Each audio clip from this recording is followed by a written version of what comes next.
Hello. All right, we're live. So, where we left off, it seems like I had a huge Bretonnian army to fight. So, this should be quite fun. It's mostly cavalry, or it's mostly infantry, so I might be okay. But that is to be seen. Meanwhile, in the other side of the map that we'll get to after this battle, I've been fighting against the Dwarves, and we had recently captured Karazakarak. So, and I don't know if I'm saying that right, but whatever. So that's the main settlement out of the way, which should shut down their endless 20 stacks that have been just constantly coming my way. So, very excited to take out the Dwarves this session, and hopefully it all goes well. See, we already have some people in chat. Hello, Rocky Balboa. Hello. I don't know how to read that, but happy to have you here. All right. So this battle is sort of a losses mitigation type of battle. We're just trying to do as much damage as we can before just so that the armies all the way down to the south can hold for a little bit longer. And it might not be too bad. Most of these guys are not cavalry. We have Lewin in the air. I'll need to find some way to deal with him. But as for the infantry, quick old burning head to start off the day should be able to clear him out. Jonathan Eastman, hello. Happy to have you here. We're already losing ground. That's amazing. We're gonna hit army losses just using our ammunition. Is that what's gonna happen? Hopefully not. Because Lewin is now diving on in. Jeez, that's a ginormous army, but if the AI decides to come in haphazardly, that will definitely be a big plus. We have our infantry facing the wrong direction to try and bait Lewin into diving on in. And it seems like the handguns are firing away.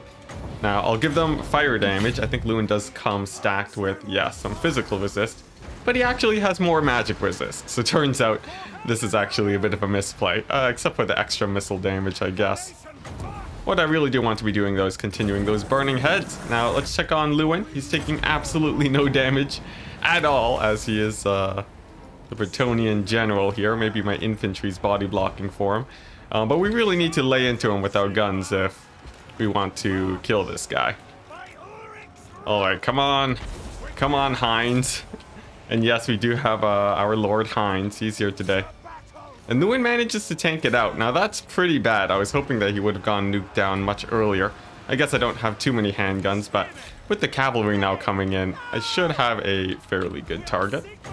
We'll go ahead and hit them with the fireball too. And then, I guess wait for a flame storm to hit up these Grail Knights. What? I need one more wind of magic, so I should be able to get that down soon. The Grail Knights, they do lay into my lord. Oh my gosh. All right, well, and there you go. There you go. That's this army going down. Rip the Stelion. Oh boy. All right. Well, there's no retreat from this. I guess we'll just continue to play it out to see what damage we can get. But a pretty brutal battle to start off the day. Although I don't think terrible. We'll have our army down to the south, and hey, that means that we'll be able to free up some money to start garrisoning the Karazakarak. So I think that should be good. Ooh. Lewin, though. Lewin is pretty scary. He tanked those handgunners for quite a while. I'm wondering how much of a problem he'll be later on. I guess I'll have Franz, so probably not too much. And we managed to get a few losses on him too. Dimitar saying, hello at Enticity. I hope you can recover by sacking the dwarf lands. That's the plan. We still have Zufbar garrisoned too. So I think we're good. Our Archlector has he's only wounded for one turn, so he'll be able to sub out for that guy also. And we made it to the end turn. Wonderful, without too many egregious losses.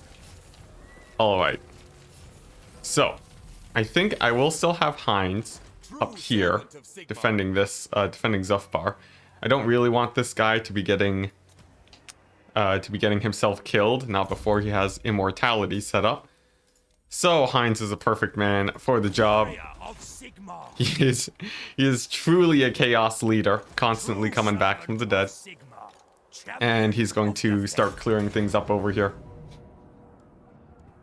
Alright, let's see. Sure, we'll give him the magic resist. And then auto-resolve this battle. So the fort itself, Zufbar, it has some turns of replenishment. It's not at full garrison yet, but I think it's still, it should still be fairly defensible. I'm going to take mostly pistoliers to counter the cavalry of the Bretonnians. And then at Karazakarak, we're going to get our, our own garrisons starting to hold over there. As for France, he has a pretty mighty doom stack. I think there shouldn't be many issues on that side of things. And the great thing about this area is that there's really there's 3 directions that they can come from, but it's fairly straightforward where we will be seeing the enemy show up. Important point though, Ochendorf. I would very much like to capture this. But there's a dwarf 20 stack there. On the other hand, the garrison isn't too strong. I think we can take this. Especially with our siege equipment. You know, just some usual siege battle cheese. We won't go too far though. Ever since France stepped up, Heinz has been disappointing. Yeah, I know. It's crazy, man. He even lost the steam tank. That's the first one he's ever lost. Not a huge dwarf fan or everything, but they seem like they could use them. Oh, what? Oh, steam tanks. Yeah, that'd be pretty cool. I'm sure there would be many more dwarf fans if they did have steam tanks. But alright, here we go. We have our artillery line. Got our steam tanks. And we're gonna go ahead and try and bust this settlement. It's a fairly easy settlement to take down, as the garrison is basically all going to be on the capture point over here. So it's quite easy for artillery to lay into it. So we'll just go ahead and get our targets in and then move on. You've been looking forward to this stream? That's awesome, man. Happy to be here today. Alright, so that's tower number 1 down. Gonna go for the other one. And then we're gonna reposition our artillery. We don't need to, as long as that tower isn't manned. France can go ahead and charge straight into the Thunderers. If he takes a little bit of damage, that's no problem. And then the artillery is just going to lay waste to these dwarven forces. Some dwellers below too should be able to get that dot effect on these guys. Oh, actually, it looks like it's not hitting upwards. Would you look at that? I thought dwellers would be hitting the guys on the wall, but apparently not. I guess we'll cast it on the ground then. We'll have to be a bit careful with our casters though, who are taking a lot of damage, and they're just going to pull back a little bit. Heal themselves up. Feel a little bit better on that front. So as for this grudge thrower, it is being a little bit annoying. I'm going to go and focus fire that down. And then that should be able to protect most of my infantry. As for France, we'll hit him with another regrowth in a second, but we're gonna wait a hot second first. So bad if the Empire probably would have died in the first 20 turns. It's not too bad, as long as you can defend your garrisons and win some siege battles. It's not too terrible. Alright, now this is a pretty good blob for the mortars. I'll definitely be trying to group them up. And probably a banishment is the way to go here. I think it is. France is going to fly on up. And then I can take my handgunners and start firing at the wall too while we're at it. Though the dwarves have taken quite a bit of damage already from all of this artillery. So I don't think I have too much to worry about. Not to mention the steam tanks can also hop on in and cause a lot of havoc too. Okay, now the big question though, do I want to throw down another banishment? I guess I can. Over here we'll land France in on these quarrelers. And then get our artillery to fire on in. And then get a big old banishment on there too. Steam tanks can now move on in into the fray. And I could even bring in the Mornfang cavalry. I feel like I might as well. Yeah, it's the height level, so I know Dwellers Below doesn't hit upwards. It's the same with any units that can hit air, I think, or any spells that hit air. That's sort of the thing that you're looking for primarily. Alright, but Franz has taken quite a beating. He's actually reached his heal cap, so he'll have to disengage for a bit, and it's going to be the job of the steam tanks to try and cover here. But yeah, some spells do hit air. I know Banishment does hit air, so I'll probably use that. But then that will basically be it. And hey, look at that, they already had army losses. Okay, so I guess it didn't really matter too much. Let's go ahead and move up with those handgunners. And then finish off the rest of these Slayers. Alright, so pretty good siege battle. Honestly, the siege battles are pretty well in our favor right now.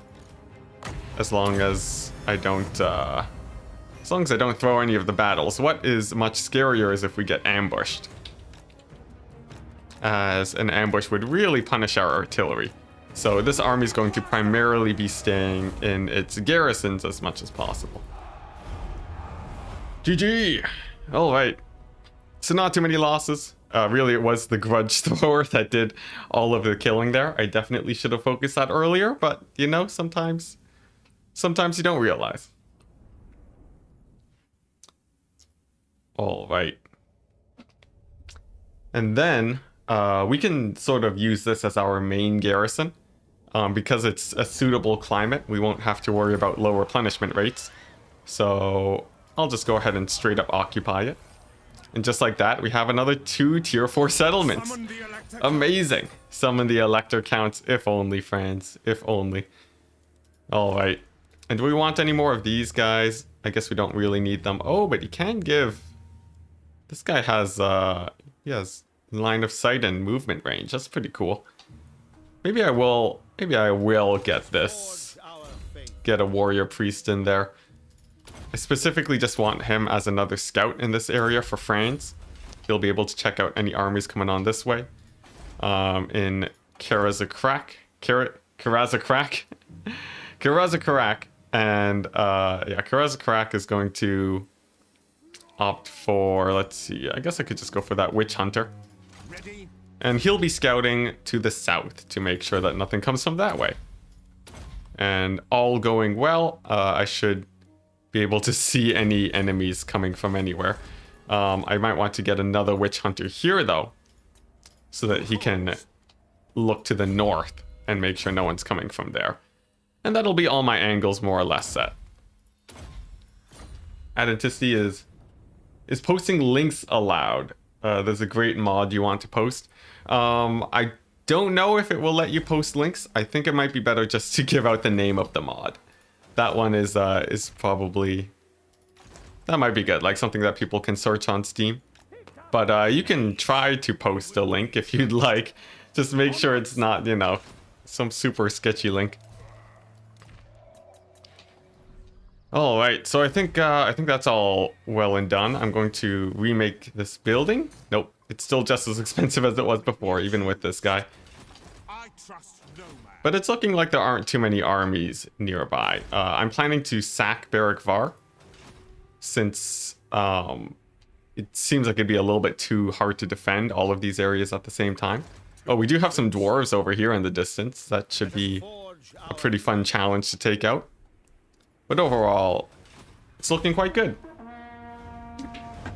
Did you end up losing Castle Drakenhof? I did. You can see in the distance, it has been captured by the Bretonnians, of all people. Oh, look at that. We have a Dark Elf force here in the back, too. Alright, now things are really getting interesting. Yeah, we lost Drakenhof to the Bretonnians. Just wave after wave of men slowly whittled us down, and we were not able to get a turn of replenishment. The Wood Elves, yeah. The Wood Elves are still not bothering me. You called it? Was this a comment from like a couple of weeks ago? What was the specific call that you made, Dine? I would like to know. Alright, so what? We got 2 more dwarf armies. Franz's artillery force is specialized for dealing with dwarves. So that's not too much of a problem. We did lose a hero over here, but at least he'll be back. And then once these armies are down, there shouldn't be too much coming from the north, I don't think. What else do we have? We have some heroes coming back. Nice. Nice. Now our money is starting to run pretty tight, but this is okay. We just gotta win a few battles and we'll have our money back in no time. And this is actually Malus. Okay. Seems like he's pretty low level, to be honest. He does have a lot of monsters, but not overwhelmingly scary. Over here in the north, the dwarves are actually resettling, but this is actually going to give us a bit of a buffer between the dwarves and chaos. So I think we're pretty good. I just need to get a third army at Karazakrak. Chaos is already running. Yes, Archaon is on the map and progressing towards us right now. So I'll have to be wary of that. But this should be a pretty straightforward battle. We have a million pieces of artillery. And if anything, we might even be able to heal up Franz just by giving him that regrowth.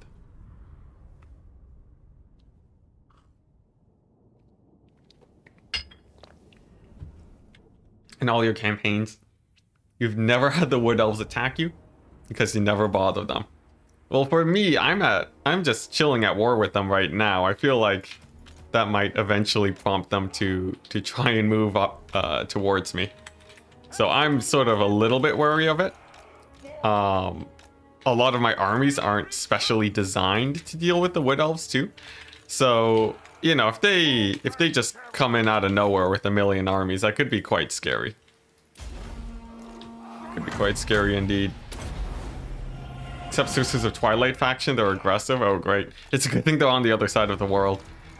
In fact, I'm not sure if they're still alive. It's been so many turns, like Malekith might have taken them out, who knows. Okay, so the plan here for this battle, I'm going to get the steam tanks to try and hit up these troll hammers. I think Franz can't really afford to stay in this fight right now, since there are just so many range units. But I will be able to start hitting up all of these infantry units with my artillery. I don't need to shoot at the enemy artillery, since I do have since I have Franz to more or less distract them. And then a couple dwellers below should be able to clear these guys up. It seems like they're getting quite distracted too, which is really nice. And as long as Franz doesn't die here, I think we're okay. We'll just have to pull him away. It looks like he had a really good distraction effect on that army. Very good. We'll bounce him back here. And then focus fire down this lord with my handgunners. Hello, Lux. Hello, hello. Let's see. You're playing Rakarth, legendary... LN as in legendary normal? Alright, you just look very hard. And you've still been fighting the Wood Elves. Really, that's Rakarth. That's surprising. What turn count are you on for that to be happening? I feel like that's pretty surprising that that you're fighting the Wood Elves as Rakarth. Like, I can see if you save them for laking that could happen, but early on I've never seen the Wood Elves get too aggressive. In fact, usually the Bretonnians are around for a while. Did you take out the Bretonnians? Is that what happened? I would expect so. Oof, that was a pretty brutal fireball from these flame cannons. Let's go ahead and make sure that we're still dodging. Is this campaign ever going to be over? Man of little faith. It will eventually be over, I'm quite sure. This campaign, and I say it every time, but I think this is the time where we will finally start expanding. Now, every time I say that, a couple 20 stacks show up and make it much harder to expand. But I feel like this time we've actually, you know, we have a really nice doom stack now. We're gonna have 3 armies operating at the same time. It's gonna be basically impossible for us not to expand. Alright, one last heal for the road. And then we're gonna take out Belagar's army. To a simp campaign, Enchantress and only peasants. Well, people have requested a peasant-only campaign. I feel like that'd be pretty cool. A lot of people have said that Rapunzel would be better for that, though. Alternatively, a lot of people have also mentioned a cavalry-only campaign, which I feel like would also be quite exciting. Alright, but pretty straightforward victory. We made a pretty good bank off of that battle. And then we still have a couple more to clear out here. In the meantime, this guy can just scout over here. Barrickvar is completely undefended. That is very good. I might not even... Well, I'll have to make sure Ochendorf is actually secured and not going to fall in one turn, right? This garrison is absolutely pitiful. So, yeah, I'll have to be a bit wary of that. Let's see. Yeah, we can always sack Barrickvar later. Let's go ahead and deal with this army. He's in the underway, which I guess shouldn't really affect me too much. Cavalry only siege is just a big gate blob. A big gate blob with a lot of spell casting, most likely. Well, actually, do damsels count as peasants? Maybe not. Maybe not. That might not actually work out. But alright. We got the dwarf army in the distance. Franz is gonna go and distract the artillery pieces since they don't have a lot of range. And then my own artillery can just do most of the cleanup, I believe. And we're gonna be focusing the infantry again. Generally, even in multiplayer, it's not worth it to be trading into artillery. It's a lot better to hit the other units. Just because, you know, if your artillery is shooting at artillery the whole battle, they're not really being that useful. Alright, oh, looks like there's a gyro bomber too, but France is actually getting slowed pretty hard. I accidentally procced the wrong buffs, whoops. But I think we're still okay. The slow is actually quite brutal. I'm not sure if there was a second slow or what. But France is definitely feeling a little bit more sluggish here. Still though, we have many heals we can dump on top of them. Let's go ahead and group up for that. We'll get the Hellstorms to retarget. And then, can he chase down a gyro bomber? I guess we'll see. The handgunners look like they're getting decent damage, but I have to be a little bit careful here. These slayers can always get rather close if I'm not careful, so stalling them out by feigning charges is probably going to be the best option here. As for Franz, it looks like he's done a good job chasing off that gyro bomber, but we do have a couple slayers that have made it into the front line. I don't think that's too much of a problem, though. What is a problem, though, is that my Hellstorm rocket battery decided it wanted to just scoot on up. I forgot to put guard mode on. Whoops. But it's all right. It can start backing up now. You know what? Let's just drop the artillery entirely. As for the Mournfang cavalry, they're getting a bit butchered by the archers and those giant slayers. They're going to have to evacuate off the edge of the map. And I can use my steam tanks now to actually hold the line. Alright, a little bit of a botched engagement there. Franz is actually taking a lot of damage too. It's actually taking a lot of damage, jeez. Alright. Alright, Franz. Oh no, Franz, not like this. Come on. Come on, you mad lad. Don't you dare die on me. Let's see, where is that Jade Wizard? He's still pretty far. Oh my goodness, Franz. Oh, he's gonna die to a gyro bomber. Alright, well, you know what? A tiny bit of a misplay, but... oh, every time. Every time. We still won the battle, that's what's important. Rip Franz, oh my goodness. This is what happens when you get overconfident. Let's go ahead and bring in Franz 2.0. We'll get our warrior priest in there. We still have all of our artillery pieces too. We just need to focus down the rest of these ranged troops, since they're a little bit annoying. Our infantry's getting battered by artillery, but that's a-okay. We just have to make sure that we don't lose too many models there and we'll be fine. We should make a non-gunpowder range unit less accurate. They should make a non-gunpowder range unit less accurate. I have no idea what you're even asking for there, mate. You want... they should make non-gunpowder... Oh, okay. They should make non-gunpowder range units less accurate. and have way less armor piercing damage. I see what you're saying. I don't know, I feel like they're already a lot less accurate. Maybe it's just me. Does Franz have the 1-turn wound trait? I think he might be on a 3-turn timer. We'll see. I had a few items that worked with them. Hey, Gash. Thank you. Thank you very much. Alright, so we lost Franz, but he's the least of our worries here. I didn't really need him to be, you know, imminently alive, although he does give a lot of buffs to this army. We can more or less just replace him with one of our other lords. Yeah, it's already really hard to hit flying units with bows, indeed. And overall, bows don't do that much damage. It's mostly the crossbows that have higher armor piercing values.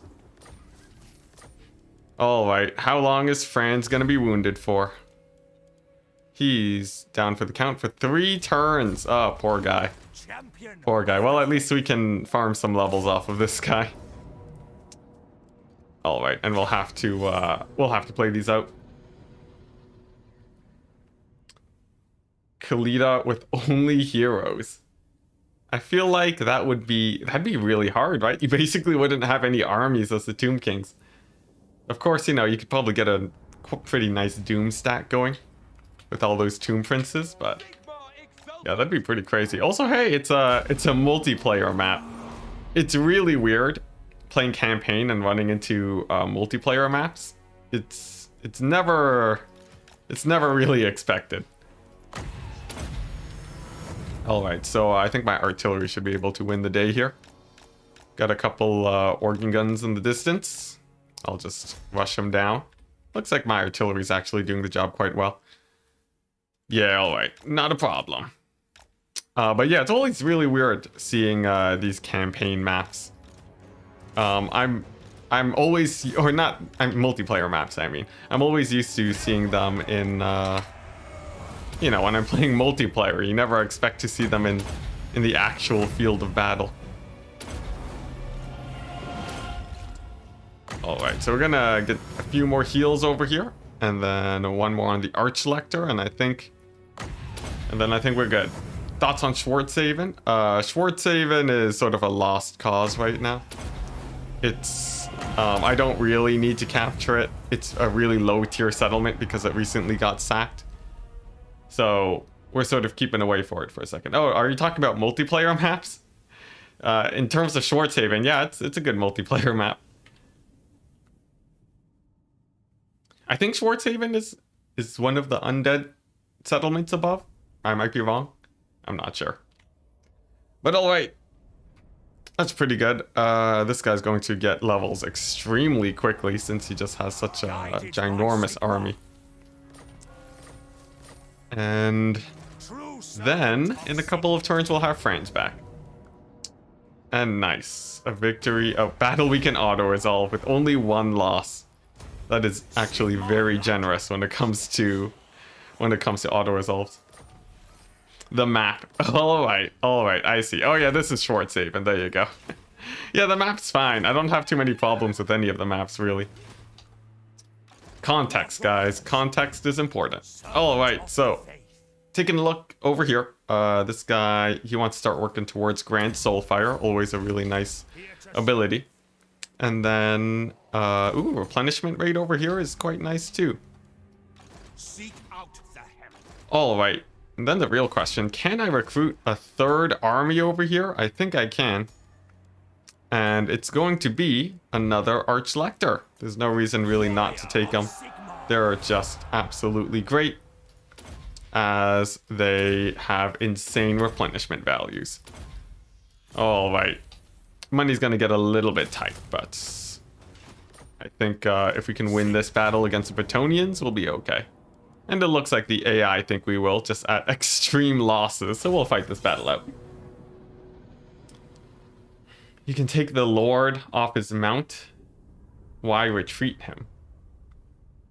You can take the Lord off his mount. Why retreat him? I don't remember retreating any Lords.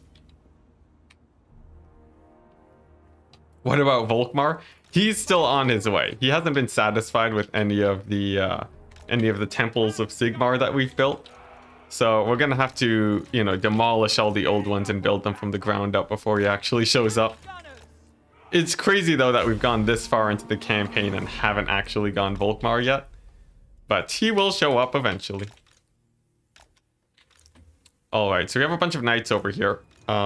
Preferably I'd be able to distract them for a bit. But if not, I think we'll still be okay. We want them to trickle in as much as possible and then group up on my Archlector over here. So that they can go down to the handgun fire. Then we'll be alright. Volkmar buffs Free Company Militia a lot. That would be pretty nice. I feel like if he can actually bring cheap Free Company Militia, that would be really good. Because I do need more armies now instead of... it's sort of a quantity issue rather than a quality issue. There's just so many fronts that I need to defend. I just really need the extra forces. Alright, so it looks like my Pistoliers are doing good. These knights over here are getting slowed down. Lots of crossfire on them too. We'll hit them with all of the buffs and damage abilities. That should deal with them. And then it's just a little bit of infantry in the distance. We can start hitting them up with the mortars. Alright, as for the handgunners, they're going to focus fire the knights as they come on in.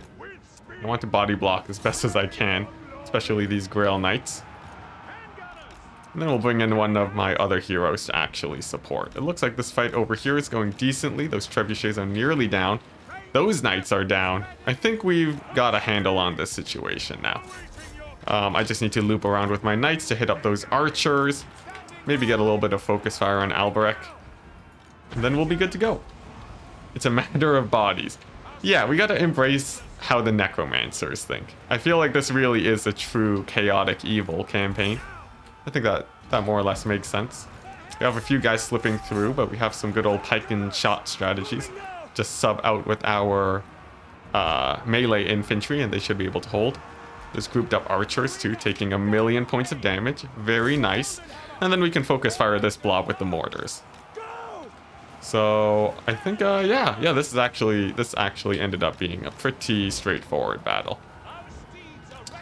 Once these guys get low enough to on leadership, I can just charge them in the back, and then we should be able to just break them outright, especially with the loss of their lord. Yeah, there you go. Mass rout on the Bretonnians. And that's another victory for us. Okay. So, we still are down quite a few.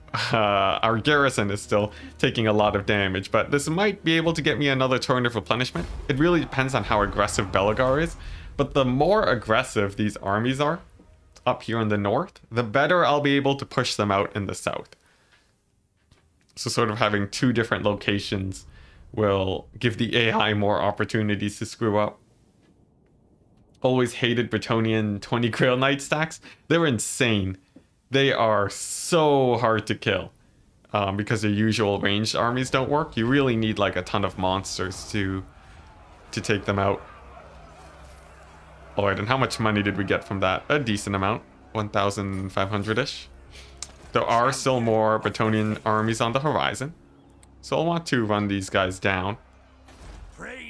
Yeah, I'll want to finish this army off. Can I get an auto resolve? We'll probably kill my Pistoliers. Yeah. Alright. We'll just 4x the battle, I think. Elias Lot saying good evening. Hello. Things are going pretty good. I hope you're having a good evening too. In lore, they're supposed to be really rare and basically demigods. Well, I think strength-wise in campaign it makes sense. But you know, it's a sandbox, right? Steam tanks aren't limited to 12, so it's only fair that the Bretonnian archers are also pretty... or not the Bretonnian archers, the Grail Knights are also free to be spammed out. Alright, so there we go. I can move up with the handgunners and then they can finish the job. Just a good old classic firing line. Alright, sweet. But yeah, Grail Knights are basically like hero characters, right? in SFO, they do Grail Knights correctly. Are they heroes? Like if you look at sort of witch hunters and compare them to what's it? Oh, what's that game? Vermintide. You do see something sort of similar. In SFO, there are 6 models per unit, alright? So as rare as aspiring champions. They better be really strong though. 6 models is very little. I guess it sort of the weird thing would be, you know, if there were 6 models, they naturally need a lot of HP. Unless they were just a really cheap unit. I don't know. In SFO, how's their upkeep? Is it insane?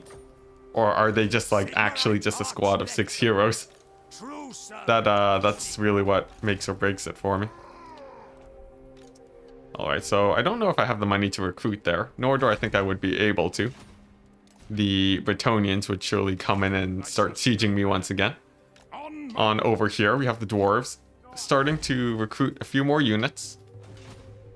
Pretty scary.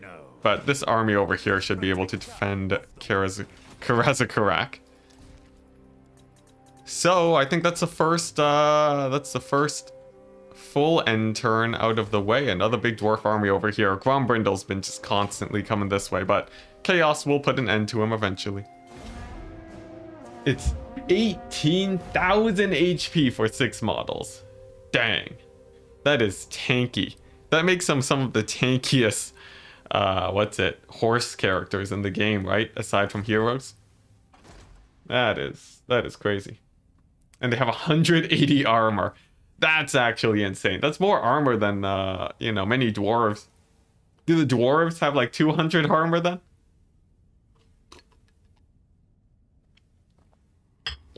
I guess, there's reason to believe that they would have enchanted armor or what have you. Grill Guardians are 12 and they have 12k HP. Wow, that's crazy. I wonder how that would affect multiplayer balance. I feel like maybe not too much, actually. Alright, nice. They took the settlement. This was expected, so I'm not worried about that. Let's see, what am I on? As in, what turn am I on? Right now we're on turn 166. It's been a long campaign, but oh my gosh, Hawkland is destroyed. Dang, Chaos doing me a solid. Hawkland was a huge pain. They were just sending constant 20 stacks of infantry, but the fact that they're gone now is actually a huge relief. It looks like Chaos took out, just a huge swath of land over here. Good job, Chaos. Oh my goodness. My one true ally in this campaign. Alright, over here. These armies aren't especially scary. That means we got another turn of replenishment here. Amazing. The dwarves are going to start sacking my settlements, surely. But that's a-okay. And then, not Rekarth, but Malus is going to be pushing this side too. But also not too much of a problem. So I guess we'll just clean up Belagar's army here. We'll clean up these guys and then probably just recruit me a few more handgunners, I believe. Maybe some artillery pieces too. And then we'll be just fine. This army will be over here at Varenka, just in case this dwarf army decides to siege. If they do, it'd be a little bit scary, so I'll want to make sure I'm properly defended. True servant of Sigma. Alright, some magic resist. We'll throw it on them. And it seems like this battle shouldn't be too difficult. It's mostly infantry. You don't know, just lost like 4 units of great swords to a group of Grail Knights. The Grail Knights are insane. Just if you want to beat them in combat, you really need that anti-large to do well. Alright. So we have this battle up here. As long as I put my actual tanks up front, then I don't have to worry about my handgunners getting engaged too quickly. And then we should be good. There are a couple dwarf heroes in the distance, but nothing a few casts of Shem's Burning Gaze won't be able to clear up. And my main focus here is going to be hitting up these Slayers. They're probably the scariest threat here, because they are unbreakable. Alright, now let's see how much I can do to this dwarf Ancestor Lord with the Shems. I think in theory it should do quite a bit. Hey, look at that, about half of his HP worth of damage. I like it. We can also slow their approach with the dwellers below, and then I believe I am all right.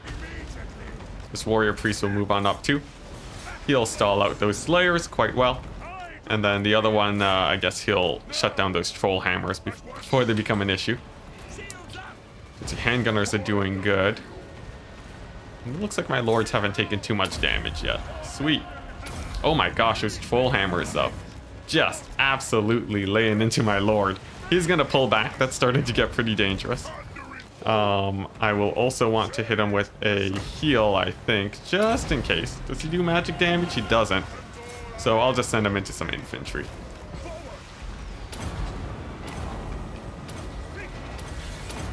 All right.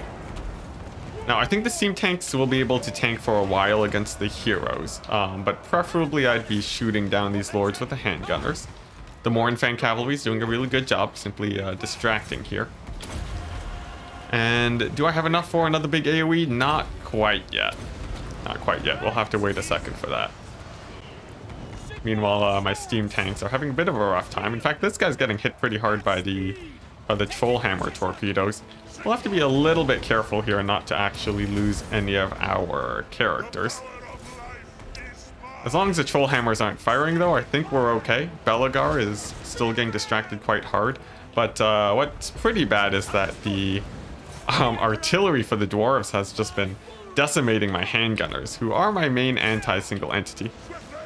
I can get my wizards though to try and fight this ancestor lord. Well, actually, I could just hit him with another Shems. That would probably be the best plan of action here.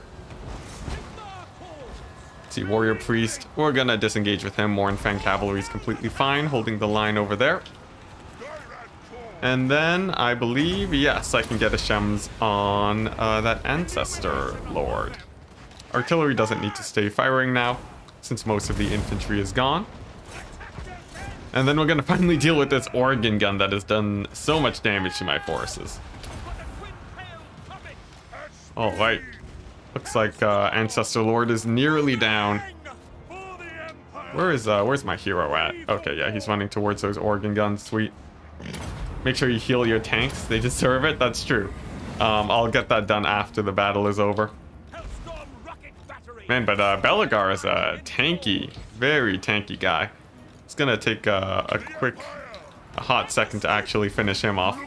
I'll want to make sure that the Mournfang cavalry survive too. They're really good emergency anti-cavalry.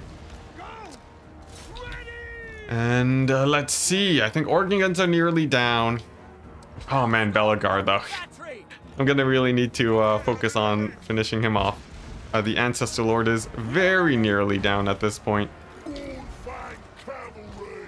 And it looks like my Lord is still good. Oh, actually, I lost one of my casters to this guy. Let's go ahead and pull back real quick, and then I think one more Shems should be able to finish him off. Belegar still chasing my guys, not too bad. In fact, he's getting quite low at this point. I think he should be down very soon. And with the steam tank moving to that last unit of quarrelers, I think that's the last unit of infantry out of the way too. Ancestor Lord is so close to going down. Come on, there we go. The final charge from my wizards actually taking him out. So it's really just Belegar now, and I guess that ranged dwarf hero. But I think a Shems should be enough to take him out. Of course, he has very high magic resist, but it can't be that much. All right, it's a decent amount. He manages to tank it out, but he's low enough where I might be able to kill him with my wizards. I'm not sure. I'd move on in, but it seems like my Lord is actually going to need a little bit of a heal first, so let's go ahead and try and save him from this hairy situation. There we go. That should be enough. And Belegar is down. There we go. Warrior Priest is finishing off this hero. He does do magic damage, so that will be able to help him in that fight. And I think we did it. Did you mass auto-resolved? What do you mean by that? Did I mass auto-resolve as in... Oh no, you're talking to someone else. Whoopsie daisies, my bad. My bad.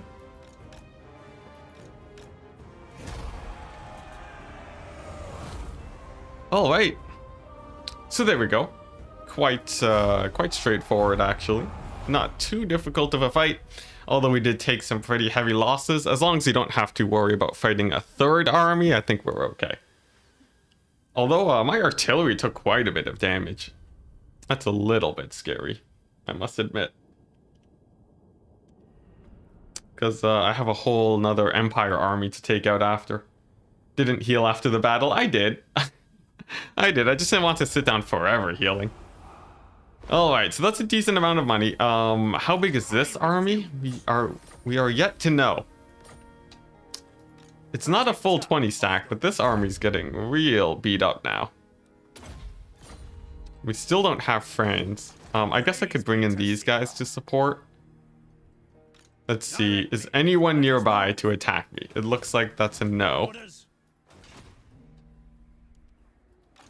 I'm not sure if... Yeah, he can't get past the pillars of Grugny. Unless the AI is actually very smart about that. Which they might be. You know what? I think we just sort of take Varenka. And then hope that we don't run into too many issues. It's going to be a little bit of a close fight. But I will have full HP steam tanks and heroes. Since I can heal them up for this battle. Hello, Captain Tellis. Hello, hello. I hope everything's going all right for you. I'm planning to finally start finishing this campaign by finally building up a bit of a larger army to defend. And oh my gosh, Danielle Catania. I don't know if I'm saying that right. If I'm saying it wrong, please do inform me. But thank you so much for the 20 euros. That is actually massive. Jeez, oh my gosh. Thank you so much. That will go directly to me being able to stream more and longer. Thank you. All right. But please do actually let me know if I'm saying your name wrong. I always feel terrible about that. My reading comprehension is only so good. But alright, let's go ahead and group up these heroes and get them back to high HP. Specifically, I'd also really like to heal up this Archlector to full. Then I think we'll be good. That is euros, right? I'm not going crazy. Maybe it's not euros. Euro symbol. Yeah, it is. Oh my gosh, that's insane. That's a lot. Actually, that might be like one of the highest donations I've ever gone. That's insane. Small token of appreciation. A large token, but sure, I'll take it. Thank you. Small token of appreciation for the entertainment you provided, the community, and the work on the ladder. Ah, I see. Fellow multiplayer player. Thank you. Yeah, for anyone who doesn't know, I made a custom ranked ladder over a year ago, actually. It had its birthday recently. That is basically a more competitive tournament substitute for the quick battle system that we have right now. Is overcast worth it even if you end up miscasting? Yes, because it's worth it in terms of the HP you gain in multiplayer. In single player, it sort of depends because of heal caps, but and you know, because Winds of Magic is so plentiful. But because it saves a lot of time, generally it's worth it. All right, so that dwarf army's down. The Forest of Gloom is ripe for the taking, but I'd rather take Varenka first. We have mostly ranged infantry, which means that this is perfect. I have a ton of single entities, which are quite specialized at disrupting these ranged firing lines.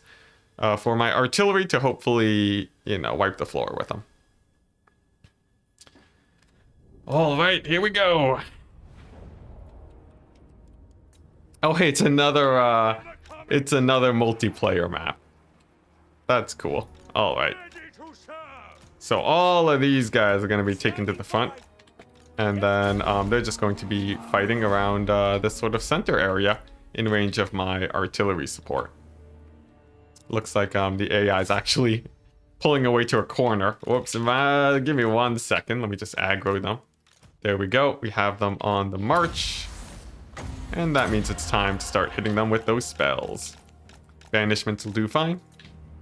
And for my 2 arch-lectors, or I guess one's a warrior priest, but you know what I mean. They're going to dive on into combat. This guy has his resistances in case the guns decide to lay into him. And I just need to make sure I continue dodging with my casters while we're here. Oh, looks like the Lord is actually moving on in. I'm a little bit worried that my guy's going to die here to that Lord, so I'm going to pull him away. Just because I'm not too sure about his tankiness yet. He's not level 40 like my other Lord, so we have to be a little bit wary. These Empire Knights could be a bit of an issue too, so I'm just going to hit them with Dwellers below to hopefully get them out of there. Never got into multiplayer really, but anyways. Alright. Let's see. Alright. So, sorry, just keeping up with chat. Now, let's see. So most of these handgunners are not too much of an issue. It seems like my heroes have actually taken quite a bit of damage. I'm going to see if I can get these guys to start retreating. It looks like no, they have no fear against the priests or my casters that are moving on in, but I can distract them quite well just with a little bit of dancing. They don't have easy line of sight on... Oh boy, that's a dangerous volley. They don't have easy line of sight on my lords, so on that front I think they'll be okay, but I really need to deal with these handgunners before they become more of an issue. They've already done insane damage to my casters, and a couple of volleys on the steam tanks could be really bad too, so let's go ahead and pull these guys back real quick. Just have them heal up and recover from all the bullets they just took to the face. Nice. And then I'm going to pull this warrior priest out to engage onto the ranged infantry. He's going to be a little bit more tanky. He has quite a few items to keep him alive. And there we go. Now that the infantry's out of the way, he can begin charging in. All right, nice. And that's a pretty good distraction. We can go ahead and speed up the game once again. We just have to be real careful with this guy to make sure he doesn't get deleted. And important question. Can I take out this Lord with Shems? Hopefully I can. Looks like, I'm not sure if that actually cast. It looks like it did. My wizard is on the run, but looks like most of the infantry shut down at this point. I just need to do some cleanup. Sweet. Sweet and amazing. Lord is on the run too. It'll help if I can actually kill him off. So I'm going to get some shots in with the steam tank onto him. My Lord is starting to take some damage here. So he's just going to call in some artillery support. And he'll be just fine. Alright, steam tank over here. It's going to get the last shot on the Lord. Oh my goodness. Man, I love how accurate the steam tanks are. They can shoot from basically max range and land their hits. It's crazy. All right, sweet. Yeah, Franz got shot with a Dowie again. Oh man, every time Franz is dead, everyone's just asking where he's at. It's really on me to make sure that he survives. Glad to see the struggle continues even at this point. Slow and steady, I guess. It's not really slow and steady. Our progress is really quite jaggedy in this campaign. We sort of build up, feel pretty good, get overconfident, and then get pushed back immediately is sort of the pattern that I'm seeing here. But this time, I feel like it's going to be different. We have another wave of chaos, which is always very helpful. And not only that, we still have Zufbar too. So like this is the most tier 4 settlements we've been able to hold for a while. So I think we're all right. Meanwhile, Heinz over here, looking quite nice. Do I want to go mass handgunner here? Is that a viable? No, I wanted pistoliers. There we go. Meanwhile, it looks like my scouts are doing great. They're just here making sure that no armies are coming on in to ruin my day. If I have a hero over here, then this guy can probably go all the way down there. And then this guy can move up north. Yes, son of Sigmar. Sweet. Onward. We'll do a little bit more scouting. Scouting is very important in this type of campaign to make sure that you don't get ambushed. And then I think we can move on to the next turn. We might not even have to play a battle. This is Total War overconfidence. More or less.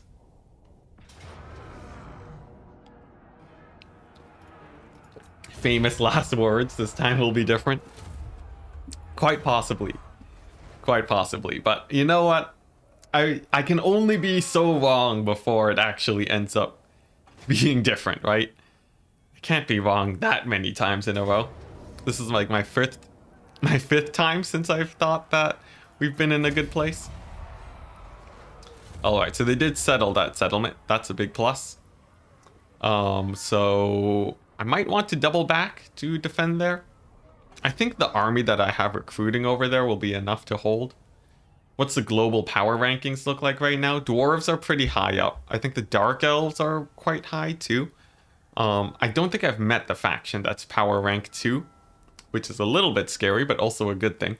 And Chaos is actually still quite strong. Seeing Dark Elves in Mount Squighorn is crazy. That's what happens when these campaigns get going. All right. Oh, what the dwarves? Where did they come from? Oh my gosh. Who could have suspected that things would get dicey? All right, what are we looking at here? We have an Ungrim Iron Fist stack. We have a million heroes trying to attack my army over here. And then we have Ochendorf, who's gonna get sieged by Otto in a second. That's pretty scary. How can I take this fight? The dwarves are a huge pain. Huge pain in the butt. I'd rather have my supporting army here. Let's see, what are we looking at? I only have one artillery piece, yeah. I'm gonna need to bring in an army to support. And then we'll play it out from there. Oh, who could have suspected? Everything's rough. Oh, never mind. Lewin's army is actually a joke. What is this? He has a Grail Relique stack. Is this Okai? What is this? All right, and look at that. It says Valiant Defeat. Amazing. All right, I guess I do only have Heinz here, so it's not like it's going to be like.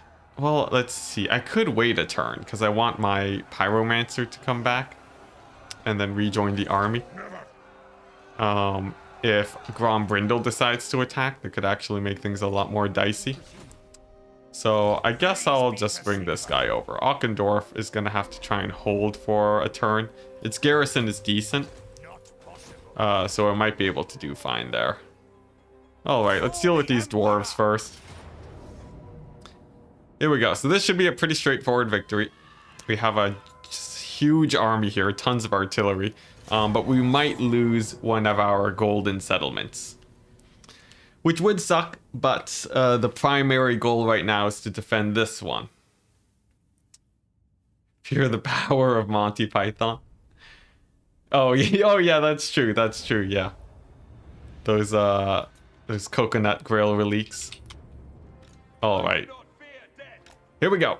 We have what? There are some organ guns. The dwarves have really been they've been really averse to taking cannons this one. I'm not sure why, but it is sort of a plus. Although the organ guns do a lot of damage, they don't have a lot of range, so I'll be able to punish them on that front. I have my cannons. They'll be or my steam tanks, that is.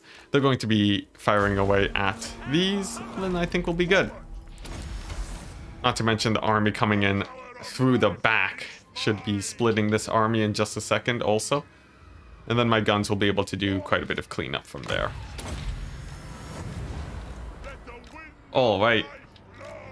Here we go. What are we looking at? Any blobs? Any good dwellers below showing up in here?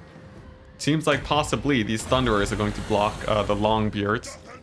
And yes, no. Oh, we whiffed the dwellers below a little bit.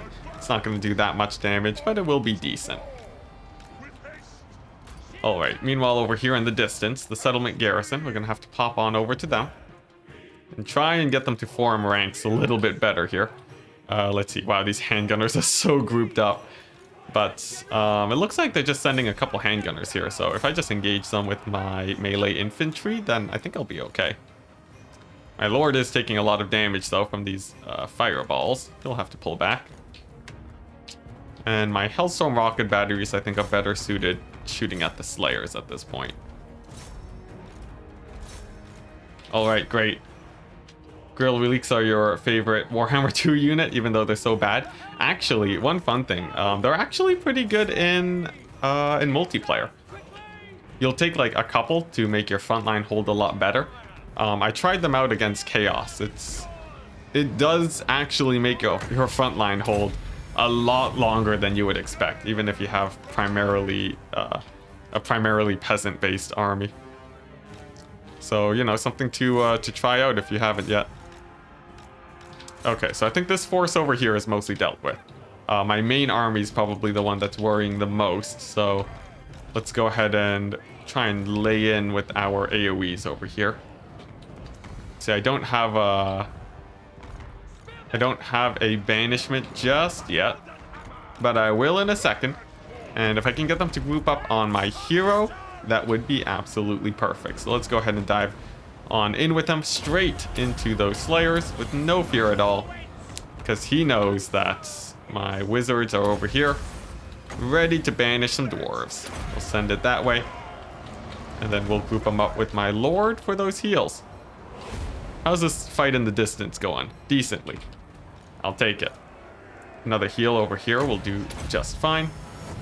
And then this guy with the Soulfire and Bombardment will be able to clear things up over there. Okay, pretty good. Pretty good overall, except for the fact that we're fairly low on our Winds of Magic. It seems like most of the dwarf forces are gone. See, my handgunners are having their work cut out for them. In fact, this organ gun's getting a lot of damage. That's something I'll have to sort of worry about here. A couple Longbeards are moving on into, but nothing that my Mournfang cavalry can't handle. So, alright. It's got to move up with my infantry now. Get my cavalry to flank that organ gun over there. Handgunners are doing great. They just need to focus down the hero. And one of the Seam tanks did take a lot of damage, but I can hit it with the regrowth and it should be a-okay. Alright, so that's that part of this battlefield set. Let's go over here and then work on focusing down Ungrim. He is an absolute beast. He will not be dying to bullets for a while, as he does have actually pretty decent missile resist in this campaign. But as long as I kite him out, there shouldn't be too much of an issue. This organ gun can get caught out by my wizards. They're quite mobile, and they can deal with artillery crews at the very least. And nice, Ungrim's pretty low, so yeah, army losses on the enemy army, so I just have to kite him out and we'll be a-okay. Sweet. Oh, we have Tariff here against? Amazing. Nice to have you, man. Yo, how are you enjoying the campaign so far? It's been going. I can say it's been going. But I feel like we're finally on the road to victory now, with the dwarves as the next major power sort of out of the picture. As long as the dark elves don't show up and, you know, Malekith just brings in 1 million armies, I think we'll be quite good. Alright, and that's yet another dwarf army taken out now. There are a couple more battles I need to fight still, though, because the dwarves have really piled on to try and recapture their settlements here. So we're gonna see if I can take them out. It is really one other army, so it's not that terrifying, but I will have to be a little bit wary. Grill Relics are your favorite. Oh, whoops. Man, sorry, I'm Sometimes I reread chat. It's hard to see which comments I've read already. Is there a way I can like click comments on this app to gray them out? It looks like no. So the confusion will just continue going. I'll just have to learn how to be a better caster, I guess.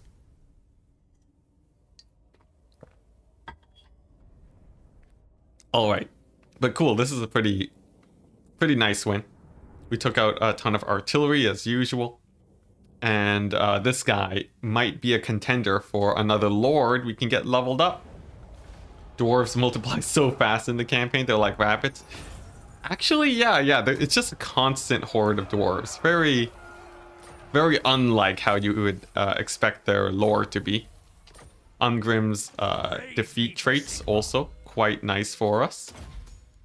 And this guy, you know what? I trust he's not going to die. We're going to give him Franz's Runefang. Just deck him out in the resistance department, and hopefully he does me proud. As for this guy with the handgunners, he's gonna want to... Oh, this is gonna be a scary fight, isn't it? We got the Dwarf 20 stack. This army's gonna be caught in march stance. Do I have any regiments of renown I can pick up? Looks like nothing really good here. But this is a fight that I definitely want to try and win.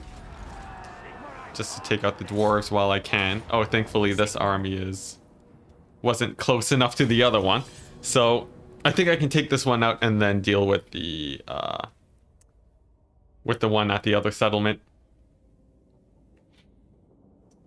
Oh boy. But once this is all sort of held, we will be feeling quite stable again. All right, here we go. Let's go ahead and grab these guys. Pull them over here. Bring on over those steam tanks and just finish off these guys with artillery. In fact, I might be able to hit them with my steam tanks too. I feel like that'd be a pretty good idea. In this case, I'm not overcasting since it would just be a little bit annoying if my if my what's it called? What is it? Oh yeah, if my guys miscast. So that should be just fine. Man, I really wish this army was advancing towards me. My artillery can only scoot forward so quickly. There we go. I think we're finally in range. And then one more regrowth just to top it off. There we go. All right, and then mortars firing away. Marvelous. Absolutely marvelous. I don't think they should be able to reach me. If they do, you can consider me surprised. Will these handgunners even be able to fire? It seems like the Thunderers... Oh, they just barely don't get a volley off. Poor guys. Alright, so that's all the healing out of the way. On to reclaiming this minor settlement and taking out another Dwarf 20 stack. Belagar is also going to be showing up. That'll be a little bit scary. And then up to the north, I don't think I'll be fighting the Grail Reliques. I need to get my Pyromancer or my Bright Wizard back in that army. And the Grail Relique army is sort of the perfect army to lightning strike, so we'll be waiting on that. Alright, so this guy just needs to move up. He has just barely enough movement range to get there. Thank goodness. This guy can start getting his yellow tree upgrades, and here we go. Pyrrhic victory? I don't think so. This army's actually a lot weaker than Ungrim's. So it can't be that bad, right? We just gotta make sure we're not overconfident, as usual. Alright. So, let's see. We have, yeah, just some Quarrelers and some Dwarf Warriors. Only one unit of Slayers, which is a blessing. It seems like these dwarf armies are really liking their slayers, which is a good call on the AI. Let's be honest here. All right, and I think I have more than enough heroes to sort of tank this situation here. Artillery can just pop on over there, and then my casters, the usual. They're going to be punishing the AI for not being aggressive enough. I think a Dwellers below, right on top of all of these guys, will do well. hitting, just barely clipping these dwarf warriors, applying its poison effect on them.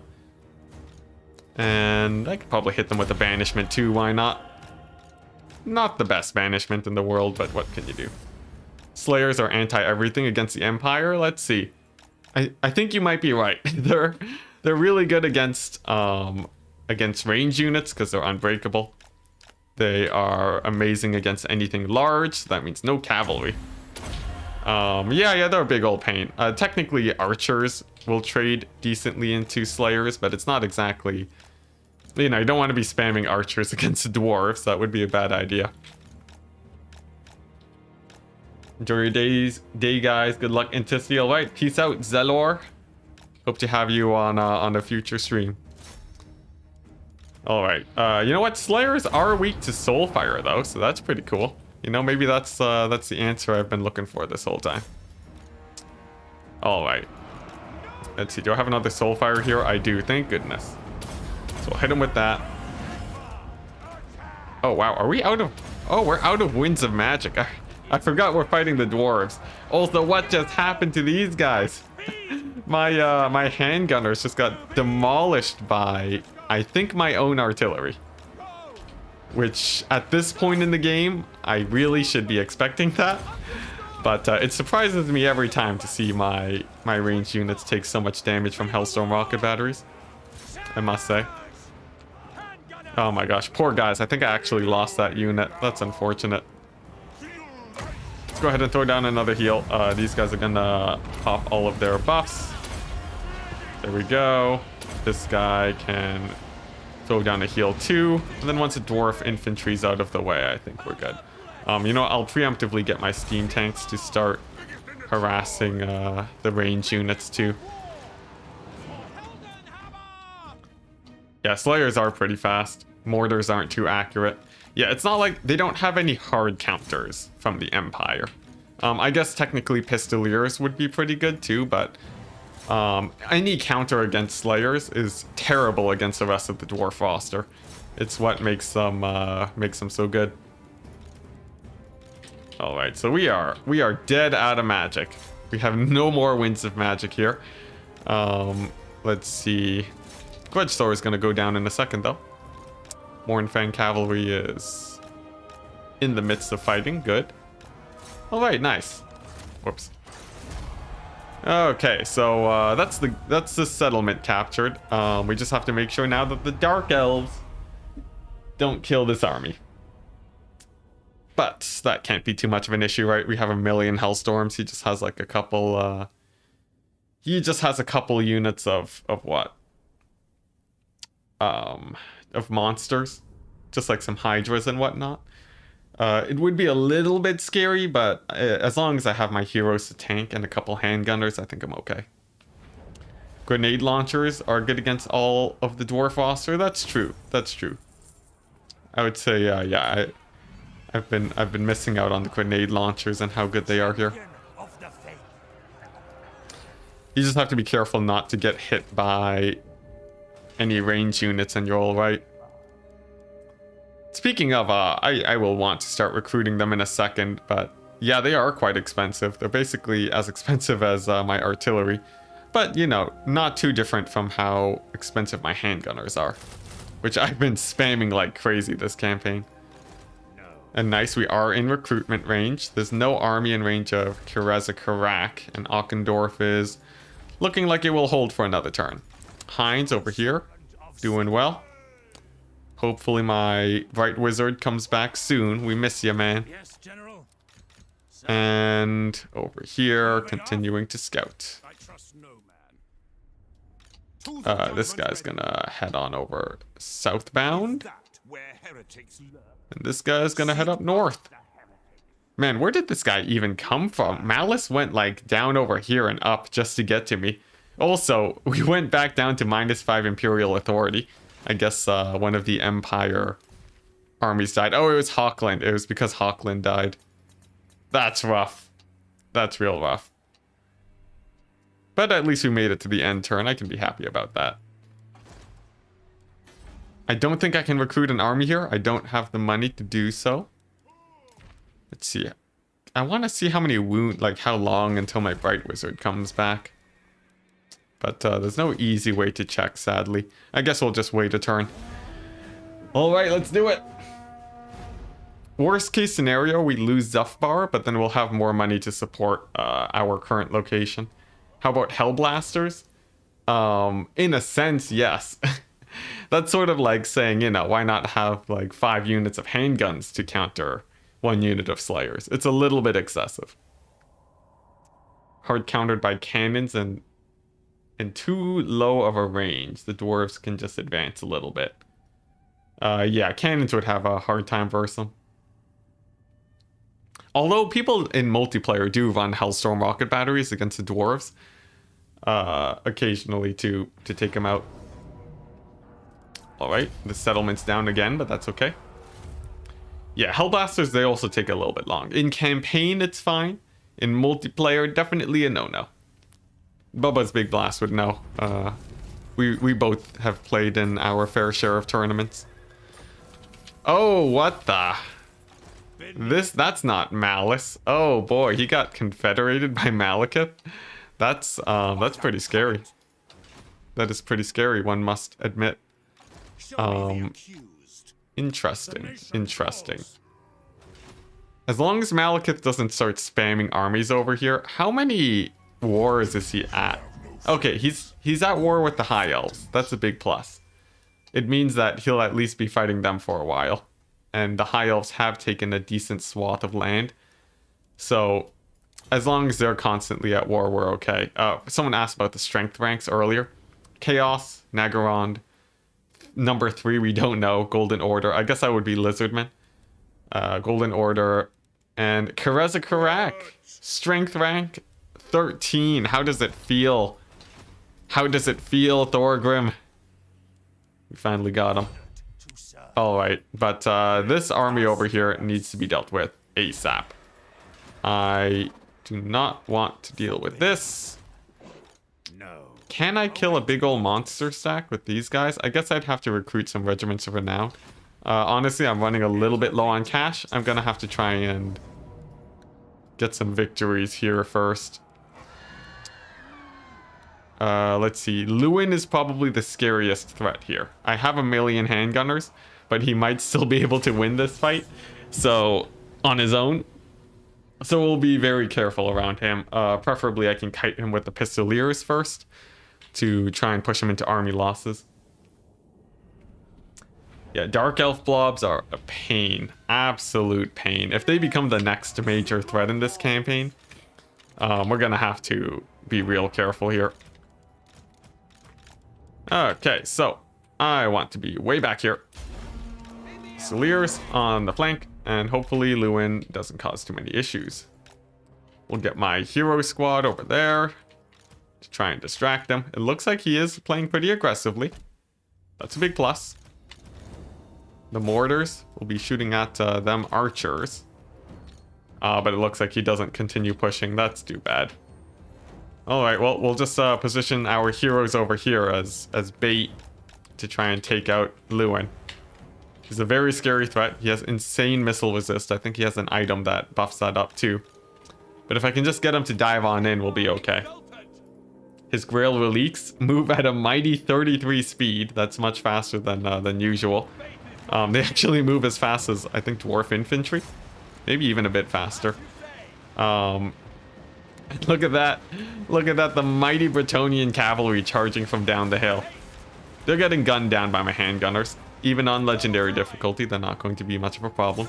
But Lewin has been playing strangely timid. He hasn't really dived in onto my handgunners just yet, but he is in range. So I think it's time I try and focus him down here. It all depends on how well these guys can hold. I think my heroes with all these buffs proc should be able to do well. But not for especially long. Not against Lewin. Thankfully this time I do have a lot more handgunner fire. But his missile resist has to be insane at this point, right? 25. Yeah, he's blocking like 50% of the missiles here. Let's go ahead and pull back away from the Bretonnian infantry too. And it looks like he's gone full on onto my handgunners. This isn't a terrible situation. my heroes won't be dying. But Lewin's gonna be a little bit hard to take out. Pistoliers are still doing good in the distance, but I think we are able to take him out. Look at that. Finally. All right. He was the biggest threat in this battle, so now that the handgunners have him down for the count, I think we're okay. There we go. Finally, finally. Oh my gosh, and just like that, the leadership drop on the Bretonnians is huge. You can focus everything down with handgunners now. And hopefully we get a pretty good payday for finishing off Lewin. Let's see. I did lose a few knights though, which is unfortunate, but what can you do? And actually, I'm going to let a few of the Grail Reliques live, just so that they take up some more army slots. How are the Wood Elves doing? The Wood Elves right now are sitting back. They haven't caused too much of an issue. In fact, I've only ever fought Drycha. She was a little bit annoying, but right now it seems like Chaos might actually take her out. So that's a big plus. Hey, Django, saying hello, I'm new here and still learning about Warhammer. Warhammer overall or Warhammer multiplayer? I can sort of give you a good rundown on either or. Oh, nice. Wound recovery time. Just what I needed. How about their current strength rank? Are you talking about the Bretonnians? Their strength rank 7, so they're decently down the list.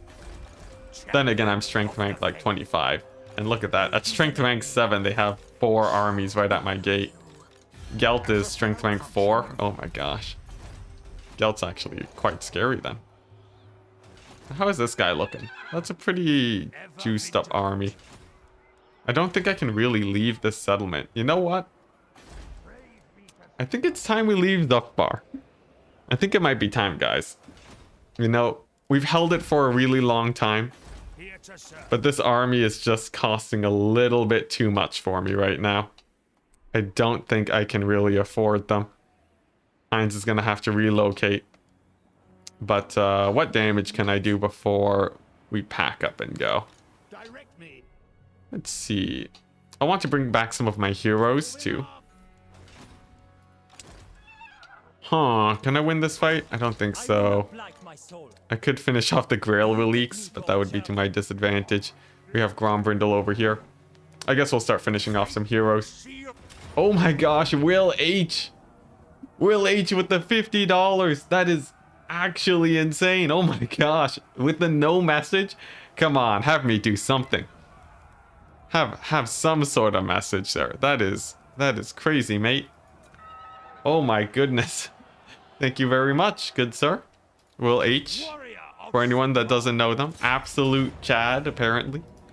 Demolisher of worlds. I don't know. I'll try and I'll do my best to win this campaign for you. Yeah, Sigmar's blessing upon you, Will. Indeed. Oh my gosh, that is extremely generous, man. Yeah, like yeah, I don't know what else to say other than thank you. And Sigmar's blessing, of course. All right, but let's go ahead and get some maneuvering in. Just got a Mongo raise, sharing the wealth. Thank you so much. Yeah, the goal is to be able to. Wow, this guy is crazy tanky. Look at that. The goal is to try and get to a state where I can stream and make content full time permanently. So any help really helps push for that. And a lot of the spendings too just go directly. Does this guy not die? There we go. A lot of the spendings go directly towards just, savings, so that, if income ever dips, I'll be able to continue streaming without worrying. And that's the plan with this. Yeah, have a wonderful holiday. All right.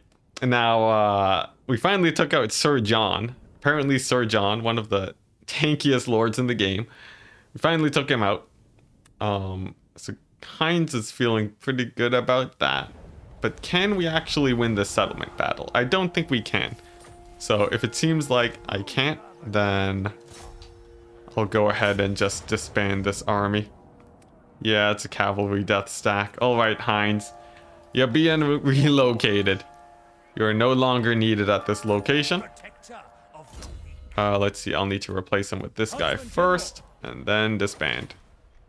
There we go. And that means that we have enough money to get to the next turn. You like how 70% of the losses is friendly fire? Oh, was it?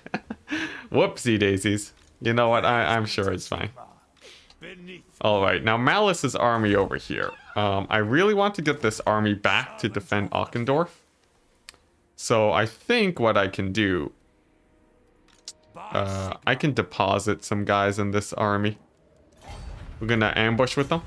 We're gonna drop off the spears. And...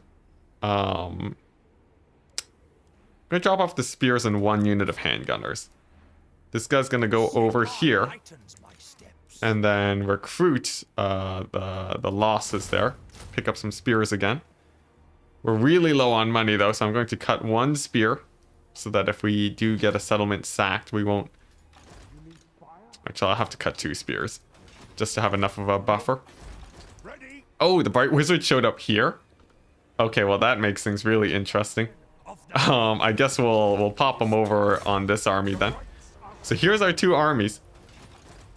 And yeah, then we just hope that the ambush goes well. And then we'll be able to take out Malus. The Operation Scout Everything is going great. We have very good vision around us. It looks like the greenskins are getting the resurgence against the dwarves. So as long as they keep causing the dwarves issues, I think we'll be okay. And then I can move on to the next turn. No new friends? Wonderful, no new friends. Do you get bonus money for working on Christmas? I don't. But I think it's still fine. Ambush failed, that's okay. We have a Bright Wizard that does 1,000,000 points of damage.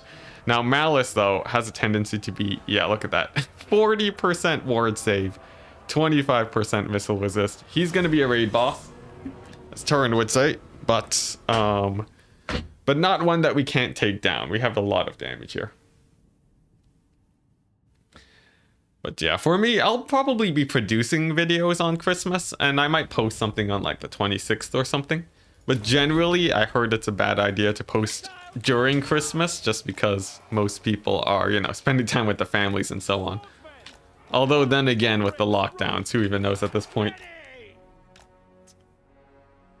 Oh man, but you get triple time. Oh my goodness, Will, that's insane. That is insane. Plus extra days off. Amazing. Yeah, I remember back when I was doing software development, working over the holidays was actually pretty great. You know, as long as you're not too worried about taking holidays, you can get quite a bit. But alright, let's go ahead and move up with the Pyromancer. He's just going to melt down the infantry, I think. And then we'll see what I can do about the Dread Knights. A couple shades over here too. Are they gonna get some shots off? It looks like that's a no. And if I can hit them with a burning head, that would be really juicy. Come on, let's see it. Looks like, it was a decent burning head. Both spells not doing too much damage. Do these guys have magic resist? It looks like they don't. But alright, that's the main army moving forwards now. The main threat is going to be that all this cavalry moving on in. We'll see if I can move my warrior priest onto those Doomfire warlocks first. And I will use my pyromancer to tank the cavalry if need be. But it looks like my warrior priest is tanking quite well. And we haven't seen Malus Darkblade yet. And that worries me a tiny bit. I feel like he might be stealthed somewhere. And I just don't know, and I just can't see him yet. So, I guess I'll keep an eye on him. There we go, he shows up. And my lord is on the run. Now that's not too much of an issue. The spears will be more than enough to hold here against all the monsters and so on. We'll have them finish off the cavalry too. And as for the handguns, these guys will back up a little bit. And the rest are going to focus down these hydras. Pyromancer is going to get ready for those burning heads on the Sisters of Slaughter. And here we go. Let's kill off a Charybdis. We'll throw down a Burning Head. I have to be a little bit wary here not to hit my own infantry. Shouldn't be too much of a problem, and as long as this Burning Head doesn't curve an insane amount, and it looks like it doesn't. Sweet. And the Charybdis is nearly down. Okay, so I think we're basically set here.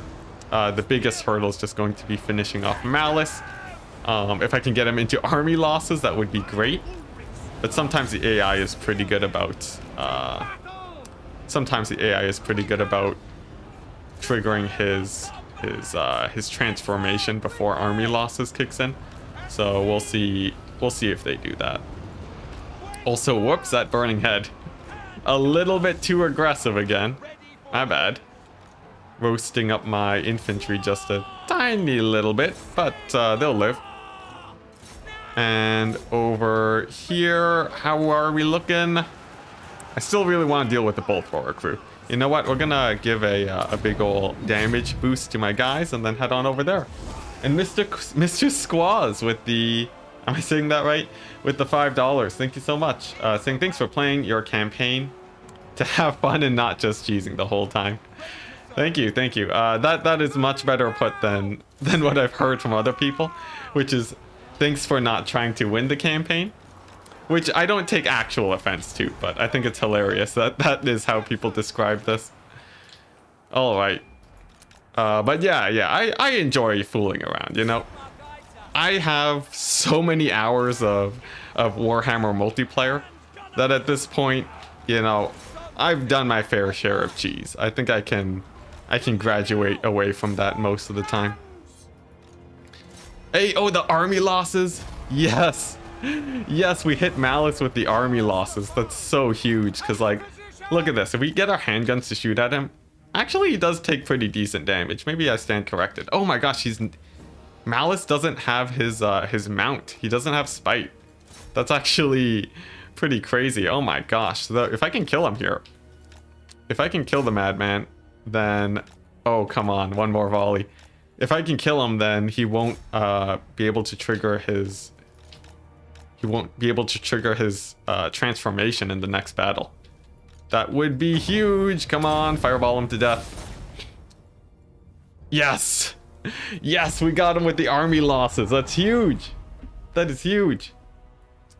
Campaign tournament in the future? How would that work, Hammond? I feel like that'd be really cool, but the logistics seem like it'd be difficult. Oh my gosh, that is so good. I'm so happy Malus is out of the picture.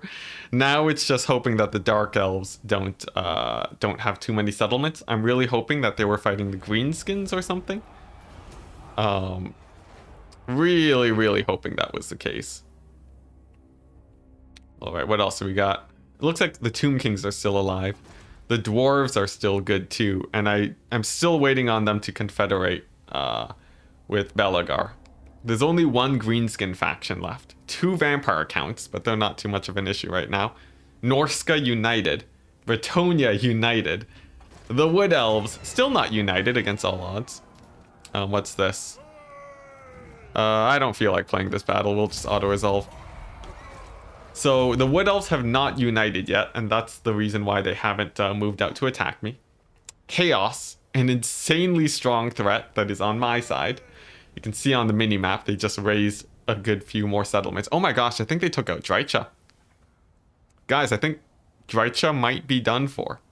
Just looking at this mini-map. Fingers crossed, guys. It looks like her tree in the distance is still up, though. And what's this? A decisive victory? Okay, sure. The AI handing me free kills. I'll take it. Sweet. No cheese / Doomstack. First campaign victory is least turns. Well, no cheese is like the hardest thing to actually moderate. What is cheese? Let's get philosophical here, right? I feel like based on how complicated the multiplayer rules are, trying to define cheese is just an insane task. Okay, Drycha lives, but I have a good feeling that she'll be down for the count later. The dwarves, oh no, not the dwarves. The greenskins are starting to show up though. But is it really a scary stack? It's basically all goblins. course, my army's handgunners, but I do have a pyromancer too. As for my lord, I'm going to replace this guy with good old Heinz, but I can wait a turn. I could wait a turn before I do that, just so that I can get a level on him. Take out Varenka, and then swap him out for Heinz. There we go. We'll go with the loot and occupy for that replenishment. We're gonna see the dwarves in the distance and cower in fear. Let's go ahead and swap this guy out for Heinz now. The mighty Heinz. Oh, and we can get Franz in there too. Nice. Oh, Heinz, because he wasn't wounded, we have to wait before we get him back? That's such a ripoff. All right, whatever. We're gonna put Franz back in action here. Bring me to my men. Yes, you have been brought to your men, Franz. And then this guy is going to deal with the greenskins. So we have a Grimgore. Nothing a few handgunner volleys can't deal with. And then a million goblins. Nothing a pyromancer can't clear in a few seconds. So I see no issues with this fight. Aranessa campaign, only capturing port cities. That'd be pretty cool. If you guys want to leave suggestions for campaigns, just put it in the comments. After I'm done this one, I'm going to go through the comments of each and every single video and then put a vote up on which campaign to do. Trying to find all the comments in chat would be pretty difficult, so I think that's sort of the best way to go about it. But that means you might have to pop onto one of the other videos to leave a comment. This isn't a way to try and increase the viewership on the other videos, I swear. But I don't know if you can leave comments while I'm streaming. Someone let me know in chat if possible. At Enticity, ask Legend/Sotech to help you with the ruling. Maybe. I don't know. They've tried a couple campaign-themed events, and they always seem pretty hard to manage. I'll see what I can do about it, is sort of the best promise I can give. Like, I would love to have some sort of like multiplayer, or not multiplayer tournament, but campaign tournament. But the thing is, it usually, to enforce rules and so on, you have to make sure that people are streaming at the same time while they do it. And that just makes everything a whole lot more complicated. But, you know, if the logistics were easy, I would definitely be happy to do it.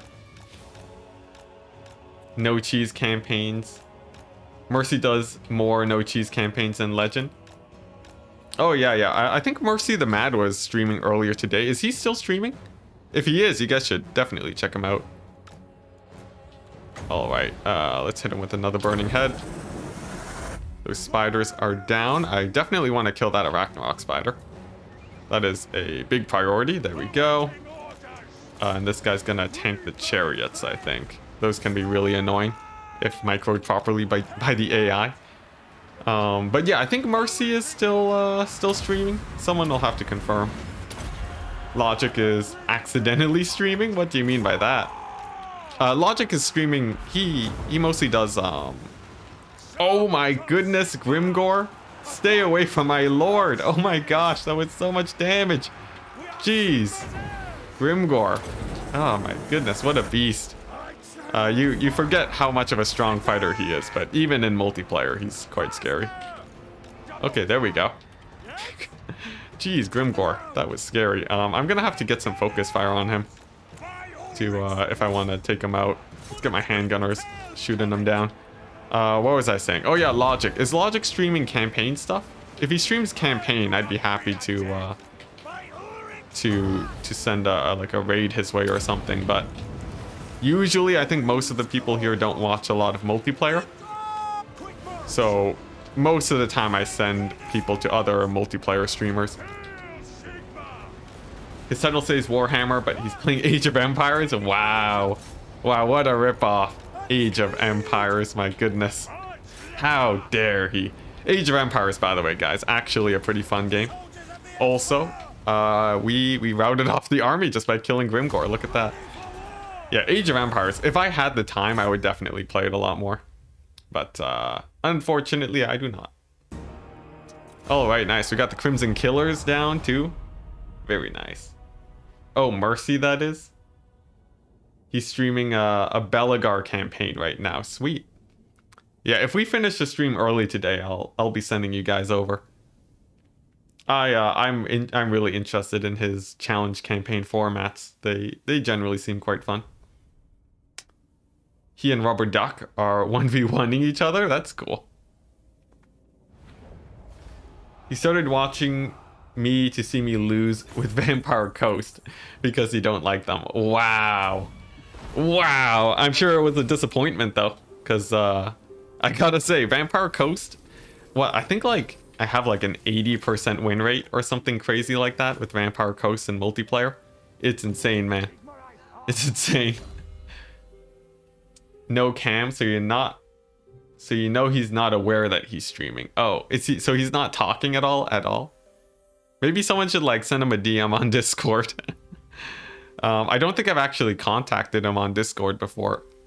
So I might not have him, but yeah, that's a bit awkward. Alright, so that's Grimgor's army done for. Can I auto-resolve this? Come on, one time. One time, give it to me. Oh, we lose the spearmen. What a tragedy. You know what? It's worth it.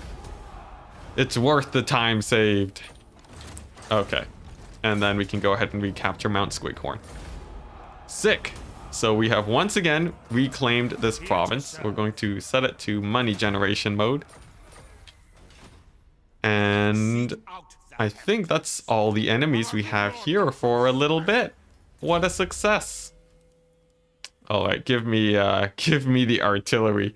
Yeah, missile strength for artillery. We're gonna need to start speccing a little bit into that if we want to survive. But also, Outrider grenade launchers are pretty cool. I think I'll get at least a few of those guys going. And then a couple more handgunners. We have Varenka. And we're gonna try and deal with Gelt. We're just sort of praying that he doesn't take Ochendorf. That's like a really important settlement for me.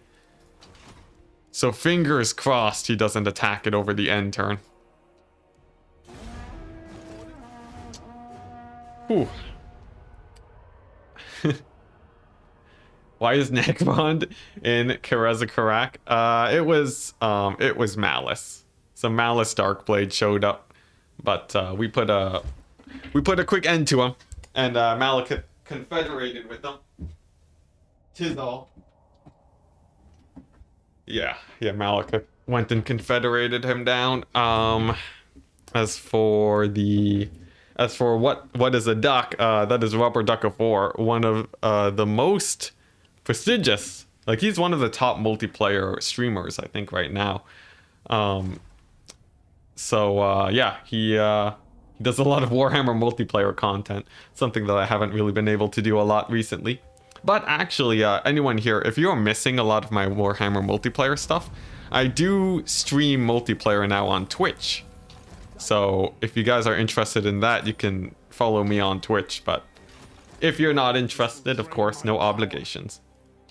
Alright, now what do we got here? We got the Gelt army. He decided not to attack. That is a huge win for me. This army can go ahead and get more handgunners, I believe. That's like a little bit excessive. Let's go for the staunch line over there. These guys are scouting out for any underway shenanigans that could show up. We're at low funds, but it doesn't matter because we are about to give Gelt a hard time. Wonderful. Absolutely wonderful. Good job, Franz. You're doing it. That's right. Malus did not die in 20 turns. This is a weird campaign. It's a little bit weird. The Wood Elves are still holed up back at home. The Dwarves actually took a really long time to confederate. It's been crazy, man. Absolutely crazy. All right. Oh man, it feels good to have Franz again.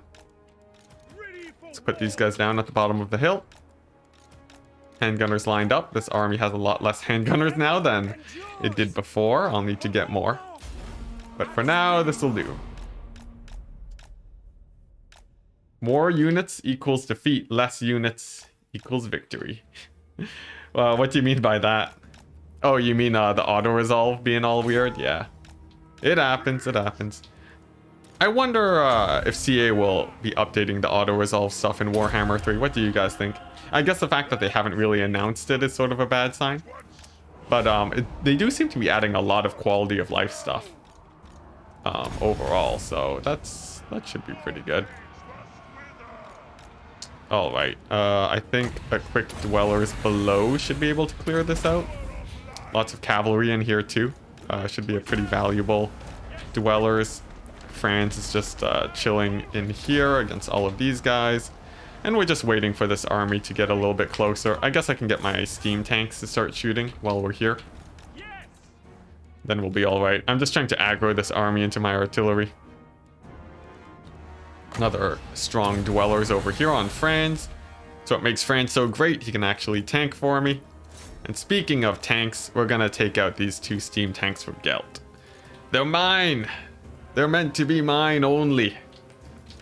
Looks like Franz is taking a little bit of damage though. Nothing a little bit of a regrowth can't patch up, except he's taking a lot of damage from the ranged. Let's go ahead and pull him back into the air real quick. And we can just patch up our heroes normally, right? No need to overcomplicate things. What are these guys? Just normal outriders. I'll move my handgunners in to deal with them. Okay, sweet. Steam tanks are firing away. Alright, so the goal is to take out the enemy steam tanks. Franz is trying to loop around. Of course, these handgunners are going to be a little bit of an issue here. But I think this far steam tank should be fairly easy pickings. Over here, the hero, or the enemy lord, is getting gunned down by my handgunners. So I think we're good. Steel, Empire, and gunpowder. An amazing combination. Yeah. Oh, auto-resolve is modeling my overconfidence. Ooh, I feel like that does check out, actually. I've lost a few battles where the auto-resolve said I would win it, which is always a little bit awkward. But, you know, what can you do? Alright. By the way, these Hellstorm Rocket Battery crews over here, definitely want to kill them. If I can clear out these guys, then I might be able to steal me a Hellstorm Rocket Battery. So let's go ahead and try that. We'll hit them with a couple slows here to make sure that they reach the edge of the map a little bit slower. We're going to position on the opposite side of the edge of the map to get them to retreat the other direction. And come on, please. Please give me this kill, please. This is fairly important here. A third Hellstorm Rocket Battery could easily be put into my other armies to clear out the enemy. Like, you know, 2 Hellstorm Rocket Batteries in each army is basically all I need. So it's gonna manipulate the AI to move in this direction and get Franz to hopefully clear them out. Come on. Yes, go get him, Franz. Get him. Okay, nice. There we go. He has a much higher melee attack, so I think once they're down to 0 units, we should be good. 2 units should be fine. Sweet. You thought you have to keep the artillery alive so you can steal it? You've been doing it all wrong? Oh no. Oh no, yeah, I think you have to kill them all.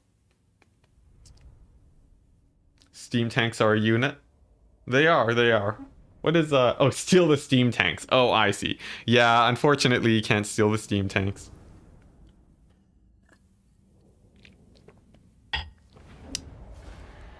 Alright. Looks like I didn't manage to get the Hellstorm Rocket Battery, but that's fine. We've successfully defended Ochendorf, though. Which is exactly what I am looking for. And we have another Hellstorm we could possibly take out. I don't want to take too many losses here, so we'll play this battle. No problem. No problem in the slightest. Oi. Alright. And they just have a normal steam tank. Wow. Gelt has really been going gunpowder heavy this campaign. Let's see. Is there anything really threatening here? I guess the wizard is a tiny bit scary. Nothing overwhelmingly scary, though. just go ahead and do this. The Empire endures! I could use the battle to heal up my forces too. All right, Bright Wizard or Life Wizard, go! Heal him up. He has his work cut out for him. We'll hit Franz with the Overcast. There we go. Pull the Wizards back since they're already at full HP. And alright, they're just shooting at me with their Hellstorm rocket battery. I can live with that. Alright, I think that's enough healing for now. Let's go ahead and end this battle. Whoopsie daisies. I still want to heal my warrior priest. Okay, now we can end this battle. Gonna send Franz in on that steam tank. It's gonna proc his buffs. He'll take a little bit of handgunner fire, but that's okay. I'll move in my own artillery to shut them down. And then quick old banishment should be able to do it, I believe. Hits up most of the infantry there. Yeah, they're routing. Amazing. I want to shut down this Hellstorm rocket battery too. And then their lord to get them into army losses. In fact, you can even send in the wizards. Why not? Why not? They have combat buffs, right? We'll send in the warrior priest too. We'll send in everything. Send in the steam tanks. Let's see. Oh, whoops. My wizard did get routed off though. That's a bit awkward. Let's send another banishment in there. Warrior priest away. Ah, come on, you poor wizards. There we go. Okay. So, you know, we took a little bit more damage than we had to there, but we won it. That's what's important. Would you agree that the Vampire Coast can make more money by leeching from ports than taking them in many cases? Yes, in a sense. I think having actual territory will get you a lot of money. But, you know, if you get one Doomstack just flying around capturing ports, that's like a really good way to make money too. Yeah, establishing the coves and so on. I would say like a mixed economy is sort of where you want to be. Because when you're capturing territory, that's really good for steamrolling. If you just have ports everywhere, you know, you can't build up your buildings and so on. Alright, do I go for the replenishment? No, I need more money. There we go. I think we have just enough, yeah, to survive the end turn. We're living on a knife's edge, guys, but we're doing it. I can go ahead and finish off this little army over here. Sweet. And then I can take over control of Ochendorf and use this as my main second defensive location. This is really good because everyone's going to be coming in from this choke point. You know, a few armies might come from this way, but it's a fairly defensible position. I quite like it. I can't recruit here just yet. Kiraza Karak is defended. And can I afford this? No, I cannot. But that's okay. Alright, scouting parties are looking good. No major threats over there. Okay. Okay, I think we're good, man. 170. I think this is actually going to be my longest campaign ever. In and out of streams. But we have a really nice location here now. I just need to finish off Belagar, which means taking out these settlements over here. And then taking out his capital over there in the distance. These guys too, the border princes, the southern realms, they have 8 settlements, and it's mostly in the Badlands. I can't really be bothered to take them out just yet. It's not like their armies are especially threatening anyways, so I guess I'll just leave them as is. Also, our imperial authority has hit the triple digits now. That's crazy. It's cursed watching Reichland fight the Golden Order. It is. I really wish I could confederate Gelt, but, you know, he just didn't vote for Franz. So, we're gonna have to annihilate him. Oh my gosh, and the dwarves show up again. The dwarf tide is truly endless, guys. The problem, if you have coasts controlled by enemies, is that you can't take the land around it. Indeed. So you have to take vampire coves, like, on the other side of the map, essentially. Which is not terrible with some of them. Like, I would say as Noctilus, that's pretty good. As Luthor, you have some pretty good options, too.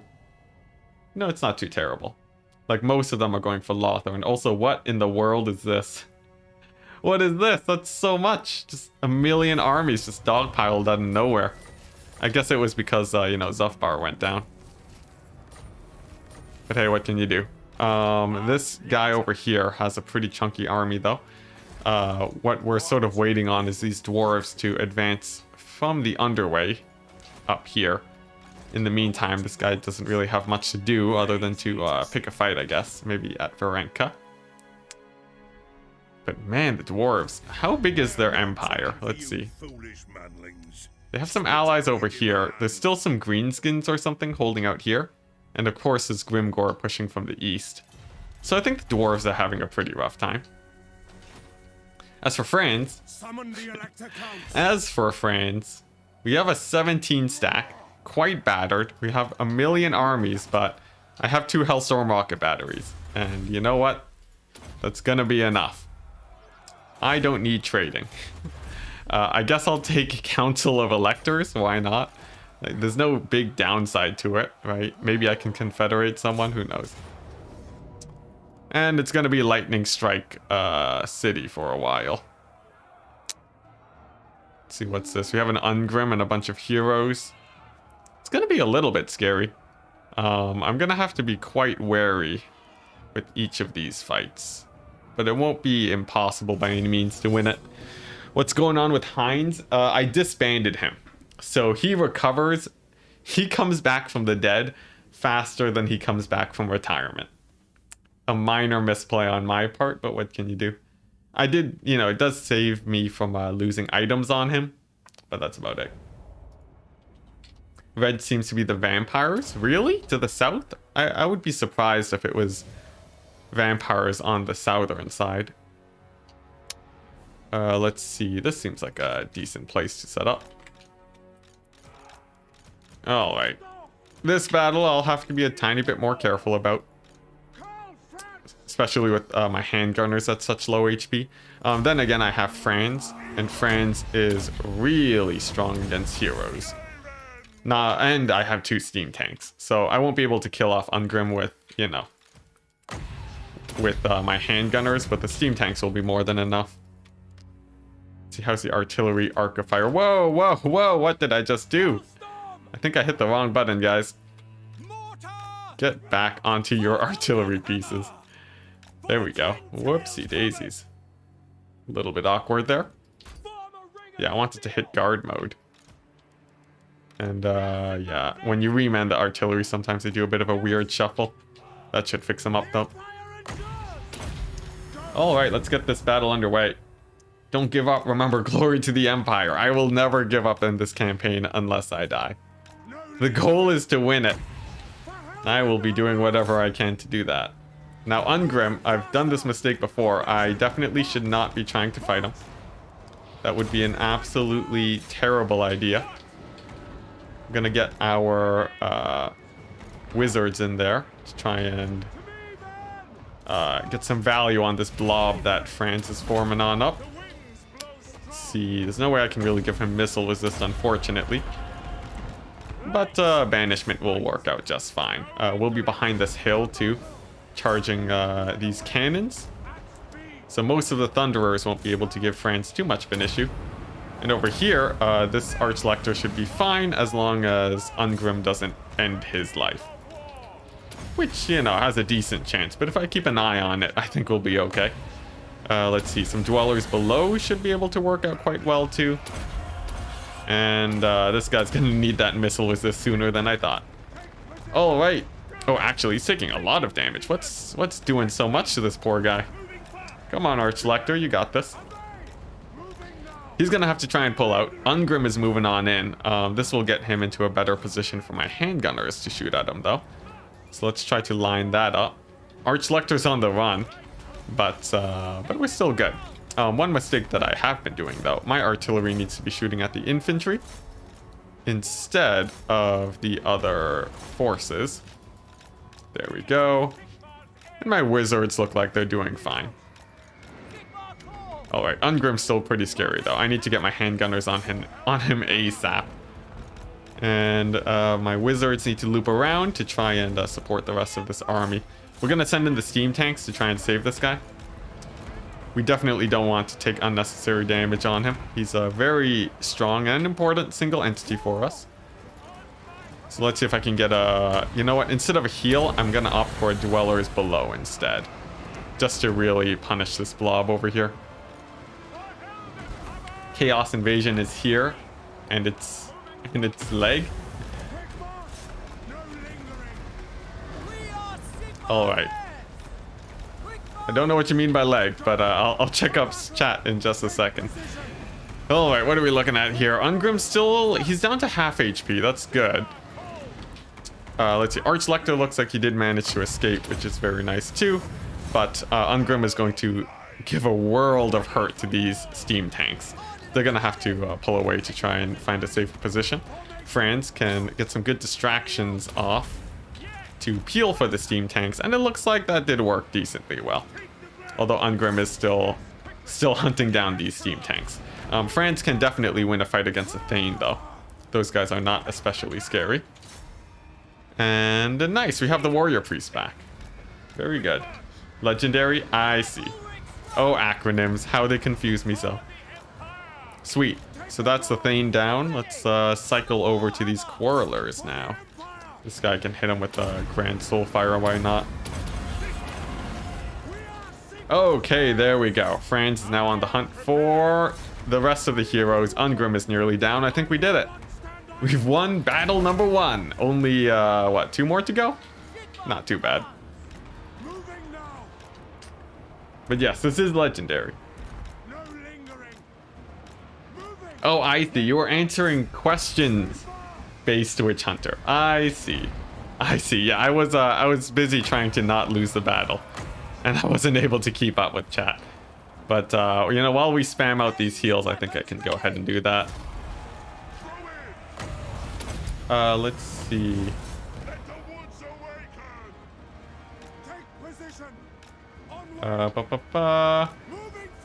Alright, yeah. Yeah, okay. People are just filling in the gaps that I should have been in chat. Alright, thank you guys. Thank you for splaining stuff. Okay, you know what? I'm not too worried about Rune Lords. I'm just gonna focus on my heals over here. We'll get a big old regrowth on the steam tank, and this should get us nice and ready for the next battle. Ungrim is so desperate. He's hunting some weird fridges on wheels to satisfy his Slayer Oath. That's true, that's true. Except in the end, he's just getting gunned down by my handgunners. I don't think I'm giving him a very good time this campaign. But then again, he keeps on coming back, so... I guess it's not like I'm really fulfilling his Slayer Oath. Okay, sweet. That's all the healing we needed to do. Let's go and see if we can clear out these Empire armies.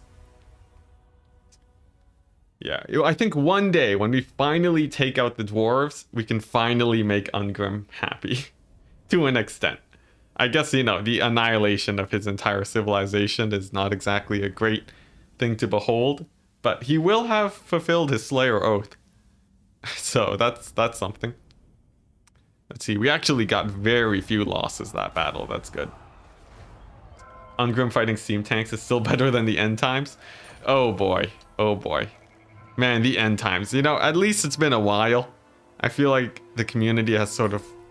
That's a really good trait, by the way. At least, you know, I feel like there's a general idea of acceptance when it comes to the end times now, where we don't like it, but we're all sort of fine pretending it doesn't exist. Lore-wise, that is. I haven't actually played the game. The game might be wonderful. Actually, I've heard that Age of Sigmar is pretty good. But the end times books were definitely, you know, it seemed like they were a little bit rushed, if I had to guess. The last thing he sees before getting gunned down for the 5th time over. Elevator music 2, the 2nd. I think that's very poetic, isn't it? Just engraved onto the side of a steam tank. Very lore accurate. Alright, here we go. Gonna need to heal up our forces again. Thank goodness for this Jade Wizard. If it wasn't for him, things would be pretty rough. for this army, what, we got some mortars, we got some great swords, nothing too scary. I just need to move on in and finish them off. This forest is actually to my advantage. It makes it so that their guns will have a much harder time actually firing in on Franz. Some banishments will do very good too, and then I just gotta spam out some heals. Focus fire is gonna be on their lord, and then these great swords shouldn't be too much of an issue. I just have to be really careful. Man, the impulse to go on to ×4 speed is too strong with me. I just always go on ×4 and take 1,000,000 damage on my wizards, and then I have to heal them up the next battle over. I feel like simply not making mistakes would be better, but you know, whatever. All right, steam tanks are in combat now. Let's go ahead and get these handgunners into range, and then the warrior priest can go ahead and do everything. There we go. He has a really nice set of abilities. As for Franz, he's just getting gooned out by 1,000,000, what? Just a bunch of infantry here. He can take out the Lord. I think we should have army losses for us.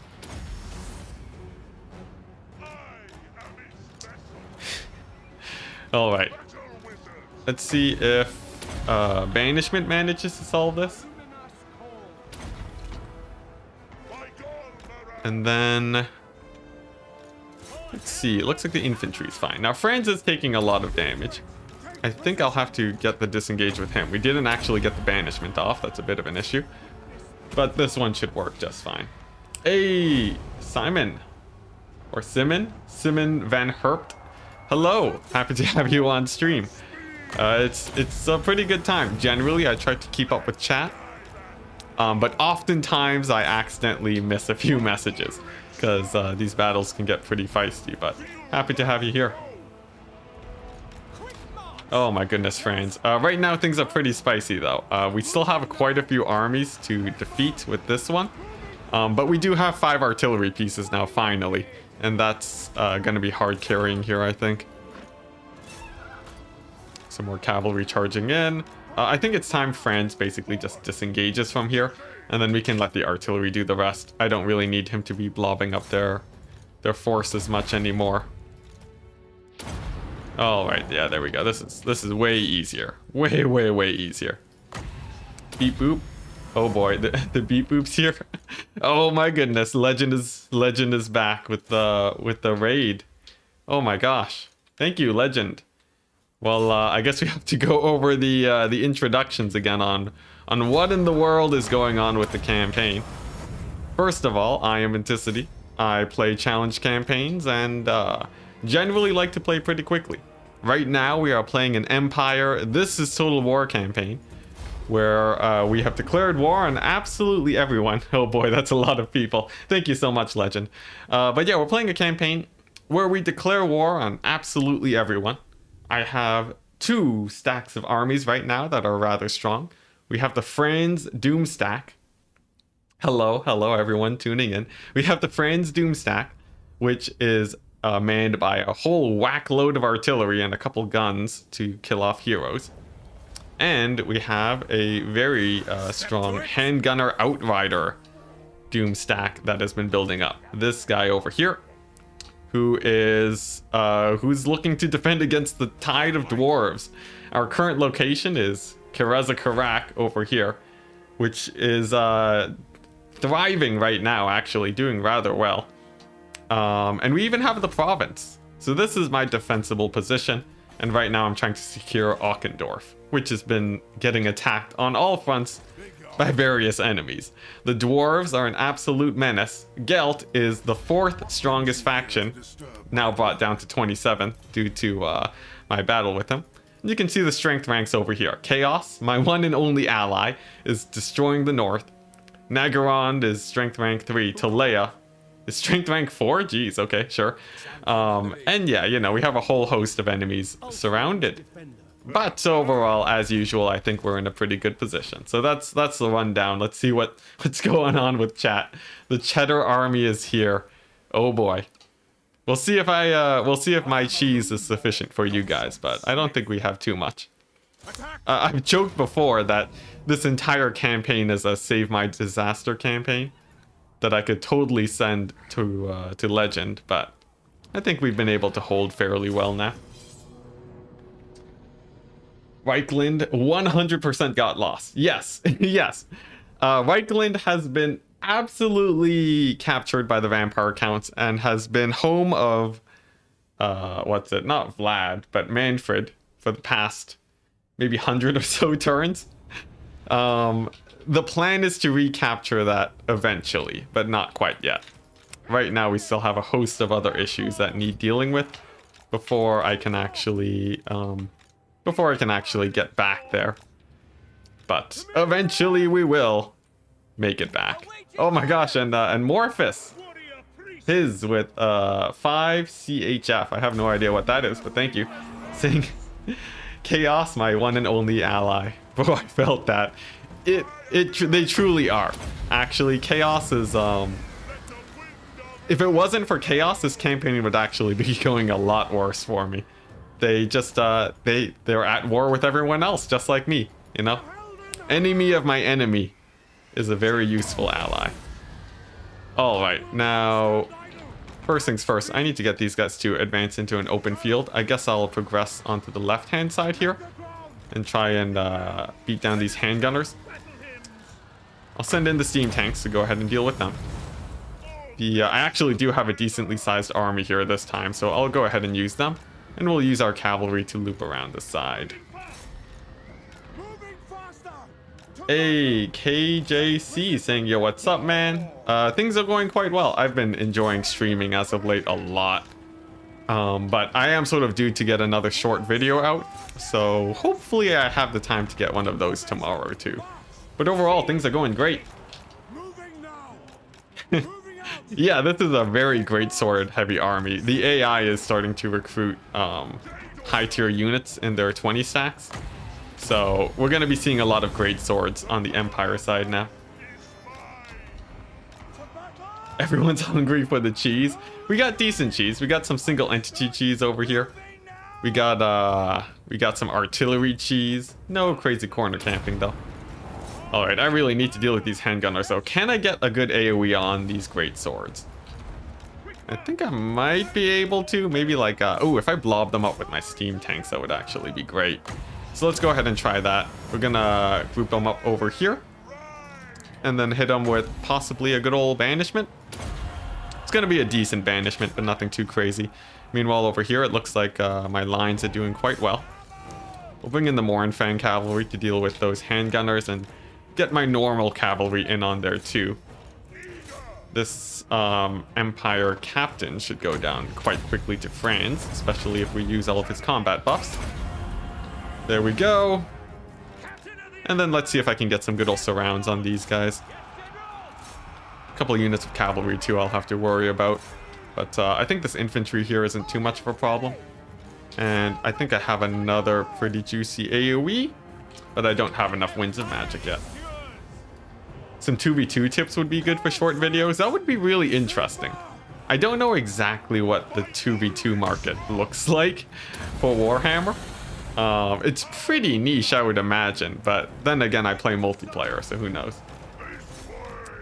653 turns of pain, that's your prediction? Honestly, I wouldn't be too surprised if this campaign lasted that long. Yeah, I play a lot of Warhammer multiplayer. I've won a good number of tournaments myself and has shown up in the top of tournaments that Turin has hosted.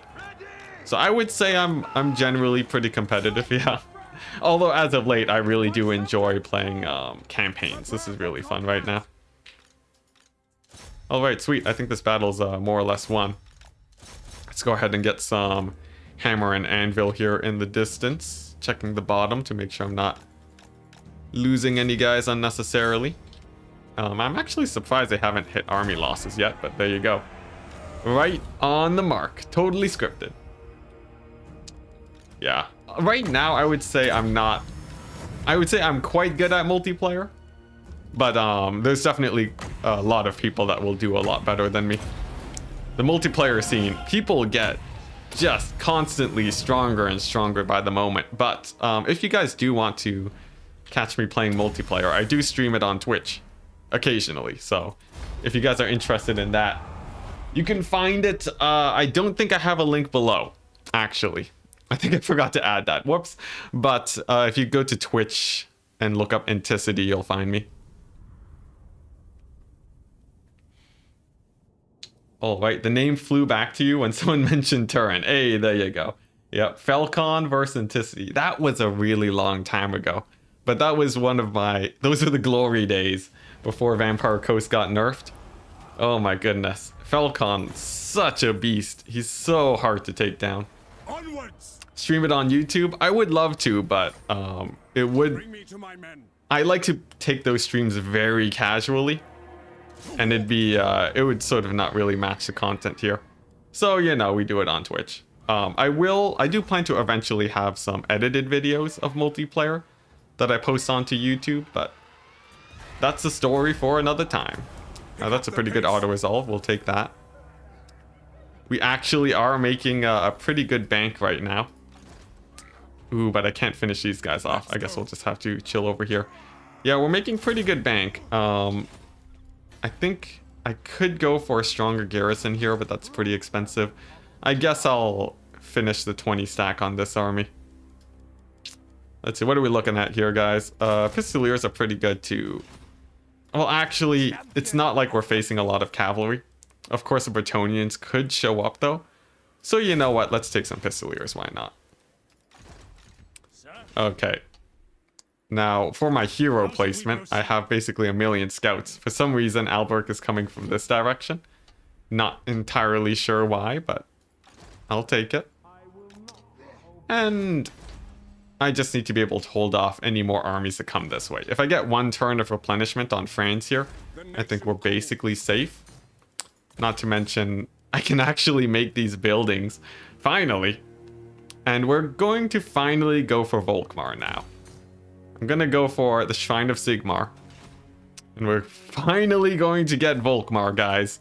171 turns in. Possibly even longer. But that's the goal. Oh boy. I don't think there should be too many fights during the end turn too. So that's a pretty big plus. Alright. Real quick, I just need to open up a tab. All right, so I think this army's doing quite good. But what are we going to do about the dwarves? We have another army here. This army doesn't have a lot of artillery pieces, which makes things pretty scary. But he does have, some Outrider grenade launchers. We'll see how well they do against the dwarves. In theory, they should be rather good. But I haven't actually used Outrider grenade launchers yet. Time for Flagellant spam. Let's see, what would be the best faction to fight with Flagellant? Maybe, I guess the Undead, right? That makes the most sense. But I don't know how many vampire accounts are going to be left after Chaos has their way with them. At this point, Volkmar's going to have long hair back. I would not be surprised. Sort of... Like, this campaign, in terms of Warhammer time, must have lasted years, right? Just years of constant fighting, and Volkmar's just been chilling, waiting for the Shrine of Sigmar to be built. Alright, Pyrrhic victory, I'll take it. No losses, that's completely fine. Amazing. That's actually really good for me, jeez. Okay, nice. Nice, that solves some income issues. We got another dwarf army in the distance, but if you look over here, this used to be a dwarf settlement. That means the Chaos armies are starting to push down there. Oh, but I think the vampire counts might have pushed Chaos back a bit. We'll see about that. Over here, what we got? Some more great swords. That's fine. The garrison's looking quite strong. I think we can take this fight and then finally sack Barrickvar and have a ton of extra cash. Normal grenade launches do armor piercing, if you remember correctly. So it might not be as good as Borderman. As the Borderman. As in, like, Pistoliers?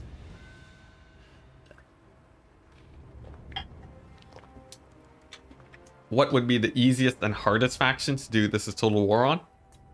I think Noctilus is probably one of the strongest factions for it. Just because he has such a defensible location. You know, he's surrounded by ocean attrition, right? Of course, enemies can come from all directions, but attrition is so strong when it comes to these campaigns. And then after that, it's anyone that has a corner area. That's pretty nice. So like Krotgar would be really good. Malus would be really good. And probably, I don't know who else. Who else has a really good corner? Oh, Snickage for sure. Snickage would be disgusting. Because he can just kill a faction every, like, what, 20 turns? Yeah, Snickage is real gross. Torox, of course, too. Because his campaign is designed around being able to fight everyone. But yeah, definitely a lot of good options. Aranessa would be really fun. I don't think she's the best, like the easiest one to win it as. But like, she'd be a blast to play this type of campaign on. Oh my goodness, that'd be a great time. Alright, steam tanks away. Franz fighting the general. And then time for some AoEs. Sartosa would be a really good position. Not to mention you're also undead. So you'll have all that attrition too. Yeah, that'd be really fun. Alright, so Franz doing just great work against that that lord. He's gonna go down. And what? It's just a great sword stack. All right, I think we're basically good. We can just ×4 this. Franz can hang back a little bit so he doesn't take too much gunfire, and then we'll sub in for this guy as the new tank. He has insane resistances. He'll do just fine. Okay, and then we can get the steam tanks to hit up the infantry, and then hit up the infantry with the dwellers below. Borderman is a Marienburg special. Oh, I see.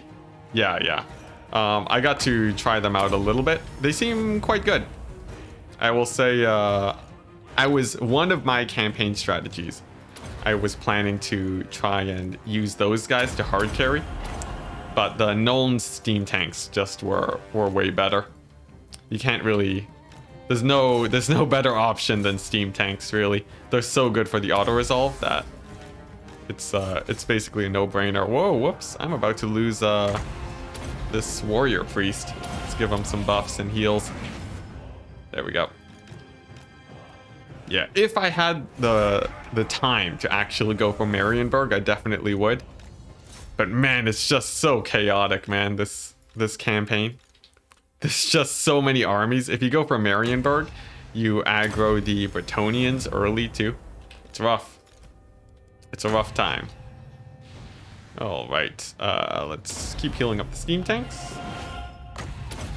I do need to make sure I top off this army, just in case we have to fight a million battles, which sometimes we will. And it's looking like they're doing quite well for themselves. Falhart has a really strong start, does he? Well, okay, the Black Arcs are definitely quite strong, but... Oh, actually, yeah, I guess, you know, on Mortal Empires, you can sort of conquer all of Lustria quite well. Yeah, Lokir for Mortal Empires. That makes sense. Ooh, Oxyotl would be pretty cool. Actually, guys, I've never played an Oxyotl campaign before. How is it? I know there's a lot of teleporting when it comes to him, so I don't know how that sort of comes into play.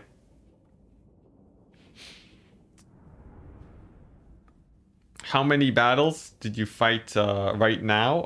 Loads. The battles are uncountable. Endless, man. The donut is a very easy start. That's true. I'd be a little bit worried about people coming from all directions. There's like a few too many openings for my liking personally. But I think it's still a very good position. As long as the climate is good for you. Let's go. Okay, finally, Franz is gonna go back there. He's gonna try for the millionth time to recruit those spears. And then I can grab these guys. And great, we have another dwarf army here. Let's see, Karazakarak. Karazakarak is quite well garrisoned. But I'd rather slow down this army if possible to get that next turn of replenishment. Thankfully, my chance of success is extremely high. Except against Grombrindle, apparently. And this guy's gonna have his work cut out for him. He does have a bright wizard though, and that's going to be a big help. Now, what do I want over here? Movement range. I could go for some more wizards possibly, or use this place as an area to recruit. I feel like the weaving house for money is actually quite nice. That could result in a lot of cash over time. Sweet. I believe we are more or less ready to go. On to the next turn.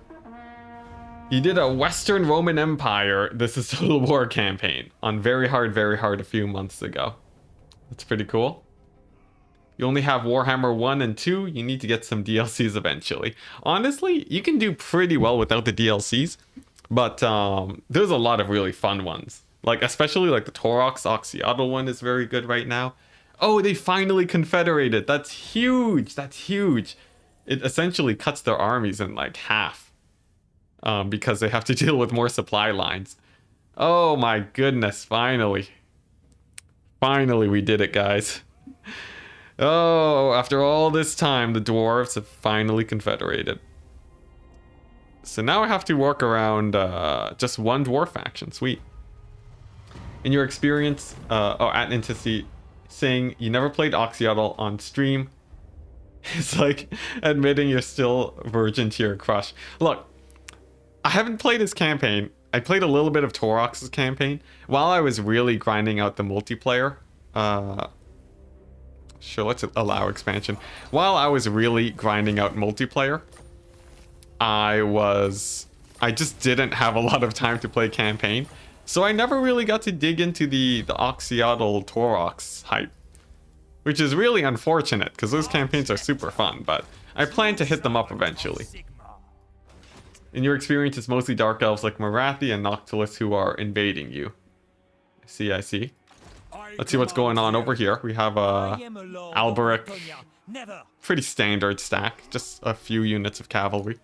But Franz is going to have his work cut out for him for sure. And over here, that's actually a pretty weak army. I'm not worried about that. Alright. We got Heinz. We got Heinz here. It's an underway battle. But he does have a ton of magic resist. And yeah, Grombrindle should basically do no damage to him. I don't have any artillery, but I think that's fine. Oof. WRE. Oh, what is that? Is that what does WRE stand for? I don't know my acronyms, guys. I don't know. The Tomb Kings DLC. Honestly, as a player that enjoyed playing the Dwarves a lot, I didn't really enjoy the Tomb Kings campaign that much, I must say. But it's definitely a really different campaign. So if it does suit your style, it can very much so be one of your favorite campaigns. Western Roman Empire. Oh, okay, I see. All right, here we go. Let's get some more flame storms going. And then I guess I sort of need to advance. It's a bit of a strange situation here where the hill can be a bit of a problem if the AI doesn't advance towards me. If they position just right, I'll barely be able to hit them. So that's something that I sort of have to pay attention to. What I'd really like to do though is to slip my cavalry along the side to snipe out their artillery though. That would be amazing. Yeah, I haven't actually, so for me, my history with Total War games, I actually came in around Warhammer 1. For me, I never really played a lot of the older Total Wars. I just didn't even know they existed until Warhammer came out. But boy, am I happy that I found the franchise. Total War is great, man. You like the turtle then explode aspect.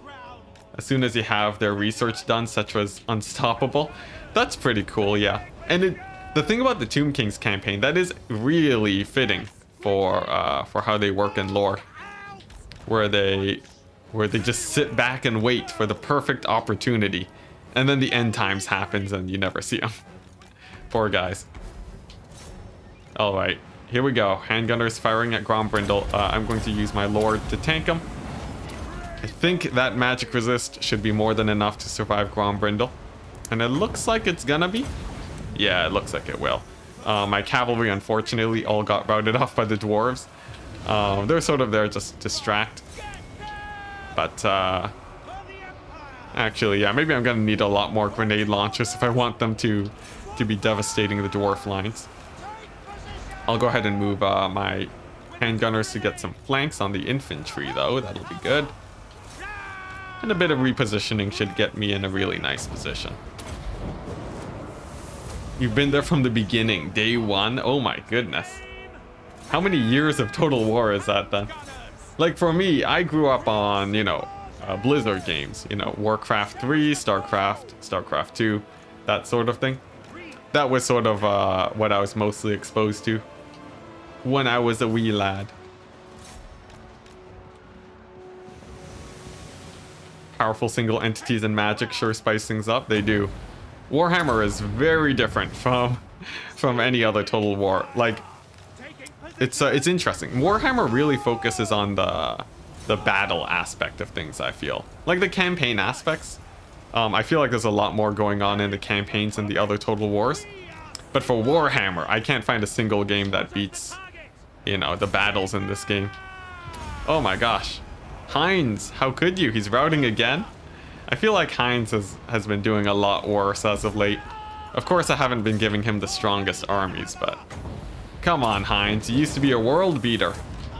You used to be able to fight anyone 1v1, and now he's dying to Grombrindle. Disappointing. Watching the ninja trying to assassinate enemy generals is your favorite aspect of any Total War game. I feel like, man, I've seen a few of that on Reddit and so on. I love the idea, but I wonder how it would actually play out in Warhammer. I guess the logistics would be a little bit too hard to design that for every faction. But man, would that be fun to see if it was like a goblin or something instead. It's basically like what, mini cinematics, right, for the ninja videos. Man, the possibilities when it comes to Warhammer really are endless, right?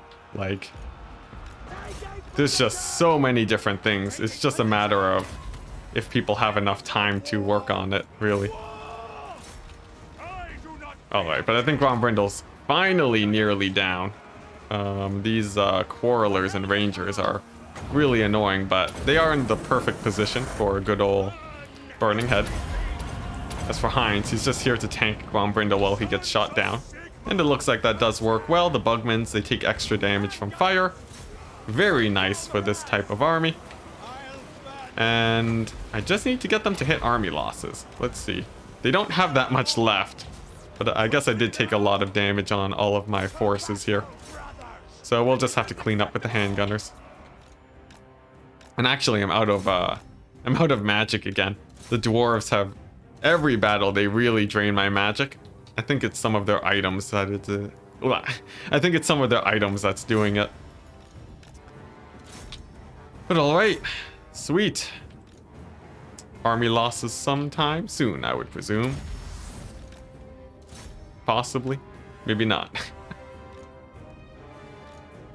So for Warhammer, there's probably like thousands of combinations. Yeah, the logistics would be absolutely insane, but I feel like that alone would be so epic. Obviously, you know, on a company standpoint, convincing a CEO or the top dogs to actually spend the, you know, thousands of dollars it would take to make those cinematics, even more, I guess, you know, hundreds of thousands to make that. I guess that would be unreasonable, but man, would it be epic. All right, sweet. So that dwarf army was actually a lot more difficult than I thought it would be to beat. I definitely need some artillery in this army, or things are gonna be really rough. Whew. All chariot armies in Rome 1? Oh boy. How strong were chariots in Rome 1? Were they, did they have like infinite mass? What made them good? I guess no gunpowder is really good for a chariot meta. Napoleon and Empire were amazing, unpopular opinion. Those were primarily gunpowder focused games, right? Britons had infinite mass, yeah. Honestly, mass is one of the strongest mechanics that is completely hidden in this game. Yeah, having high mass is so important. And they don't even show what it is. But come Warhammer 3, the Ogre Kingdoms, right? They're going to have a spell that increases mass. So if that actually becomes a visible stat, that would be really cool. I feel like it's not going to be because we haven't seen it in any of the trailers and stuff. But it's cool to see sort of more mechanics on that front. Alright, let's see if I can clear these guys nice and quick like. Come on, let's take them out. There we go, army losses. Or maybe not, or maybe yes.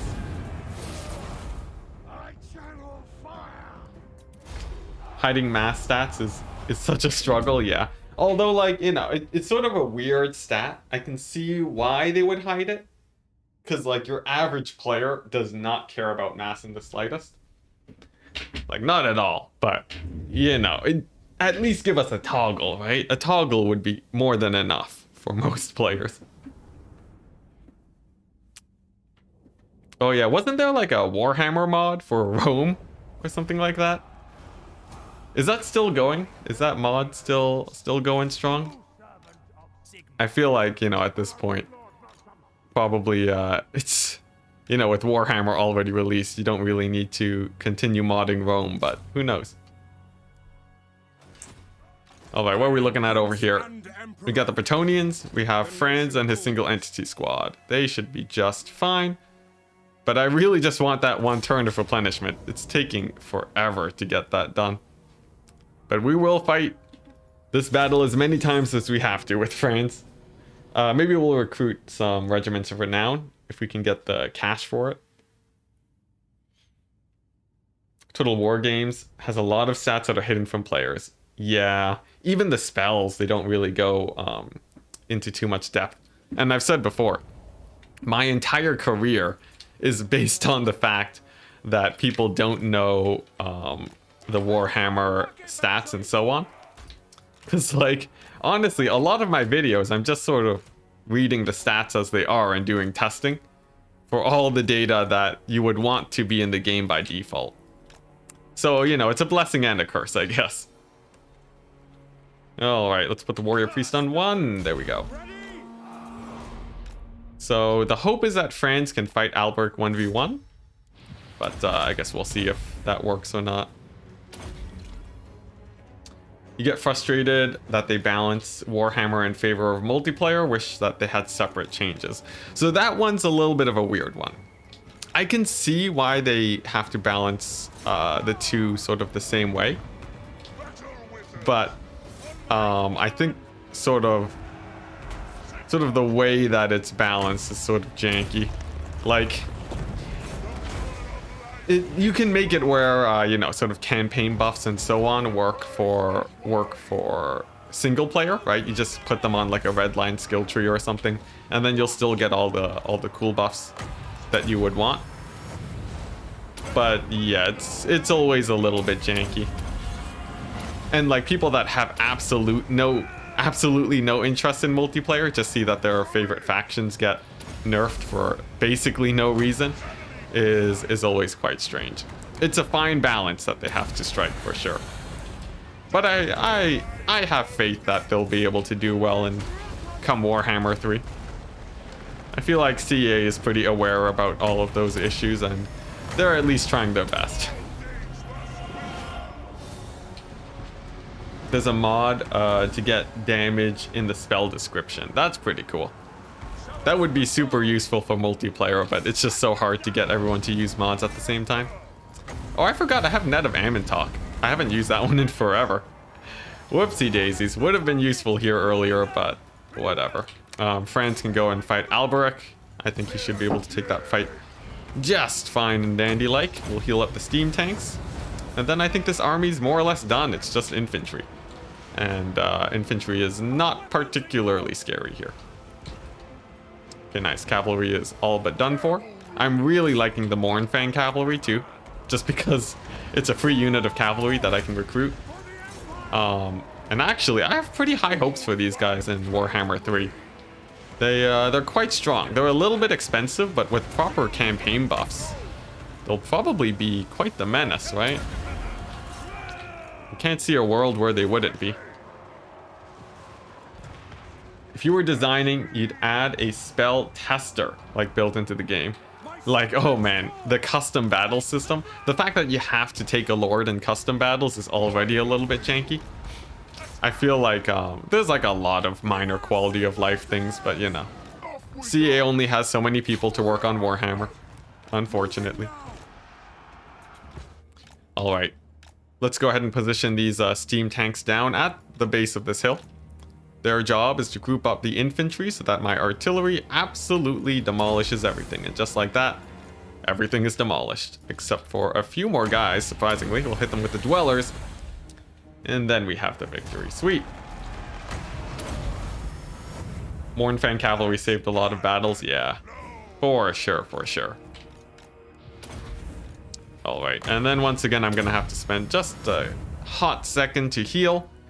Because... I don't know when my next turn of replenishment is on this army.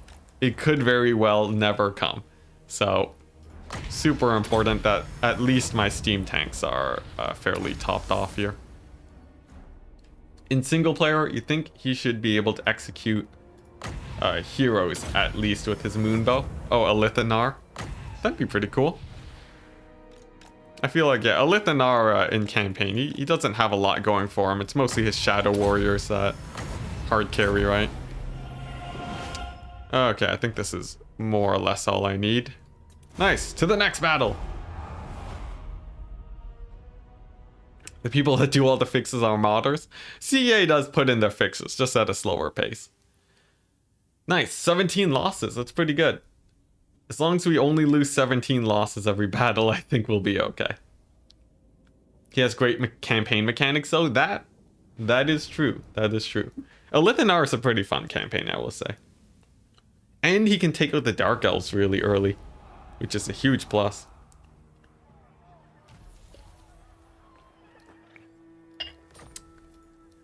Alright. So, Regiments of Renown. I could get another steam tank. That would be insanely expensive, though. So I don't think I will. I can get the Sunmaker, though, on this army. So I'm going to wait for that. We'll get rid of that unit of spears and then throw in the Sunmaker at my next convenience. And I think this one could benefit from another unit of handguns just to focus down heroes. Then I can get replenishment from this army, and we'll be in a perfect situation. Alright, sorry, I'm just getting water. Remember to stay hydrated, guys. If this was my Twitch stream, on my Twitch stream I have a button where people can remind me to stay hydrated. I wish I could have something like that for YouTube, but unfortunately YouTube's still upgrading their streaming systems. Didn't CA credit some mod makers in the last patch? They usually do. Yeah, a lot of the features that come in when mods are when mods fix things, CA will give them credit afterwards. All right, here we go. But yeah, just the nature of game development. It's having worked in a programming job before with other companies. The problem that you run into a lot is that it's just really slow to push out updates. Unlike when you're making mods and so on in personal projects, where you can basically just get an update out in literal seconds. It's just sort of a different scenario. So I come to expect companies to take a really long time to get even simple things out. It's just the nature of things. Alright, so I just need to attack enough to get these guys to advance towards me. I don't really want to stay in the fight here for too long for Franz, since it's generally a pretty disadvantaged situation. So I'll just hit these guys with the dwellers. Move Franz to push through onto those mortars, and then we can pull back. Sweet. Alright. Nice. And then the artillery support's going to be clearing things out. I'll bring in my handgunners too to get a few extra shots in. And then I think we'll be okay. Steam tanks will need to shut down these range units eventually, but I'm in no rush. What is a bit of an issue though is that my warrior priest is taking insane damage. What's hurting him so much? I have no idea. But hopefully he manages to heal back up. Jeez. Is that like a, what, is this hero just insanely strong? No, he looks pretty normal. That is surprising. Maybe it was just the halberdiers sort of fighting there, causing him issues, but it looks like he'll be living. Franz is gonna go and try and snipe this guy out if my handgunners don't do so first. Looks like my handgunners did first, but that's pretty good. Alright. So what are we looking at? Just a couple units of archers left. We'll hit them with our artillery, and then this battle should be more or less done and set. Sweet. Let's go ahead and get this steam tank over there to tank. And it looks like army losses. Wonderful. Oh, is that a bot in chat? Is that a bot in chat? Are we gonna have to call the moderators? If you think it's a bot, or if you know it's a bot, feel free to ban it. Yes, lightning strike is really OP. I'm happy that it's getting nerfed in Warhammer 3. Okay, sweet. And one more heal for the road. Yeah, in Warhammer 3, it's scaling. So it delays reinforcements for the first 2 tiers. And then tier 3, then it works like normal lightning strike. Extra powder on range units is pretty insane. It is. Vampire Coast. Vampire Coast's mechanic is just 30% more damage on their range units. It's absolutely insane.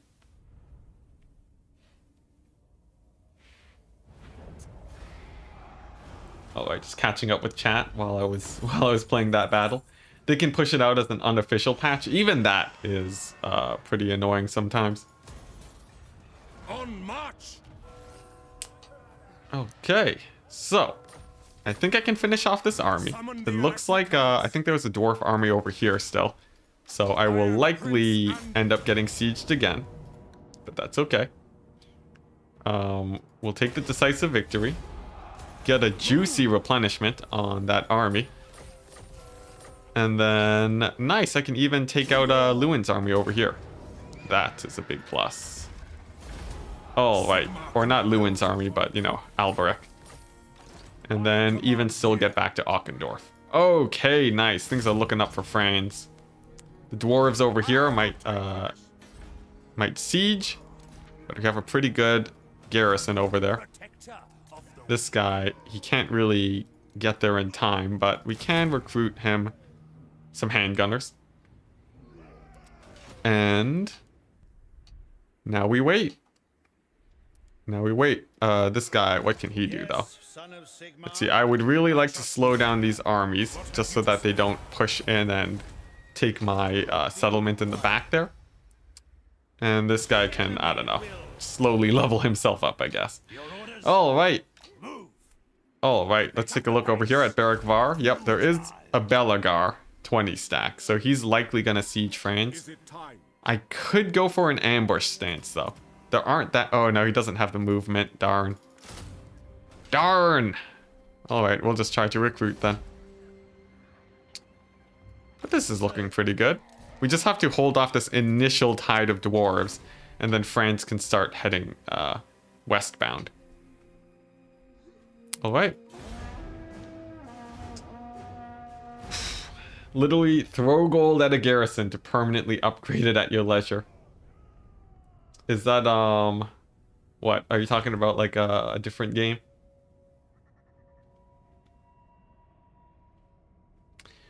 Would also act as an indirect buff for Skarsnik since he gets Lightning Strike baseline. Does he? Wow, that's crazy. Yeah, that's a pretty nice buff for him. Unless they make it where he only gets one thing of Lightning Strike at the start. Also, the Von Karsteins just got destroyed. Thank you, Chaos. You did well for me. So that means there's basically one group of each faction now left. That's crazy. We're getting we're approaching the end game, guys. Finally.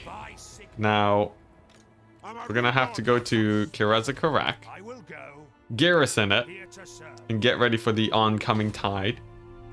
Belegar did indeed move on out to siege Ochendorf, which means I can simply beat him in the field of battle. Shouldn't be too hard. It's the standard infantry army. My single entities are on high HP. And then we're gonna siege and sack Barrickvar. Maybe even settle it, just to hold for a bit. And then from there, we're gonna really finally start putting on the hurt on the dwarves. Finally getting our vengeance, guys. He was talking about your comment over the garrison thing. Oh boy, this conversation is real deep. We want them to see them add the ability to change garrisons around. Oh, I see.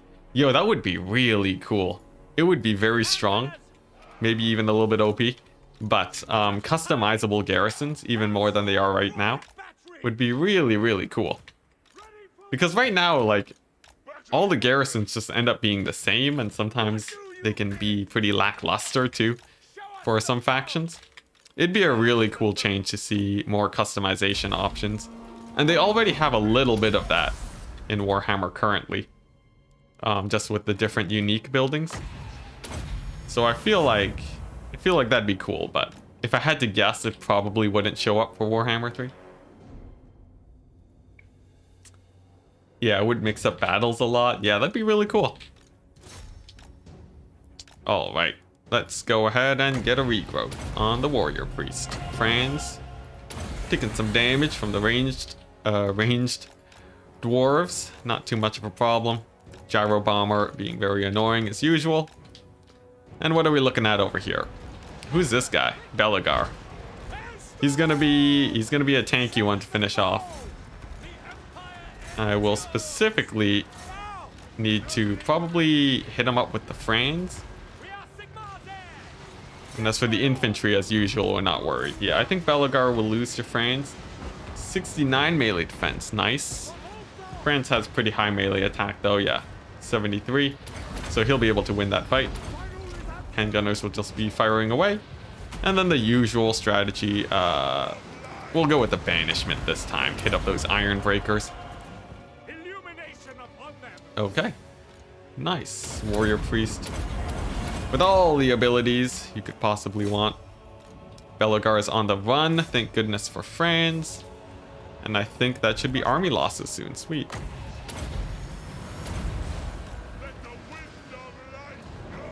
One of your ideas is being able to take units you kick out of an army and put them into a recruitment pool for Garrison.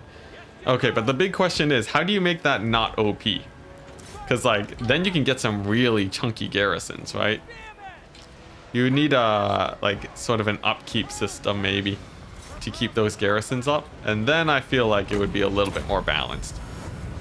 Or, like, you know, just make it where, like, armies that are garrisoned don't have supply lines or something, you know?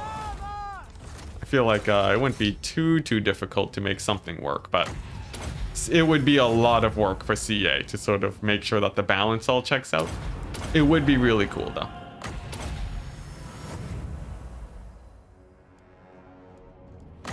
Oh, wait, and can I get an overcast? I think I can. There we go. What's it? It's an upkeep and out-of-pocket system. That's cool. I like it. Especially if you can add wizards to garrisons, that would be huge. Absolutely huge. The forum post was like 3,500 characters. So that's a bit of an essay there. Add an upkeep cost for garrisons. or perhaps limit the tier of units to the garrison. That would be cool. I think first things first, though, you have to make sure the AI is a bit smarter, or people are going to add 1 million archers and stuff to the garrison, and then just have them cheese the AI to death, and you'd never lose a settlement. You want units that you start the campaign to become regiments of renown if they reach rank 9. That would be something. That'd be cool, but I feel like a bit of a strange... I don't know how that mechanic would play out, personally. Yeah, wizards and garrisons don't excite you? Okay, I guess. Can you at least get heroes to sit on garrisons? I don't know, that might be OP. It's kind of refreshing to watch these battles. Thank you. I've heard that quite a bit, actually. I have a very different playstyle to many people. It's sort of a fast and loose playstyle that generally gets Franz killed 24/7. But it does mean that the campaign goes by a lot faster. That's my brand at this point, really. You have amazing micro. It comes with playing multiplayer for years. For years of multiplayer. So, you know, at a certain point, you sort of get used to managing a lot of units. Yeah, for multiplayer, I can say that I am quite proficient with basically every faction in the game now, having played that much multiplayer, and I'll also say I don't regret it. But yeah, that's me. That's me. Heroes and garrisons could be bought to train up the garrison to have veterancy. That'd be nice. Yeah, you know, get like... I feel like, you know, having some chevrons on your garrisons would be really cool, just outside of having them battle. Some sort of mechanic to interact with that would be quite nice. Since, you know, garrisons would eventually just sort of fall behind compared to all the other armies on the map. It'd be nice to have a way to have them sort of grow in strength a little bit over time. But alright, here we are in the siege battle at Barrickvar. It took us, what, 3 hours to move from Karazakarak to Barrickvar? But we got there. We finally got there. Any factions you dislike playing? Actually, none. I can say I enjoy playing every faction in the game. There are a few that I sort of tend less towards. And that would be sort of... I think Tomb Kings don't really tickle my fancy too much compared to the other factions. And yeah, let's see what else. Yeah, Tomb Kings I do enjoy playing, but they're sort of lower on the list. And what else? What else? I like Lizardmen. I'm not sure. I like playing a lot of factions. Yeah, for me, I am a man that enjoys basically everything in this game. You know, be it speedruns, be it multiplayer, be it campaign, you'll probably see me playing it. Different play styles in multiplayer too, you know. Give me anything. Alright, so that wall is going to be a bit of a problem. Can I banish? I cannot. So, I guess that puts Franz in a bit of an awkward position. But hey, you know, we have a million artillery pieces. It can't be too much of an issue. I guess I'll have them focus directly on Franz, which should speed up the battle a little bit. And then the steam tanks are moving on in to kick down the gate. Norska's pretty fun. Yeah, Norska's quite fun, actually. I enjoy the challenge. Alright, let's heal up Franz. Steam tanks are nearly through. I think army losses should kick in a second. I'm surprised it hasn't yet, actually. Are Lizardmen top tier in multiplayer? Right now, they're sort of A tier, I would say. Right now, the top dogs, actually, is Beastmen. Surprisingly. Well, I guess maybe not that surprisingly. They just got a DLC. But Beastmen are really strong in multiplayer right now. Chaos is really strong in multiplayer, which is quite fitting considering Game 3 is coming out soon. As for the worst faction in multiplayer, Norska, almost undoubtedly right now, sadly. But I think they're still a fun faction to play. You hate chaos? Well, you know, they are the bringer of the end times. Do you mean you hate them in single player campaigns? Because chaos is one of the most outdated factions in the entire game right now. In single player, that is. Alright, but nice. Barrickvar is mine. It is a steady source of income. I do not need this building. And I could probably get rid of the die maker too. What, demolish for 750? You know what, we'll keep it. So this is going to be a temporary outpost. I don't plan to stay here very long. It's just to stall the enemy a little bit as they advance. Ochendorf is finally... It's graduated to the point where I think it should be fairly safe as long as these dwarves don't move into siege it. And we have just a boatload of money now. So I think it's time I get this guy back in and have him. That is a dwarf army. Let's see. You know what? What?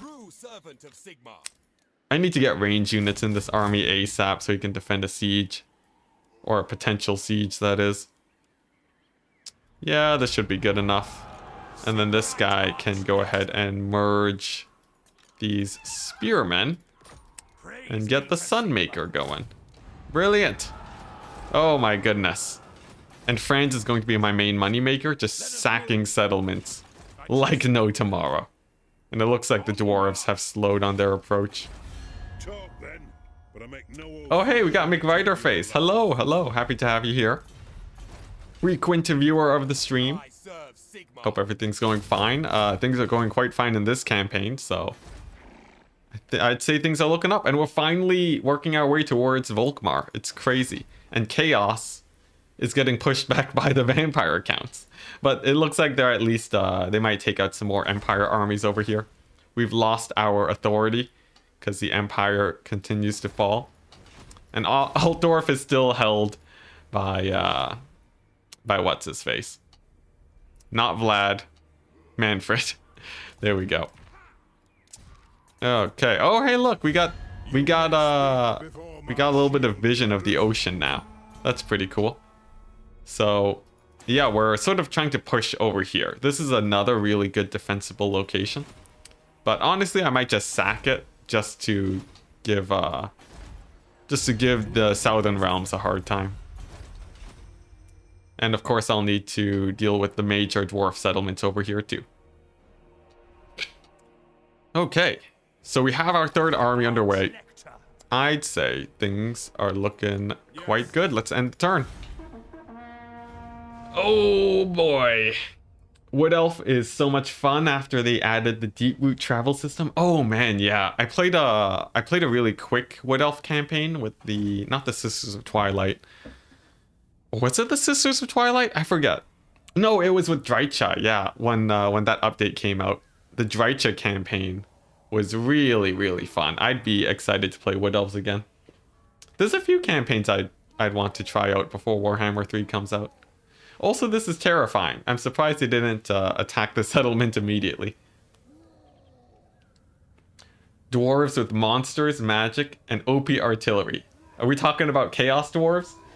The most hype faction for Warhammer 3 that I can't believe they didn't add yet. Yeah, Chaos Dwarves are gonna be so sick. Ton of greenskin slaves. Oh my goodness.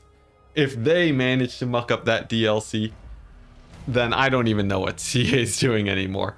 That's gonna be such a good campaign. Alright, what do we got here? We have a million more heroes. That's fine. We have this guy. He's gonna go over here. Scouting. Southern Realms. Hello. Yeah, it's a very weak army. Alright. Nice. Our scouts are doing really good. It's nice to know where I can position my army safely.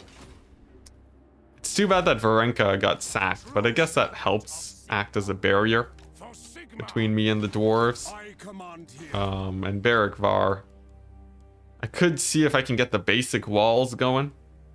I guess we might as well. It's not a huge investment. And then Franz can do cleanup over here. Show these guys who's boss. Let's see. Yeah, we'll take this army on.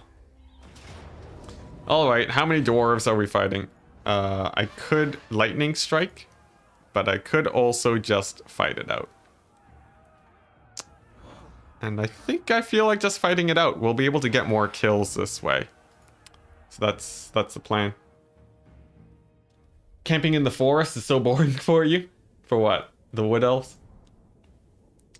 Gonna have to ride and bring the end times if they don't have the good dwarf DLC for sure. Have you guys played that dwarf mod? Someone in chat will know what I'm talking about.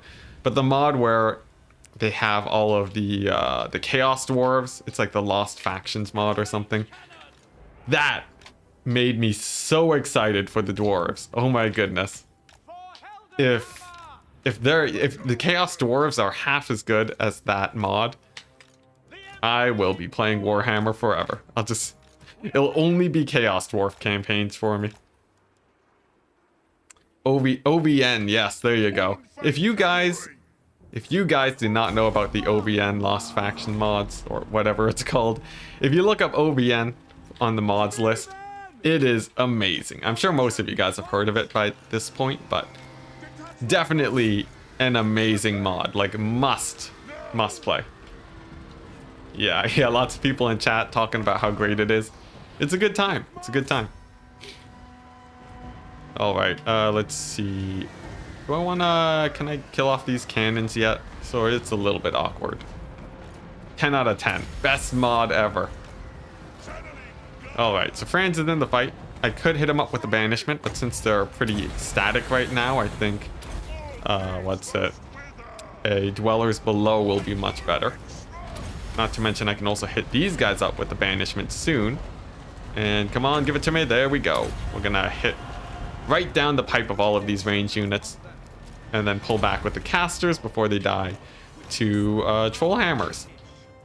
There we go. France is gonna have to pull back too. And then the Hellstorm rocket batteries are just gonna fire away. Now there are a million Longbeards in the distance. Makes me a little bit worried, especially since I'm not being efficient with my artillery in the slightest. I guess we'll have to micro that a little bit more. Let's see, they have an organ gun too firing at Franz, but that's okay. And you know what? I think these Longbeards, since they don't have any range units, it's gonna be a pretty good time to just hit them with my casters. I'll bring the Jade Wizard back to heal up Franz. Oh my goodness. What is that blob? What is that blob? The AI just handing it to me. Alright, well this caster is about to get a million kills. He's at 0 right now. Whoops. No, he was at 0. And just like that, he banishes those dwarves to absolute nothing. Alright, great. Well, I guess this battle just got a lot easier than I would have expected. That's half of the HP on a million Longbeards. Sweet. Beastmen went from 1 to 10, yes. Yeah, I heard the Beastmen campaign was absolutely terrible before, but it's nice to see that it really only takes one DLC to make a faction great again. Okay, I'm gonna need to retarget with my artillery onto that dwarf Longbeard stack. My warrior priest will be just fine, sort of bouncing between the range units. His resistances are good. So sweet. For me, the simple fix for wood elves will be having a little bonus for the economy and outposts. Yeah, I heard their economy took a little bit of a hit. But you know, I'm sort of fine with whatever. I've only really played a Dreiche campaign, and I played it pretty quickly. I never went for a full campaign map conquering, so I don't really know how that's affected by the changes to their economy. All right, now, whoa, whoopsie daisies. Now these dwarves are starting to get a little bit close for comfort. I'm going to see if I can clear them out here. I'll need to group them up with Franz too and get some crossfire going. So the battle's not over just yet. I have to make sure I don't get overconfident here. Also, my caster is getting really bogged down by these iron breakers. They have really good mass, so they'll generally give him a pretty hard time. Okay, there we go. He finally gets out of there, which means I can hopefully get a pretty nice banishment on all of these guys. We shall see, though. If not, I could also go for Chunky Dwellers Below. Let's see, it looks like the Banishment's hitting fine. We'll hit them with the Dwellers Below. And then continuing microing this guy in the distance. Now the Quarrelers are going to be a little bit annoying. I do have some reserve Mournfang cavalry that I haven't really been touching this fight, so I guess I'll send them in. And I believe us to be in a fine position now. Sweet. Okay, so that's most of the mobility down. It's just their artillery left now. People still talking about Beastmen in chat. Pre-Beastmen DLC was your favorite campaign because it was really the only challenging one. Yeah, enemies all around. You know, you really only have one army. Ugh! You really only have one army, and it's not particularly strong. I can say I do appreciate me some challenge campaigns. At Enticity, are you Canadian? I am Canadian. Hey. Yeah. Usually most people will assume that I'm American by default, simply based on percent chance and population. But yeah, I am indeed from the northern wastes of Canada, represented in game by the Dark Elves. Ungor Doomstack? What a mighty Doomstack. Alright, let's get some heals. We'll patch up the steam tanks. Topping these guys off is not as important in this battle since Franz is fairly safe. He's clearing out most of the threats, so we don't need to wait too long. Everyone's really Canadian at heart.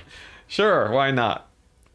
You know, just don't say that when you're getting off the airplane and trying to move into Canada.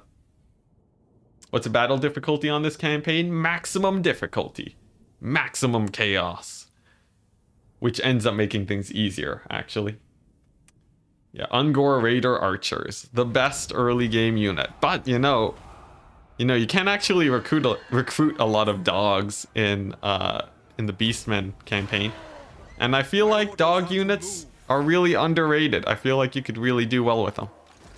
Maybe that's just me. Canadian money has a maple scent on it.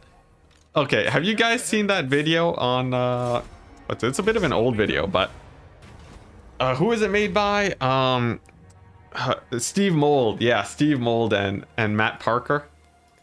Please tell me you guys are nerdy enough to know about those guys.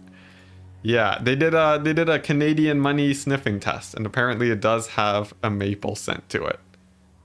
I think that was the conclusion. Someone in chat can let me know. All right, place your bets. Let's see what we got. The red. Well, it can't be red then, and it can't be purple, so it's 1 or 2. Let's see. This is a 1, which means it's 2. Wow, that took me longer than it should have. 2 blue. Darn it! I didn't beat chat. Chat was faster than me. Oh, how could I? All right, let's get Franz and let's finish off these armies. McWriter face, you did it. You got it first. All right, what are we looking at here? We got just some basic dwarf artillery. Should be an easy fight. Scratch and sniff. If it was scratch and sniff, well, okay. If you think about it, right? Money.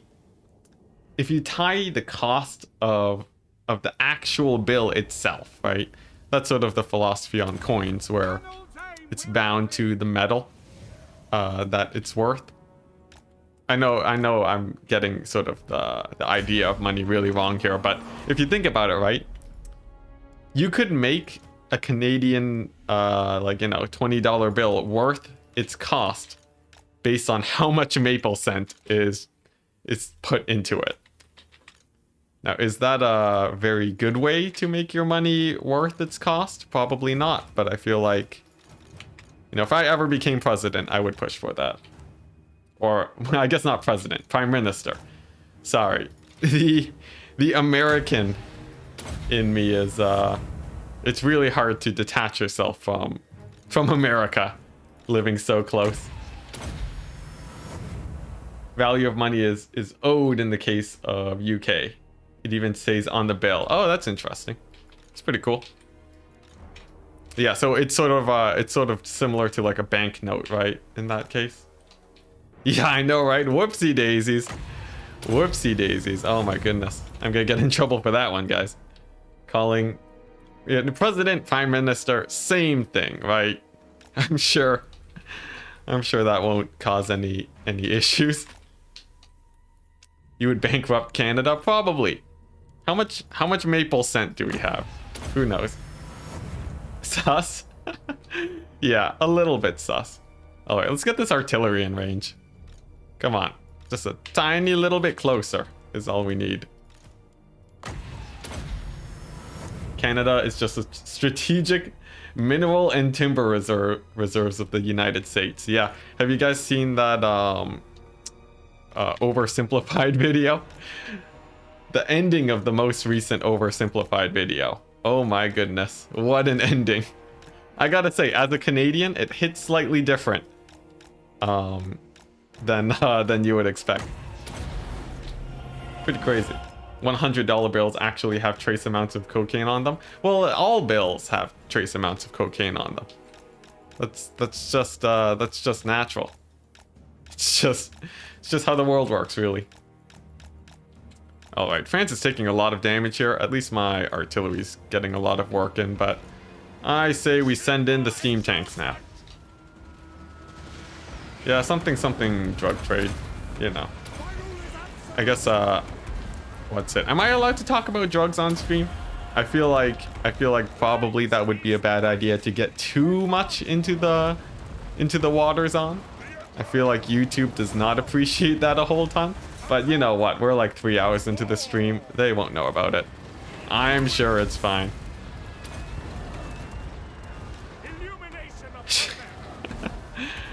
Yeah, everyone knows that. Oh my goodness. All right. By the way, don't do drugs, kids. I feel like I probably don't have to say that, but just in case, I'll just throw that up. Although I don't have any personal like vendetta against. Well, okay, you know what? Let's not dive into that. I feel like talking about drugs is just a huge bucket of worms. Let's talk about Warhammer drugs. What does does the Warhammer universe even have hardcore drugs? I guess Warpstone, right? I guess that's the obvious analogy there. The value of money is purely based off of how much cocaine is on it. Oh my goodness. A $100 bill would be pretty grainy. Is it grainy? I have no idea. Whatever. We're moving on to Warpstone. Yeah, Warpstone. Thwart is pretty high. I guess I never thought I would hear that or read that out loud, but now I have. Now I have. And in the meantime, while getting distracted with that, I've managed to lose both of my bright wizards. Both of my wizards. But if I get my steam tanks over here, I think this battle should more or less be done. We just took a little bit of damage on our single entities, but you know, they're used to it at this point. Dwarven ale, I guess. Does alcohol count as a drug, like in legal terms? Because then Dwarven ale would be pretty hardcore. It's just like straight alcohol. Like the alcohol content in like, you know, your average Bugman's is probably insane, right? At least from what I gather from the lore. What percent alcohol is Dwarven ale? Someone let me know. Someone call Lore Master of Sotek. These are the questions we must know. Goblins take shrooms, yes. They also are shrooms, which makes it sort of awkward, but I guess people eat animals too, so, you know, it sort of checks out. Warp snuff? That is literally called warp snuff. Yes, that is true too. 55%. Okay. That's pretty crazy. Don't do drugs, do elves. No Slanesh. No Slanesh. It's said to knock a regular man cold after just 1 pint. Insanity. Insanity. And the dwarves are chugging it. Renaud's Delight. Wow, I've never actually heard of that one compared to all the other ones. Awaiting orders. Alright, so this is going to be a little bit awkward because this army can destroy this tiny force here. So we're going to have to bring in the Franzinator and have him win the fight. It's not ale anymore, I guess. Alright, here we go. Artillery over here. Steam tanks up ahead. We are getting shot at by artillery. Whoopsie daisies. I guess we'll adopt a charge forwards approach with Franz and just sort of get him in there. I guess we'll want to heal the wizards since they're most prone to getting accidentally annihilated. And then we'll hit them with the spells. Just went onto the wiki. Alright, sick. Okay, so this is sort of an awkward banishment. And I guess Franz will just snipe out the Dwarf Lord? That should be good enough. We'll send in the wizards. I should probably respec their items too. I feel like their items right now aren't the greatest. We could probably do a little bit better. Okay. There we go, but this fight's underway now. I believe we are good. As long as this Dwarf Lord doesn't manage to kill Franz, we should be alright. Steam tanks are in and healing.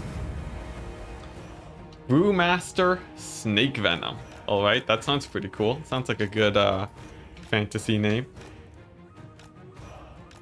Not distilled, so still counts as ale. See, I'm not really a big, alcohol type guy, so I don't know a lot about the distinctions between ale and so on. Oh no, we crashed. Oh no, are we still streaming? Let's see. I'm still good, but the game might have crashed. We can always reboot it though. Or we can wait for it to respond. Choose which one. Okay, yeah, the game totally crashed. We'll close it. This is total crash hammer. Well, we're looking for a game to capture, guys. Well, I guess we'll take this moment to thank everyone for watching. I don't know. What do you do when the entire game crashes on you? The heals on Franz was too much. I wonder if it can't be similar to the Nehek bug, right? It did seem to happen after I threw down the heal, but whatever. I can tell you're a straight heroin guy. Yeah, you got me. You got me, Great Rain Man. Oh, hey, look, it's the guy that has been constantly sending armies my way. Where's the Franz splash art? Yep, 100% dead. Game got obliterated by, there weren't even that many entities. So, who knows? Remember... yes, the good old... Remember to subscribe and smash the bell. What a weird phrase. I don't know how I feel about that. Usually, I've had my fair share of, telling people to subscribe. But I don't know the right way to do it. If you guys do enjoy, hit the appropriate buttons that will let you see the amount of content that you're looking for. I guess I'll say that. You're overheating your GPU. Let's see. Let's hit it with a Control-Alt-Delete real quick.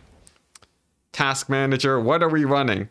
Oh, actually, I'm running some editing software. I should probably close that, since that will naturally cause things to lag a bit. I think that should solve the memory problem. Yeah, we're good. We're good. Beep boop, still here. It was at 60-ish before the beep boop. The dowry were... Oh yeah. It's what's it? Doxed? Oh man, I can't believe I'm forgetting the correct word here. It's not doxed, is it? Oh my goodness, come on. I should know about internet stuff. Whatever. Oh wait. Anyways, back to this. Let's get Franz in there. Let's get the regrowth in there. Let's get the steam tanks in there. And then the artillery just shooting them up. Okay. All right, there we go. I think we're back in action. We just have to not crash it again and we'll be okay. This guy's gonna need to heal himself up because he's taking a lot of range damage. Franz needs to fight that dwarf lord. Steam tanks are in. Then we'll get the warrior priest in there too. Alright, there we go. Nice. And we managed to win even a little bit faster than the last fight. Amazing. DDoS. Oh, there you go. DDoS. Darn it. Oh man, everything I say is just gonna fall flat if I don't remember the words I need to say. My goodness. They swatted me? Yeah, that would be actually terrifying. Oh my gosh. That's not going on anymore, right? Ugh. What a terrible thing. We won't talk about that. That gets a little bit too in the realms of stuff I don't want to talk about. Let's see. I see you. You're watching this LR. Oh wait. Oh, is that one of? I feel like I've watched. No, I haven't. Okay, never mind. My journey begins. Yeah, man. Every YouTuber really has a different way of asking for subscribers. You can get really fun with it, but I haven't really figured out my style yet. Moving out. Okay, so this guy's gonna go here. He's gonna ambush, and he's gonna pray to Sigmar that they don't spot him, because if they do, they're gonna rip his head off. It's not gonna be pretty. So hopefully he manages to survive. Do I have any heroes here to assist? We got some generals. I'll give them a bit of the assault unit action. Hey, look at that. Look at that. Took a little bit of damage. I don't think there should be too many armies nearby. That was the most recent attack.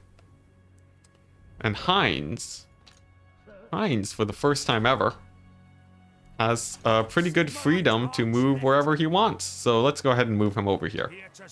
Hey, and Dominic Astolfi, thank you for becoming a deckhand. That is sweet. I've been pushing to sort of upgrade the membership program a little bit. So every once in a while, I'll put up a post asking what type of videos you guys want to see next for the members exclusively, and then you guys can pick, you know, a spell or whatever that you want me to cover. I think I have a post actually already up. So if you feel like, you know, if you feel like just putting in a type of video you'd like to see, then feel free to do so, because there haven't been too many comments there. Alright, but I think that's this turn done, which means we can move on to the next. And then from the south, the dwarves aren't too scary. From the east, they're pretty beat up. Yeah, it's looking pretty good. Real quick, how are my chaos allies doing? Strength rank 1. Very good. Very, very good. Oh, I should add you to this thing. This list of members that I have to shout out at the end of the video. Let's see here. Dom and Nick. Oh, actually, well, I guess you're a deckhand, so technically you don't get a shout out. I'm sorry for that, but if you want to put in a vote for what next video you want me to cover, just let me know. It took Legend like 6 months to pronounce your name. Oh boy. I hope I got it right. Legend is retiring his live streams, by the way. Oh, what do you mean by that? Doesn't like he's not live streaming anymore? Just call me Dom. Will do. Will do, good sir. Oh, right. What are we looking at here? Oh, Middenland has been going hard. Or no, it's Nordland has been going really hard. I'll let them finish off Middenland. What are we looking at here? Yeah. Oh, they're not even fighting with each other. Yeah, they're just sort of capturing territory in each other's territory. That's weird, but it looks like they're sort of holding out well for themselves. I'm happy for them. We took out 2 more factions, which is really nice. So the list of guys I'm at declared war at is thinning out ever so slightly. So I think we'll be all right. He said he may not live stream again, perhaps when Warhammer 3 comes out. Oh, that's very unfortunate. Bring me to my men. That's too bad. For me, the hype never dies over here, so I'll be streaming for the foreseeable future, well into Warhammer 3. But that's too bad. Well, actually, wait, no, it's the holidays. Legend is probably just taking a break to spend time with family and so on. I would presume. I haven't actually talked to him, so don't interpret anything Arch-lector, from what I say. cast evil out. He wants to focus on videos and personal life. That makes a lot of sense. He's gonna retire live streaming early 2023. Wow. Wow, that's crazy, man. Let's see. We'll sack this settlement. That's crazy. All right. I think I can fight this guy and then still retake the settlement. There we go.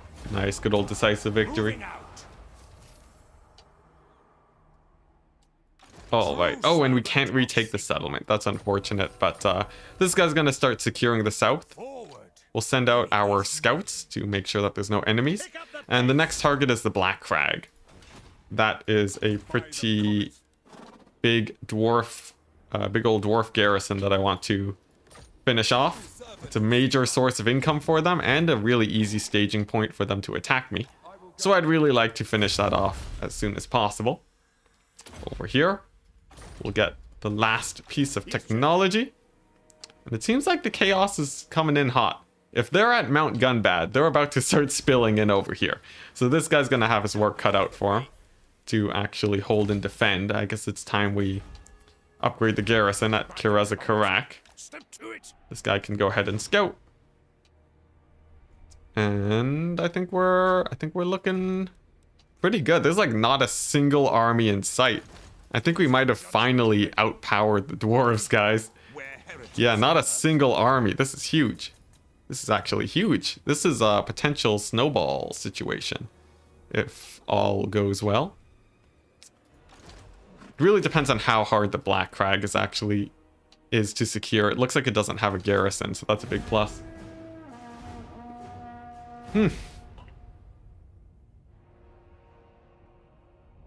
Legend has said that he doesn't need to stream for income. Apparently he's doing just fine and just does it for fun. Oh, I see. Cool. Yeah, if he enjoys making videos, I do not blame him in the slightest. Streaming can take a really long amount of time, so that's something you sort of have to worry about a bit. He still promised a Throg campaign. Well, that should be quite exciting. He doesn't have a lot of time left to finish that, though. Well, I guess if he starts next year, that would work out. He's a top earner in the community. I'm not surprised. He's been at it for a really long time, so he's definitely earned it. Nice. We'll stick with... You know what? Let's start upgrading the fealty of the Golden Order, right? If we can get this fealty to 10, even if we're at war with them, and then we can get this Imperial Authority up, we might be able to confederate Gelt. But I'm not sure if that's possible. We'll have to see. Alright, over here, the dwarves are nowhere to be seen. It's just Grombrindle and a bunch of angry miners. guided by Nothing we haven't seen before. And as for this guy, we're going to work on the Hellstorm rocket battery, crews, and some handgunners. And that is an army of beastmen that I just spotted that we're going to have to declare war on. So that's a little bit annoying. This guy can recruit Hellstorms at Karak, though. All right. You know what? We'll go for the 3 Hellstorm rocket battery just to be safe. the nation called And then Franz can... Well, actually, we're up against Chaos. servant of the faith. Hellstorms are good, but handgunners are sort of better against Chaos, I feel. I am prince and emperor. Okay. Nice. Decisive victory. Perfect for an auto-resolve. Step to it.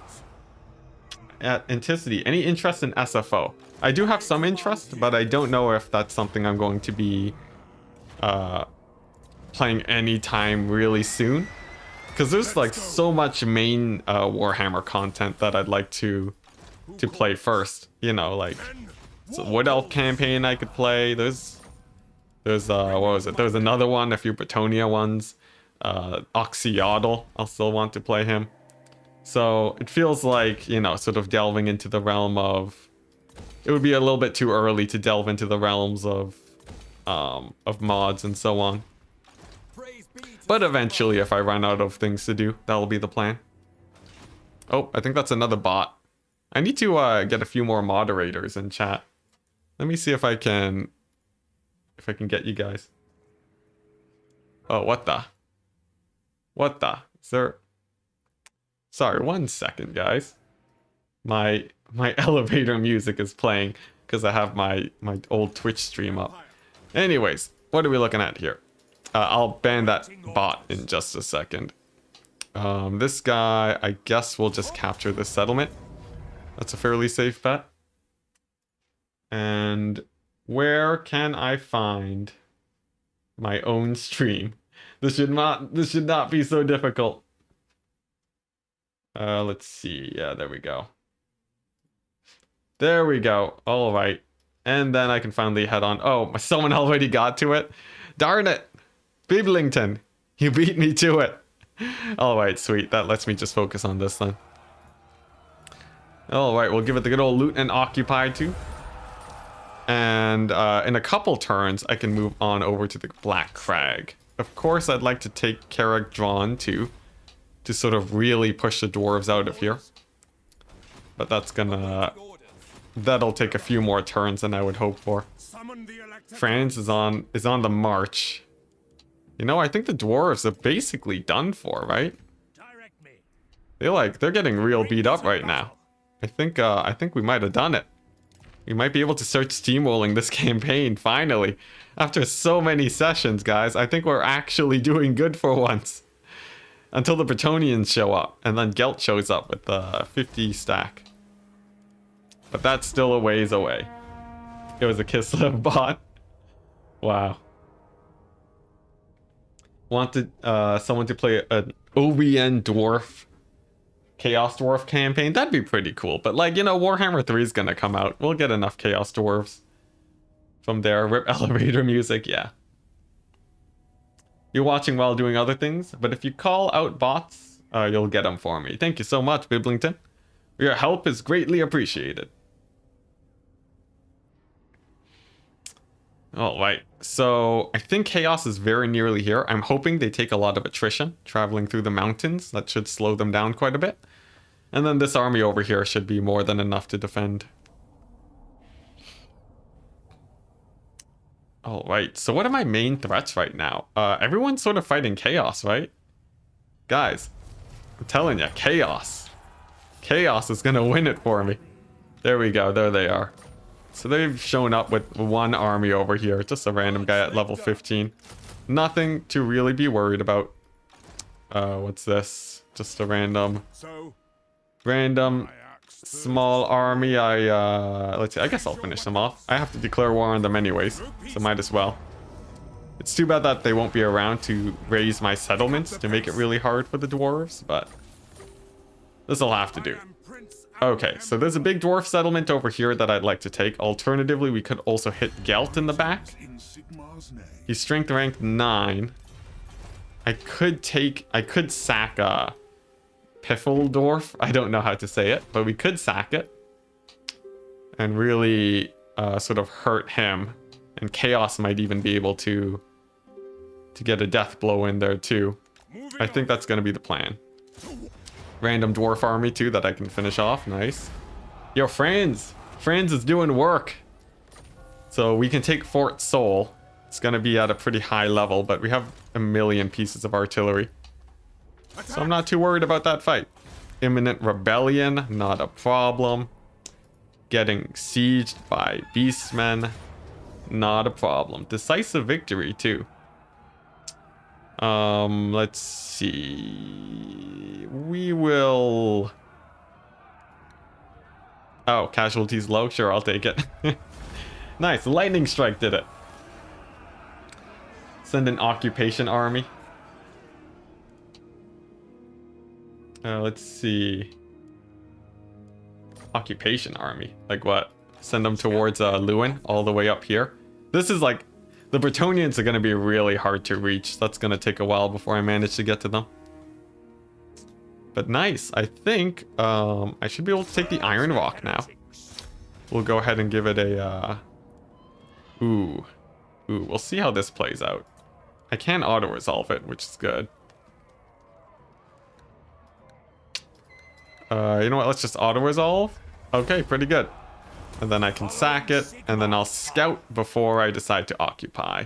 It looks like there might be an army down there. In fact, let's move this guy over here. Take another dwarf settlement. We're giving him a really hard time now. This guy just needs to move down here to start scouting. He's still recruiting. Franz is way over here. I think that's all my heroes and stuff sorted. I trust no man. It looks like there's no dwarves to the north. Yes. Oh my gosh. I think this is actually it. We're about to really start snowballing. Okay, nice. And we're still at war with everyone. Amazing. It only took 180 turns.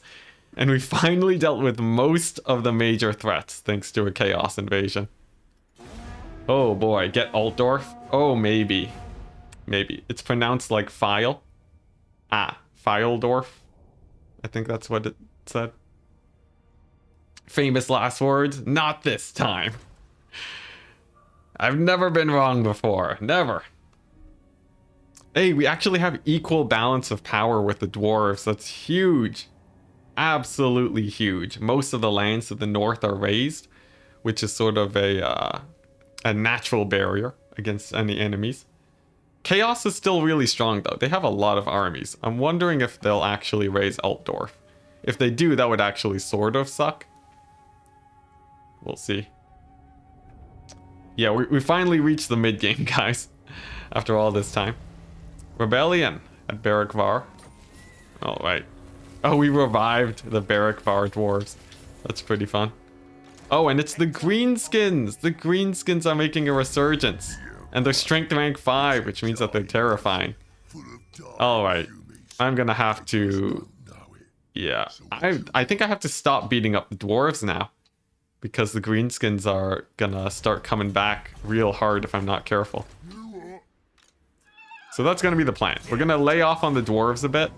And we're just gonna leave it to the greenskins to finish the job. And then maybe we'll hit them later. Corone getting smashed, are they? Are they getting sieged right now? No, they're looking good. There is a lot of chaos corruption there though. You just noticed. You can name the stream Exiles of Reichland. Is that a reference to something? Sorry, it's not clicking for me. Wow, that's a garrison. Oh my gosh, that's a chunky garrison. But we should be able to still win this quite easily. We have loads of artillery, which is perfect for this.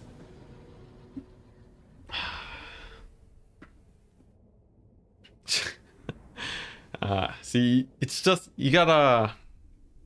It's just, you don't have the gaming chair set up good enough. That's the problem there, Dom. You rank 21 with all those settlements. You need more armies. I'm trying, but we have no money. We spend it all on armies that just die. Alright, here we go. This is a pretty good position, I think. Here we go, nice. And now we just have to take out that tower, and then we're basically good, right? Friends can move on over there. We have the artillery pieces. They're gonna fire in on all of these range guys. This should be a pretty easy settlement battle, I think. Then my casters can move on in. I'll even bring in the steam tanks to bust a wall and bust a hole in the wall. And then they can start shooting at the cavalry from there. A couple banishments will go a long way too.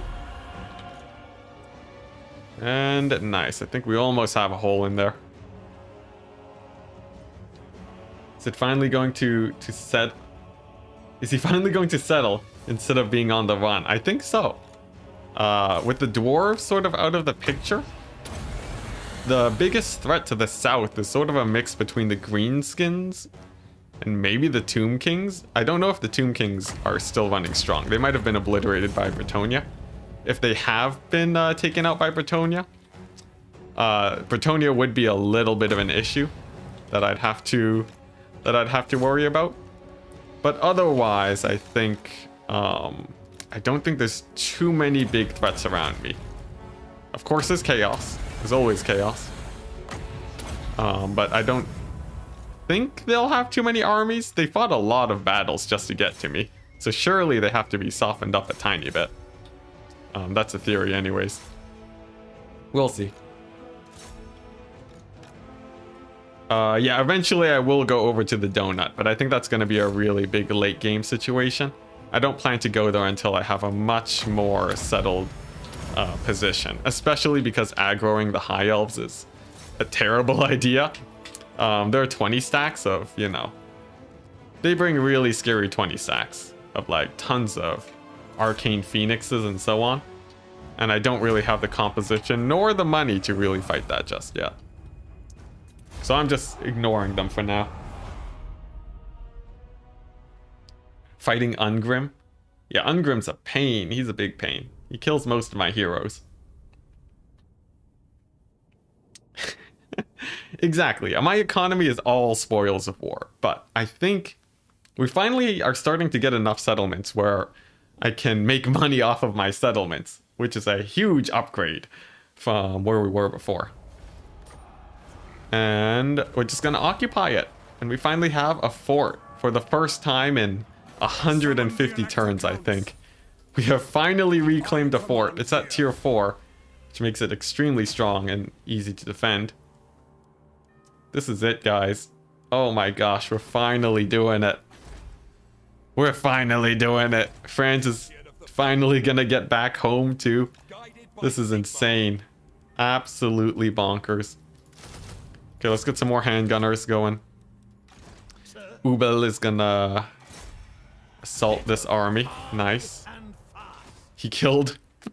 How does his assault... He must have caused like a landslide or something. He killed like 8 trolls, a couple units of chosen, some chaos warriors. Like, how does one man do that much damage? That's insane. Moving off. On march. Yeah, Reichland is a horde faction right now. No man. Hunt them out. Oh, right. Sweet. So we have some dwarves over here at the Black Crag, but we actually need them to stall out the greenskins a little bit. So it's a fine balance trying to manage these armies. We will probably lose Barrickvar, but that's okay. So nice. I believe we just move on to the next end turn now. This guy's gonna hold the south. This guy's gonna hold the north. It's a perfect situation. There's no way things could possibly go wrong right now. 0 ways. Can't wait for Age of Discovery. Oh, we got that ages ago, man. So we've technically seen the High Elves, but they haven't actually moved to attack us yet. Okay, so Altdorf, that's gonna go down soon. That is a ginormous 20 stack. What is this madness? Did I make a mistake? Should I have left the dwarves alive? What is that? That is 7 Arachnarok spiders and a rogue idol. It's insane. Oh, we got another bot. Let's see. Is anyone I see here a lot that I can make a mod? Not too much just yet, but there we go. Hey, Biblington. Whoa, you did it all at the same time. That's sick, man. That's pretty sweet. I don't know how you did that. Maybe it just took a while to catch up. Amazing. Thank you, Biblington. Keeping the chat nice and clean for us all. All right. We're gonna allow the expansion to let these Empire states continue fighting it out. And oh my gosh, guys, we have Volkmar. After all these years, Volkmar has finally decided to be useful. Oh my goodness. Oh my goodness. Let's just pick him up right now, why don't we? The Grand Theogenist. What does he even have? He has extra ammunition. This is insane. It's a minor spider infestation. No worries. Yeah, very minor. The Grand Theogenist. He has cooldowns. What's this? Replenishment. Let's see. Flagellant buffs. What's this? Magic and armor piercing projectiles for Free Company Militia. Okay, so he's all in on the Free Company Militia. That's something. I guess we might try it out. How good is Volkmar's Free Company Militia Flagellant stack? I have to say I'm a little bit skeptical, but maybe that's just me. Let's go ahead and move him here. Let's go and, you know what, let's just get Free Company, why not, because it's fun. We're gonna get this guy, we're gonna assault the units. I don't know how this man is killing so many Chosen, but he's doing it. Solo. And finally at Fort Seoul, we have a bit of a garrison, so hopefully it doesn't die immediately. And the crown jewel of Gelt is completely undefended. Oh my gosh. I've been waiting so long to do this. Gelt has finally been sacked and we have some money. That is amazing. Am I going for the full map? The plan is to get to a point where the campaign is essentially won. So I might end up doing a full map run, especially since once you get rolling, that can be done quite quickly. But nice, that's Gelt out of the picture. Jeez. Let's see, we'll get extra damage against Chaos. It's just 10 leadership, but we have the money now. Nice. And then this guy is replenished. It's gonna go on over here and try and get rid of the greenskin menace. All right, what do we have here at Altdorf? Just some buildings I can get rid of mostly. Chaos. Doesn't look like they've really pushed forwards just yet. So the plan is to go to Altdorf. I want to punish the vampire counts and put them back in this corner. And finally re-establish dominance over here. We don't really plan to hold any of these lands permanently. We just want to give enough damage where these armies will just stop coming my way. And then we should be good to go. Over here, we're going to get that upgrade. Very important. We're going to get a little bit more money from there too. And you know what? We're not going to get this technology because honestly, those technologies are way too expensive. There we go. Oh my goodness, we're going to do it. After all these years. Finally doing it. Oh my gosh. Let's get to turn 181. Your agent feeding them spiked purple Kool-Aid. What does that even mean, man? Volkmar's Free Company and Fanatic buffs would have been great early game. It would have been amazing. Too bad you need a tier 4 settlement just to get Volkmar. Wipe out Gelt while you're there. I would hope so. He's gonna have a lot of different pockets, which makes him annoying, but I should be able to essentially knock him off the map. Also Khemri. I would love to fight the Tomb Kings. They are probably the easiest faction to fight right now. So fingers crossed I can take them out. At Enticity, you've been at 140 viewers for quite some time now. It's insane, man. It's insane. The growth on this channel is absolutely amazing, man. Yes. Settlement lost, that's fine. This Chaos Horde is slowly getting whittled down by this guy. He finally goes down, sadly, but he served well.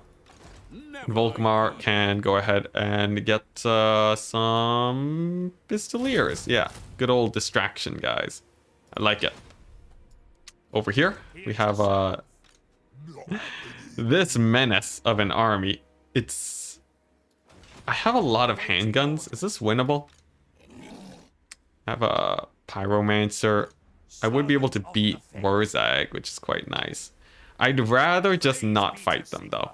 I'd rather the greenskins fight the dwarves. I'm gonna see and hope that they go for that. And then we're just gonna slow them down a bit. Sort of just ignore them. Very nice. Whoa, what is this? Where did these guys come from? Alright, I guess I'm dealing with them too. Franz in the meantime, though, is just gonna have a heyday. Just sacking every single settlement that Gelt owns. Gelt could have a few armies here. If he were to give a full-on strike on Franz, that would be pretty scary. I could ambush instead. Sneaky Franz is back. Hopefully he doesn't get spotted. Did Chaos seriously fight through the entire map just to reach me? Yeah, they took out the dwarves over here, and they took out 1,000,000 armies over here. They killed off Hochland for me, which was a huge plus. Oh, Camry, strength rank 4. They've been doing well for themselves. Now, there is one problem. I don't have any money. Let's see. I have 900 gold in the bank. I might get a settlement sacked. We might lose Barrickvar. I think Franz has to sack this settlement. As much as it puts him in a sketchy position, I need to sack it so that I have enough buffer income to last another turn. Can he still ambush? He can't. But if we get a fight on the road, I think he's still okay.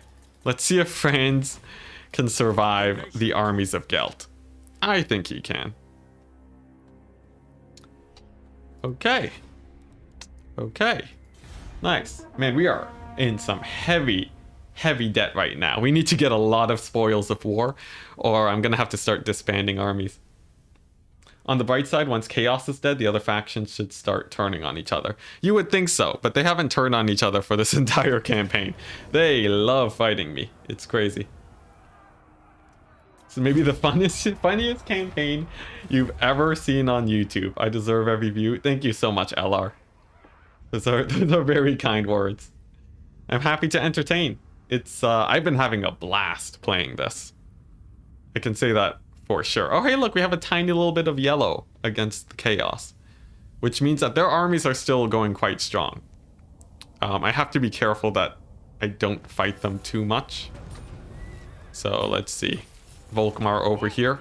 I think an ambush would be really nice. I don't know how good his ambush chance is. 50. Not the best in the world, but we're gonna try it. You know, worst case scenario, we fail the ambush. We will get Varenka Hills again. One of the worst places to live right now. It's just constantly getting sacked. Do you take me for a Warzag? I do take you for a Warzag. Now over here, Franz is looking good. We can actually move on to the Nuln and take that over. And then it's just 2 more settlements before we finally make it home after all these years. I think the vampire counts. I don't know where these chaos armies are. That's a little bit sketchy, isn't it? It's a little bit sketchy. I think it's still worth it to push. Just keep the pressure on. We get a lot of money from sacking these settlements, so it's sort of... I just really need Franz to be making money for me. Yeah, just constantly sack and then try and hold Altdorf, I guess. This army is a pretty nice doom stack. Of course, we have normal spears, so it's not the strongest doom stack you've ever seen, but it's a little bit more economical. The double steam tank does make it very expensive, though, but they've been sort of essential for blobbing up the front line for me. Okay, so I think this is going to be a nice position for me. There we go, and then all of these guys will just plop them over here. Nice. All right. And now while we fight this battle, I can go ahead and chill with chat and set up my hotkeys. Is this wall here indestructible? It is. That's a little bit awkward. I'll have to make a hole somewhere else, maybe. Okay, so the question now, I guess it's not economical to hunt the vampire counts. What do you guys think is the best course of action here? There's a couple ways I can sort of move along. For one, I could try to finish off Gelt, just wipe him off the map entirely, but he's also quite spread out. I could try and hurt the Bretonnians. That would be really good, actually, but Bretonnia has some of the scariest armies to actually fight. And even this really strong army that I have here, I don't think could go toe-to-toe with 1,000,000 Bretonnian cavalry stacks. So, how do you guys feel about my next direction? Farm money from the dwarf settlements? I would be pretty happy wiping the dwarves off the map. In fact, I feel like after Franz has done his conquest here, I can sort of go for the center area location and try and take the corner of the map, you know? That could be really good. Wow, France is taking a beating. Alright, France, back in the air with you. Come on, there you go. Alright, let's get these guys. Get them in over there. Bretonnians and High Elves will get you a lot of gold. They will, but I need a strong enough 20 stack. Usually those factions have a hard time against monster stacks. You know, just like a million single entities. But the Empire does not have that. Or they do, but it's a lot harder to set that type of army up. Don't forget to put your better items on your lords and heroes. Yes, yes, I should do that. Thank you for reminding me. Authority mechanic really cripples? A little bit. I lose about 5% of my income. It's not the worst thing in the world. Oh wow, that's a lot of artillery over there. Why am I not, you know, hitting these guys with a banishment or something? That's a juicy blob of artillery there. Jeez. I think if I just kill that, it should be army losses, right? Alright, so Franz is gonna go on in. He's gonna blob them up, and then I'm gonna hit them with the banishment. And there we go. Banished. Banishment is such a great name for a spell, by the way. Attacking the Bretonnians might aggro the High Elves. Yeah. I'll have to think about a good composition against their armies. What would be really good against single entities? Like, it could continue with the handgunner squads, but those are really expensive too.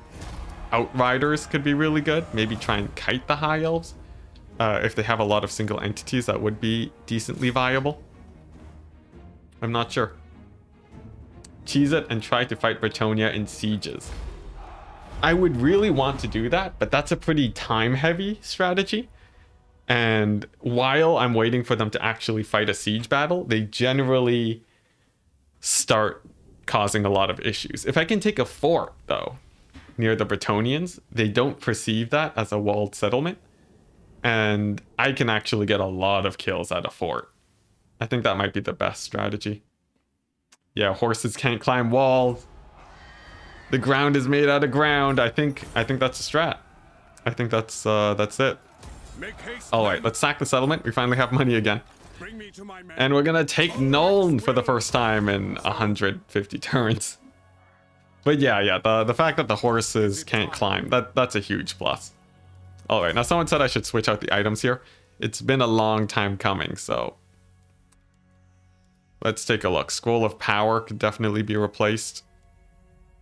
I don't actually have that many items, strangely enough. That's a bit weird, but, you know, whatever. Tormentor Sword is a really good one.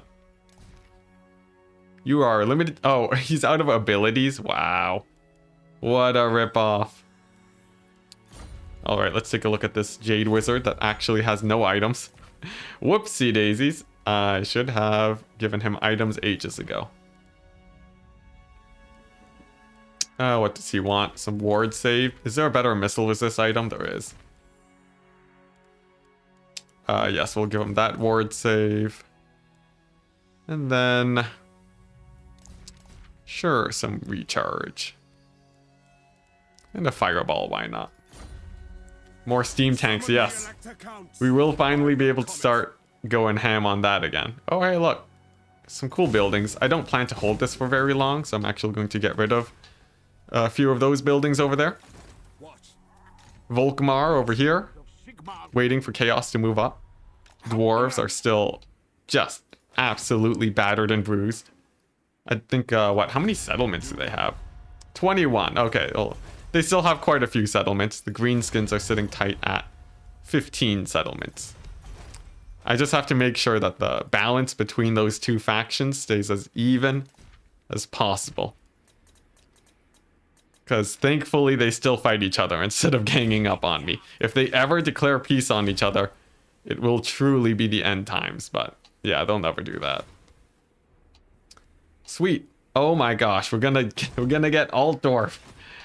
We're gonna get Altdorf. Khemri might start showing up, but I'm not that worried about them. Sweet. Can I get a... Yeah, we'll get a one spearman on this guy. forts are AI catnip. That is an amazing analogy, man. I love it. Oh, man. Yeah, they love attacking forts. It's great if you can actually defend them. We got Grombrindle with a pretty weak army. He no longer has the high tier settlements to really keep him in the fight, so...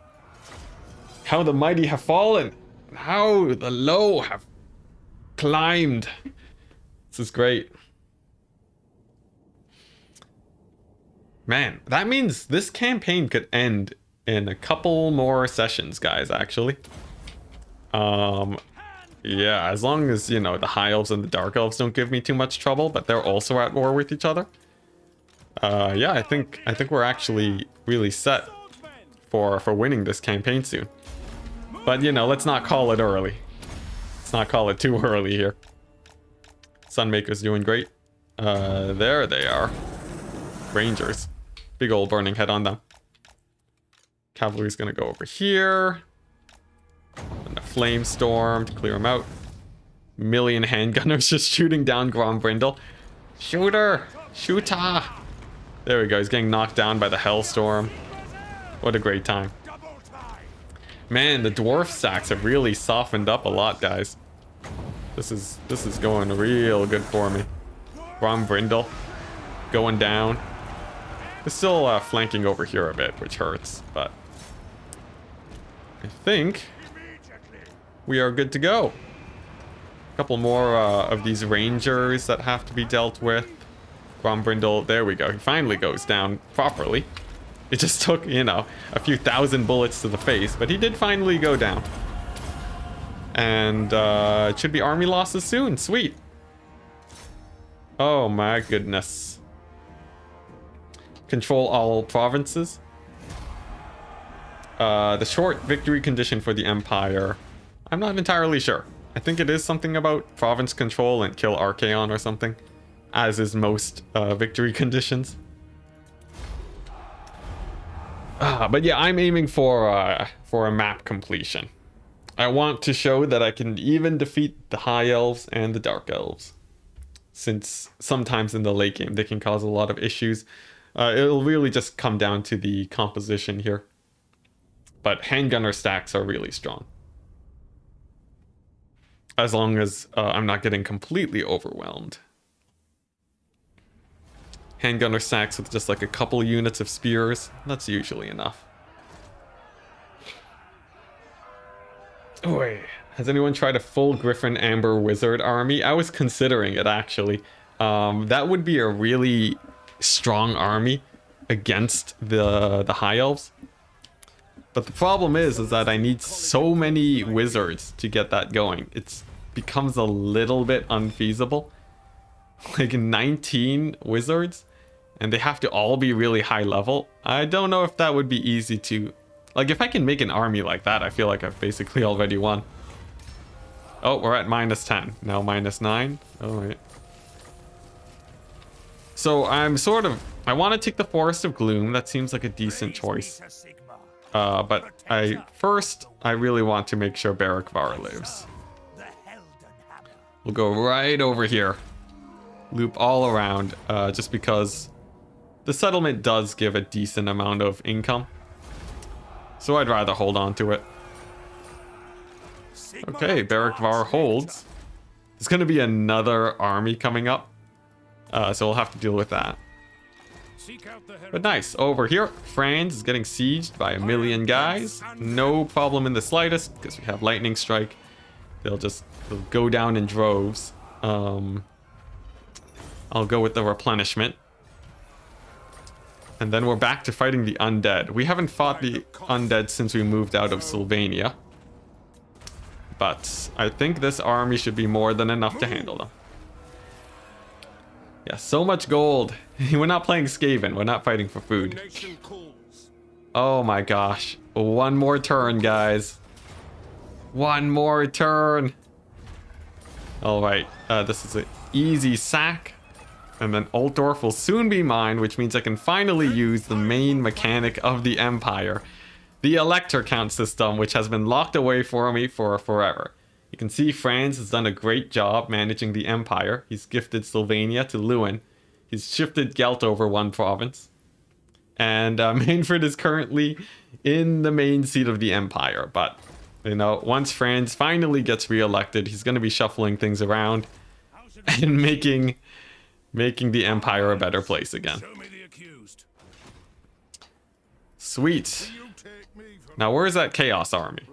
Oh, right beside the Greenskin army. Oh, great. Pick your poison, I guess.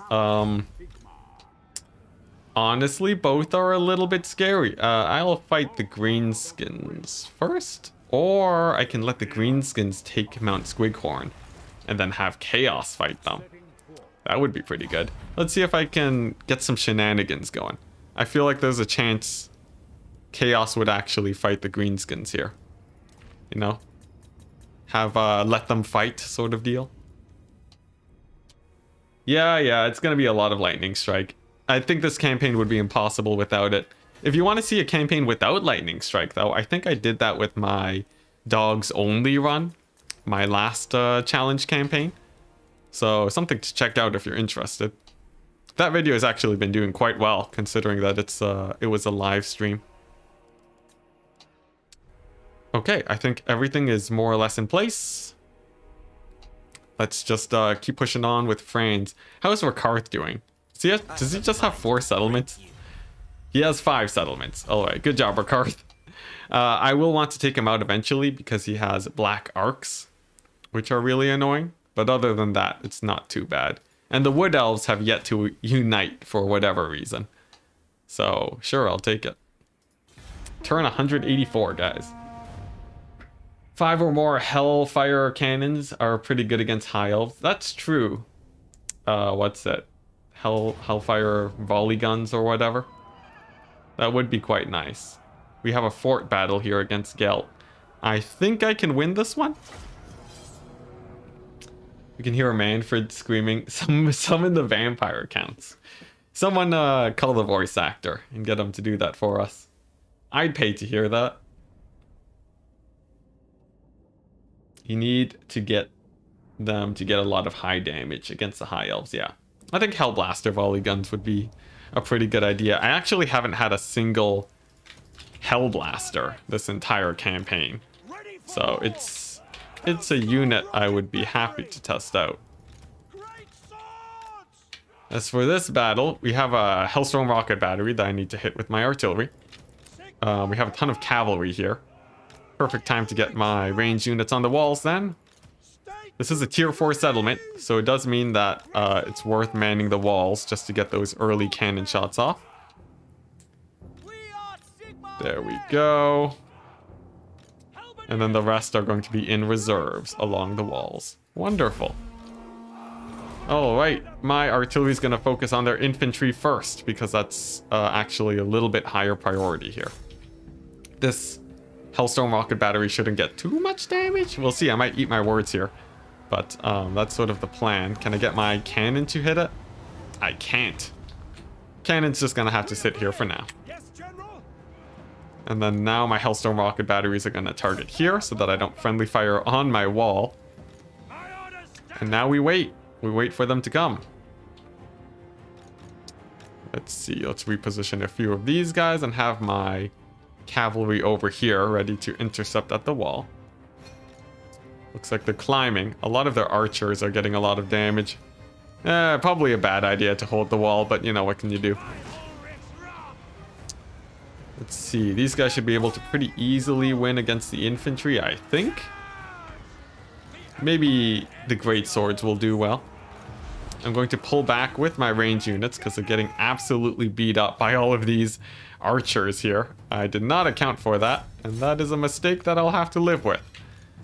Over here, we have more guys climbing the walls. Gelt, of course, casting his magic is going to be pretty painful, but a potential pick on Gelt. If I can get my cavalry to surround him, I might be able to kill him off. And that would make this battle slightly easier to manage. The Hellstorm rocket batteries are freed up too, so I'm going to have them target down the walls also. And over here, we're going to get our one cannon. And we're going to try and do this. That was a terrible shot. I almost hit my own knights. But, you know, whatever. Thankfully, I missed. The thing is weird. It doesn't let you target where the gate is. So it actually makes it a lot harder to aim that artillery piece. In fact, if I wanted to aim it better, I would pull away my cavalry, but I need to try and kill Gelt right now. Let's go ahead and settle for less and use my range units to try and focus down that gap. And Gelt's still getting in a lot of damage. It's pretty spicy. I think I'll probably lose this fort, but not without getting a good amount of damage on Gelt. Let's see if I can get some shots in his face. Oh, that poor... I hit my own general. Alright, well, poor guy. I think this battle's more or less over, though. Gelt is pretty beastly. Hellstorms will at least be able to get some damage, but that's basically going to be it. And army losses kicks in, but a decent amount of damage. Thankfully, I missed. At Enticity, are you going to perform sacrilege and sack Altdorf when you take it? I will not be sacking Altdorf. I plan to hold it so that I can summon the elector counts. Your cannon should be on top of the last defense section settlement. Yeah, that makes more sense. You know, I haven't mastered the art of defending these forts. What can you do? But it's not that important of a strategic location anyways. I'm fine with it. Yeah, I could also camp the corner of the fort, but that would take forever. Why would we do that? Oh, look at that. Is that Cetra? Is that Cetra himself or a simple tomb prince? I guess we'll see. The greenskins, they do take the settlement. And will Chaos take the bait? Place your bets in now, chat. Is Chaos going to go for the juicy greenskin target right there, ready for the taking? Or are they simply going to sit beside them and sort of act as allies? It seems like they might have. I think they might have sacked it. They might have. I'm not sure. We'll have to see. Look at the pixels, guys. Count the pixels. It says ruins, Mount Squighorn. I think Chaos actually did it. The strategy worked. The strategy worked. Alright, so we do have, you know, a ruin here now, which sort of sucks, but on the bright side, we can fight this army. And they took basically no losses. Nevertheless, it's not a difficult army to fight. We have a bunch of outriders. We have 1,000,000 guns, actually. I don't think they're going to be much of a problem. Sweet. The battle was pretty winnable with enough patience and lots of cheese. Yeah. The strategy would have been to separate the archers. Whoa, that's a lot of chaos. The strategy would have been to separate the archers and the rest of the infantry, and then try and get some blobs with the Hellstorm rocket batteries. I'm pretty sure it would have been doable, but you know, it's not like we're on the last legs of this campaign. We have enough of a buffer zone. Now this is a pretty fun formation, just a standard checkerboard type thing. We'll do a bit of a turn inwards to get that concave going. Alright, sweet. And then the outriders are just gonna hit up the knights. Oh boy. Here we go. Let's go ahead and split them up. The Hellstorm rocket batteries are shooting at the Hell Cannon. I do not need that right now. Instead, they should be hitting up the infantry. Outriders. Very good against cavalry due to their mobility. And once the Chaos Knights are down, I'm going to send my Outriders in to deal with that Hellstorm. Or not the Hellstorm, the Hell Cannon. There's too much hell in Warhammer. All the units have the same names. Yeah. Speed is the name of the game, guys. Speed. Now these knights are going to get Last Samurai. Goodbye, Chaos Knights. You served well, but the Chaos Gods are not defending you this time. No missile resist for you. Chaos Knights wavering. Can I get them to actually be finished off, though? The leadership is insanely high due to the nature of the campaign, but it looks like they do get finished off, so now it's dealing with the Giants. Free Company Militia are quite good against them, same with the Handgunners. Free Company Militia do not have armor piercing, so they are best suited to deal with those low armored units. And I'm going to use them as sort of a tanking infantry troop now, instead of an actual ranged troop. I need them to get into position so that they can set up easy lines of fires for my handgunners. And then the Outriders are going to shut down that Hell Cannon. Sweet. Alright, what are we looking at here? Aspiring Champions. They do have silver shields, but it will not save them. And for the Hellstorm rocket batteries, we're going to accidentally friendly fire our troops. Once again, as is tradition on this stream. Who's this? Just a random lord. He'll get gunned down nice and quick with a little bit of focus fire.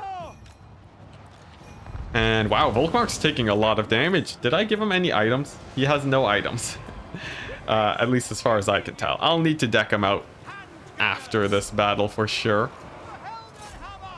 Let's see here. Hellstorm rocket batteries in a bit of an awkward position. We're gonna fire at the Chosen, I guess. Let's see. We're gonna have to kite out a little bit, I think. The Chaos Trolls at the very least are down. But I'm gonna need to get my Outriders here in a second to actually support this army because we're starting to get overrun. So the battle's not lost. I just need to sort of pull back over here and reform ranks. My infantry is much faster than a lot of the Chaos infantry, and I can use that to my advantage. Chad Hines versus Virgin Volkmar. More or less, yeah. Volkmar doesn't have half the experience that Hines has. He's got nothing on him. Should have him some Canadian bacon and set him off. If only, if only. What's it? Isn't Canadian bacon just ham? Is that what it is? If I'm remembering correctly.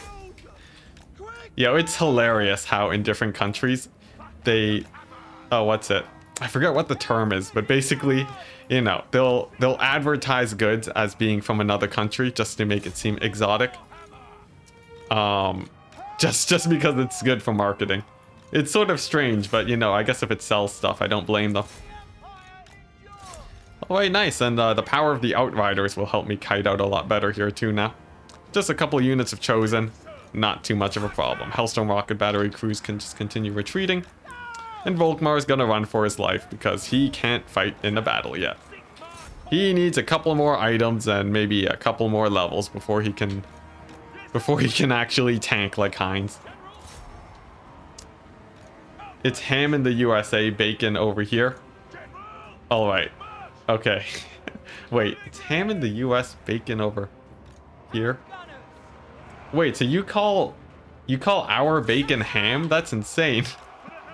Am I reading that right? I don't know. But then what do you call your bacon? One must question.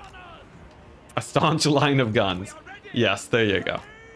Yeah, this campaign we've had to tack into a more sort of gun-heavy style of play instead of the Free Company militia spam. I would like to eventually get a greatsword army on Franz, but that's gonna take a little while before we get there. I don't think we'll be able to secure that for a little while. But I do feel like there is actually a pretty good strategy with a melee army.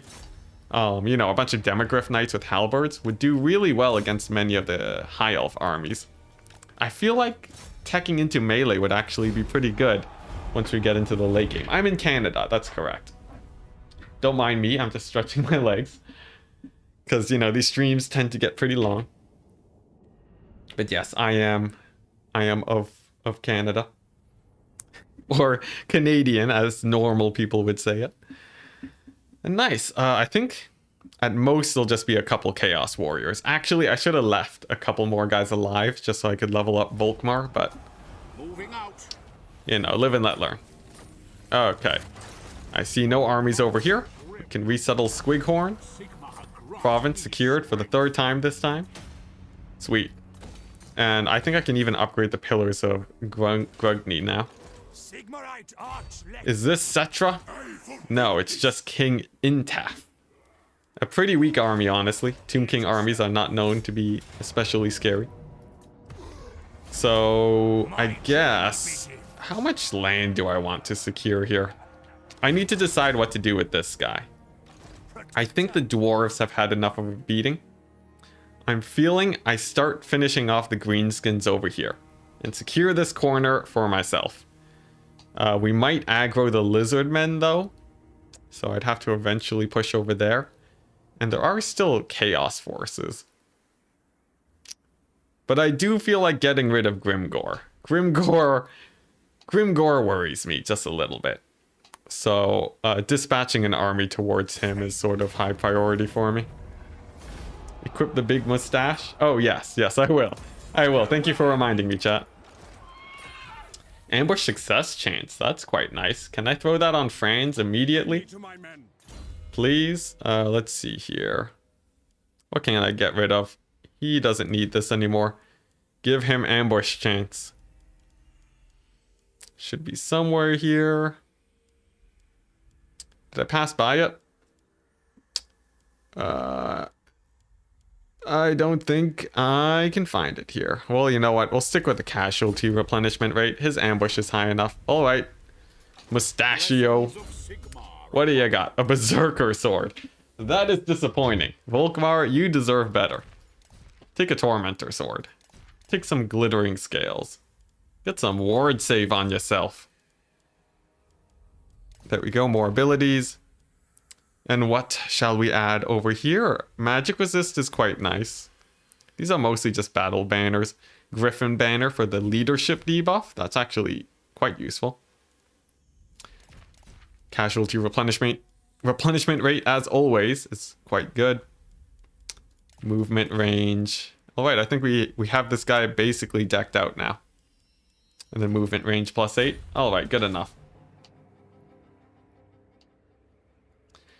Sweet. Wow, his replenishment rate is terrible. Compared to the warrior priests? Come on, Volkmar, how could you? Alright, Altdorf. You are finally mine. After all these years.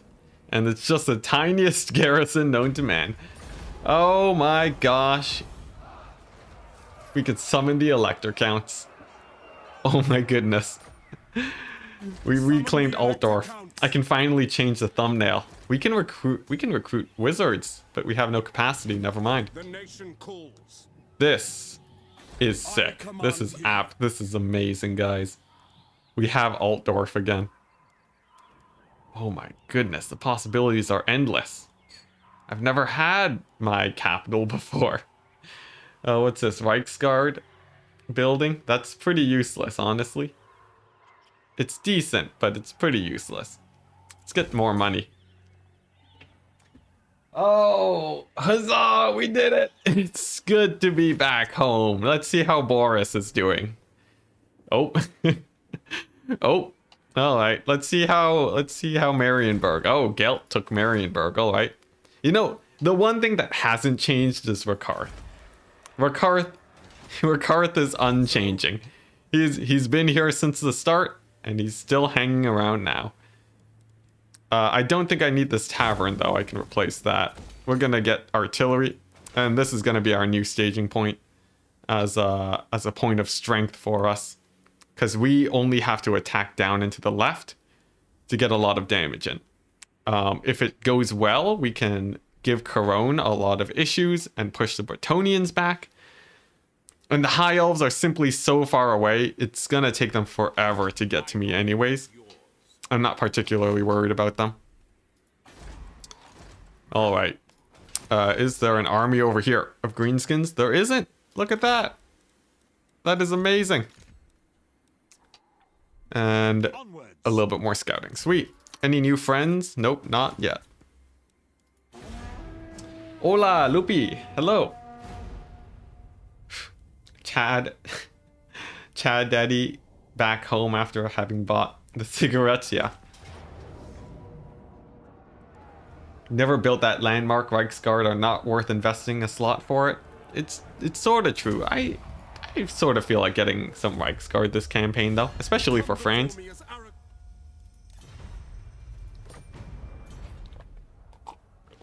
So Loopy, you've shown up at a climactic moment. This campaign is actually starting to get good. This is the best place we've been in the campaign yet. And for once, it seems like I won't be proven wrong. What's the name of the Imperial throne? What's the name of the Imperial throne? I got no idea. Wrong answers only. Oh, okay, there you go. Well, I'm sure people in chat. Generally, YouTube chat is a lot more witty than me. I'm sort of here just to gather folks and entertain with gameplay. But overall, I find chat hilarious compared to myself. Oh, but we don't need Barrickvar. Goodbye. You served well. Wow, they raised it to the ground. Insane. The Wood Elves actually are still split up into 3 factions. I am winning, but you missed the sun at the end of that. One thing I forgot to do though is elector counts. We are actually going to have proper elector counts for the first time in forever. Volkmar, congratulations. You're gonna get the Grudge Settler. I don't even know what that is. It gives minus leadership. Good enough. Then we're gonna, that's it. That's all the territory we own. Wow, that's embarrassing. What do I have in terms of my new units here? What are my elector units?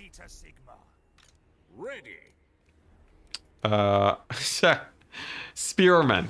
Amazing. What's Grimgor doing over here?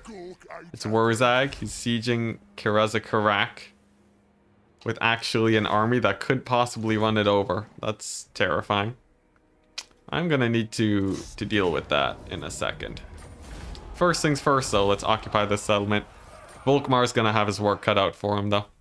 Especially because he has no darned replenishment. This is a little bit scary. If they take Karak, that would suck. I guess it mostly is single entities. The chances of them taking it are pretty low. But I really hope they don't. That would be terrible. Alright, Volkmar, what do you got? I could give him Lightning Strike eventually, but I think actually giving him these Faith abilities are super important. His yellow skill line is quite good. Because you can make him just an absolute beast. So that's going to be the plan. He's going to sit another turn and replenish. And Franz is going to go and I guess fight some Chaos armies. Chaos has more or less served their purpose, so I can finally go for the backstab. What's their strength rank? They're still strength rank 1. I don't know where all their armies are, but sure, I'll take it. What, are they killing Norskins or something? Who knows? But I do need to sit at Altdorf for a couple turns just to let the garrison build up. Are you the only one that wish Reichsguard was an elite cavalry unit on par with Demogryphs? That would be interesting, but Reichsguard sort of filled a niche of the mid-tier cavalry right now. So many buffs and reductions, and they're completely ignored. I won't ignore Reichsguard this time. I'll do my best to show them all. But first things first, we have 1,000,000 Chaos armies to kill. With our insane gunpowder. And then we'll see where we can go from there. Is it not a good idea to have many melee units in campaign? You have so many range units. It sort of depends. It depends on what factions you're facing up against. Primarily heavy infantry factions will lose to a lot of artillery. That's why I sort of have this army set up the way it is. But you'll see a lot of other armies, especially like the High Elves who spam single entities, where spamming artillery can be a little bit sketchier against them. Of course, it always depends on the situation. There are many builds that will do, ranged builds that will do just fine against mass single entities, but they might be less than optimal, and you'll have to spend a lot more money for it to be worth it. Seeing dwarf holds getting destroyed hurts. Really? Come on, they've hurt me so much in this campaign. I feel like it's time for some comeuppance. The campaign is going really well, Robert. Really well. And for the first time ever, I'm not saying that ironically. Yeah, it's going quite good. The big sort of selling point right now that's going on is that we had recently beat the Dwarves, and the Chaos Invasion has defeated most of our enemies. So, man, my throat. Yeah, the Chaos Invasion really dealt with a lot of scary threats. So I'm sort of free to push and to play a lot more aggressively. Right now, the biggest threat to me is probably just the greenskins. And I think the Skaven are actually have been wiped off the map. I haven't seen them in a while. So they may or may not have been deleted. We'll see. Brutal as usual. Wow, okay, maybe our perceptions of the state of the game right now are different. Good sir. Alright, Warrior Priest tanking out. I think he'll be just fine. Friend's gonna move on up, and I think I'm going to move these guys just a tiny bit forwards after that cavalry is down.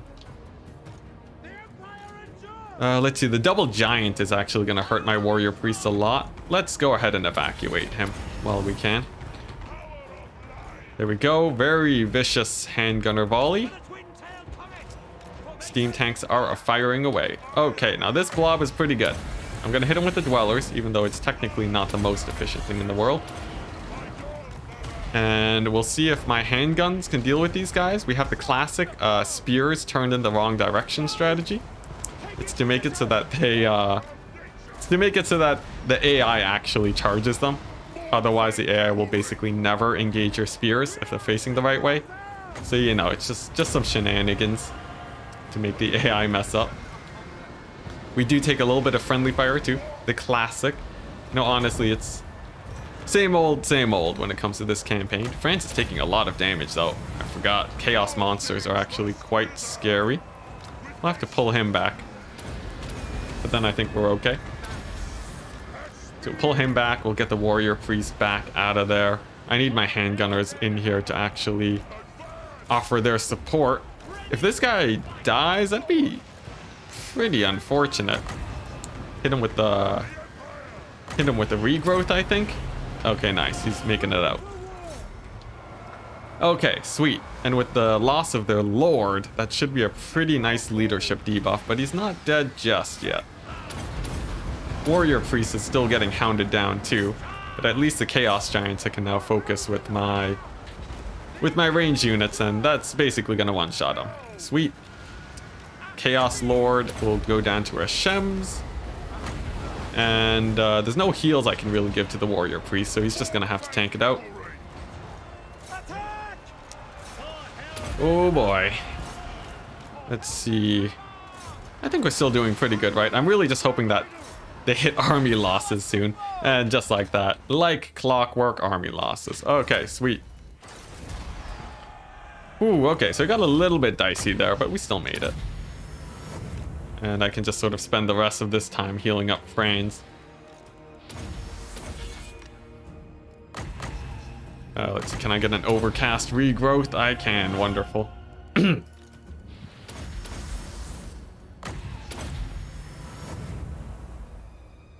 Your first and only legendary campaign was Reichland. Had to restart 2 times, but then you managed to do it. Oh, hey, sweet. It's good to hear.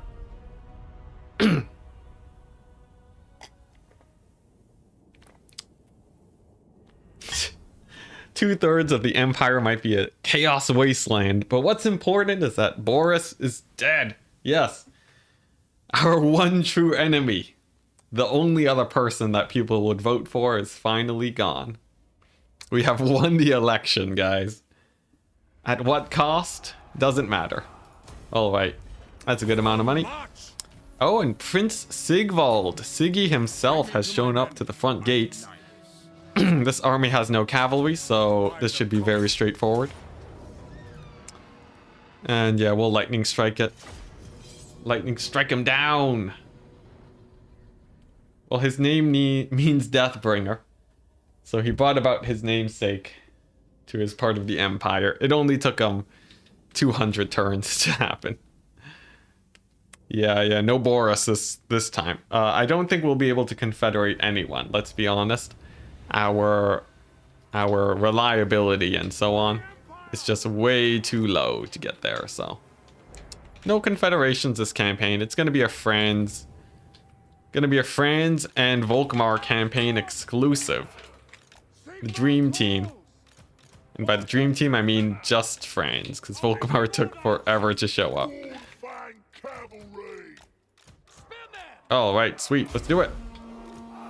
We'll give a heal to this guy. All right. I could even move up with my handgunners just a little bit, since I usually move pretty far with friends. And oh, there is actually a unit of Chaos Knights. Look at that. All right. Actually, yeah, never mind. I lied. Sigvald does have cavalry. Whoopsie daisies. We'll hit him with the Franz. Cavalry on the flank is not an issue. We have our Mournfang cavalry supported by spears. And the artillery is going to focus down the Chosen now. Sweet. I guess we can get this underway immediately. Nothing like a good old net followed by a Mournfang cavalry charge to start the day off right. Steam tanks can focus the chaos spawn. Why not? And beautiful. Can I get a banishment though? That would be very juicy over here. Or maybe even just a dwellers below. You know, let's hit them with the banishment. Chaos spawn are going to be a little bit annoying. I let some of them slip through into my front lines. That sucks a tiny bit. And of course the giants are coming in hot too. Franz taking 1,000,000 damage from the giants. Whoa, 1,000,000 damage from the giants. No, Franz, why? Why, Franz, why? All right, we're back here again. Franz is down for the count. But that means your favorite lord's gonna be showing up. Catch up. Heinz himself is gonna be offering some pain to the chaos forces. He'll be able to take over just fine. I think big dwellers below here should be able to help too. And to make sure that Sigvald doesn't catch my range units, we're gonna hit him with the net. Alright, how's the Mournfang cavalry doing? A little bit worse than you'd expect. Honestly, I could lose a few units of cavalry. Our steam tanks are holding up decently. And my handgunners are going to have to back up because there's a giant in their face right now. Let's see here. What are we looking at? The Mournfang cavalry is actually down. That's a little bit scary. And I don't have Franz as a single entity. Is Sigvald going to be a pain here? He might be. He may very well be. Are we going to lose this fight? Oh my gosh. Oh my gosh, we're going to lose the steam tanks? Not like this. Not like this. Not after everything we've been through. Okay, steam tanks are on the run. We're going to pull back with handguns. We're going to grab the artillery. We're going to pull them back. We're going to get this guy. This is what happens when you lose Franz to nothing. At least we still have a warrior priest. Alright, the artillery is the plan to save here. The steam tanks, if they go down, honestly, they're a little bit expensive. I'd rather save elevator music over here, as that's a bit more of a prized possession when it comes to the stream. But the rest of these guys are going to have to back up, including the warrior priest. We're going to sacrifice a steam tank. You know, it served well, but honestly, it's a very expensive unit. Gonna have to get rid of him. Vaporwave, I'm sorry. I'm sorry, Vaporwave, but you're being sacrificed for the better good. And let's see if I can get a solid volley on this giant over here. Yeah, the double giant actually ended up being a lot stronger than I would have expected. Who would have guessed?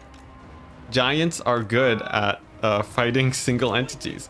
Let's bail this guy out while we can. Just have him retreat straight off the map. And my two casters are just going to be hanging out in the air. In fact, this might be winnable. This is probably winnable if I really cheese it. This is just the one giant left. We'll see if we hit army losses. If we do, then I'll just let it fly. Let's see. You know, it is close enough to winnable where I'm very tempted to try it out. Let's try it out. Let's give it a shot. We're gonna net down Sigvald. Gonna turn our guns and try and take out those Chaos Knights. I have another pretty good net over here. Yeah, there's not a lot of really infantry forces left. Let's do it. Let's do it for glory. And then I can hit those skirmishers with the big old banishment. Steam tank firing away. Banishment is away. Sweet. Okay, yeah, no, this is actually really winnable. We just have to kite for a hot second. Easy battle. Easy battle.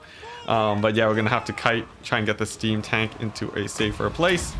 Heal up these guys, keep on running. These 3 chosen are gonna be so annoying. Hopefully my wizards can actually beat them up. Yes, the combat wizards, yes! Heroes of the Empire. Okay. Yeah, giant down, but there's still one left.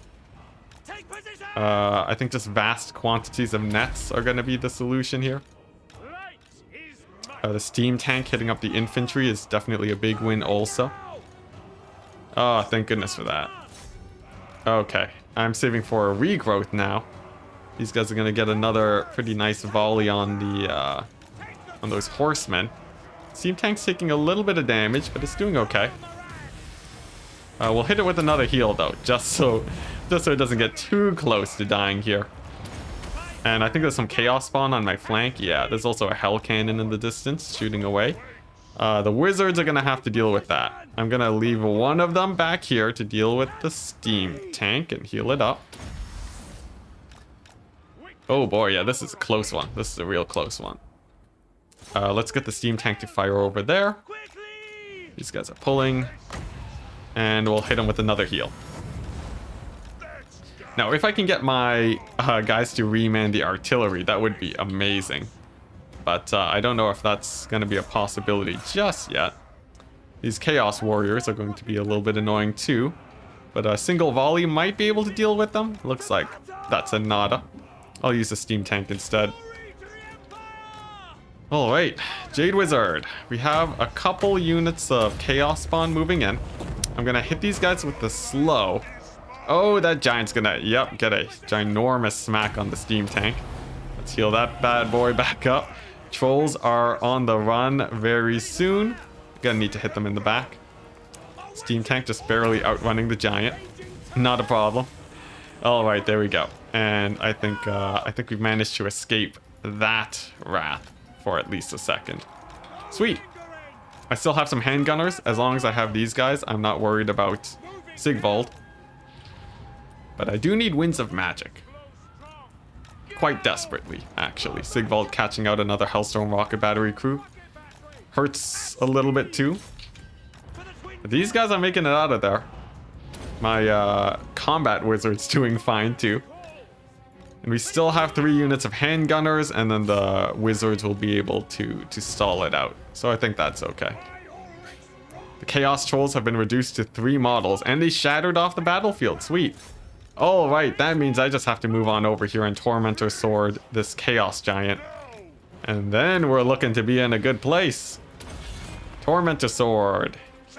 There we go, netted down. We're gonna hit him with all the spells we can. Maybe a steam tank too. Some bullets to the face are chunking him down nicely. Oh, but he's coming back. I don't have a slow for him just yet. But we can outpace the infantry at the very least. And actually, what I might be able to do, it's a little bit risky, but I think my wizards can actually charge this giant without worrying too much. Oh, never mind, never mind. They gotta worry a little bit. They gotta worry about getting hit. Just a tiny bit. He chunks about half of their HP per hit. Get out of there. Get out of there. All right, well, at least you know, I guess we got a few volleys off. Was it worth it? One might question. I can pretend it's worth it, but that was brutal. I have not seen a giant do that much damage. How hard is he hitting? 900 damage. Okay, he's getting some campaign buffs for sure. We'll just ignore that then.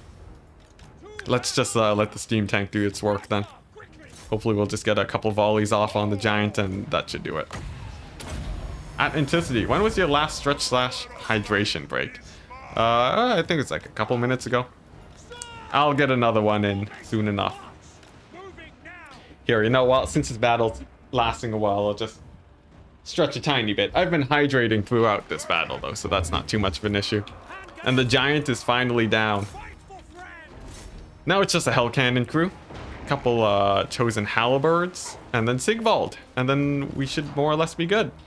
Sigvald's a little bit scary, but you know, he's on foot. I can kite him out pretty easily.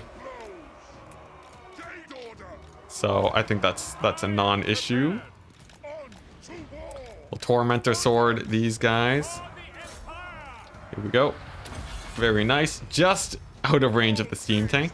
And then the aspiring champions are going to take a lot of damage to the face. Oh wait, now Sigvald has his regeneration. That's the thing that makes him sort of the scariest force here. And he has really nice combat stats. I think it's the handgunners that are really the only option to take him down. So I guess I'm just going to start focusing him now with them. Let's see if I can get that damage in. Most of these Chaos Warriors aren't too much of an issue.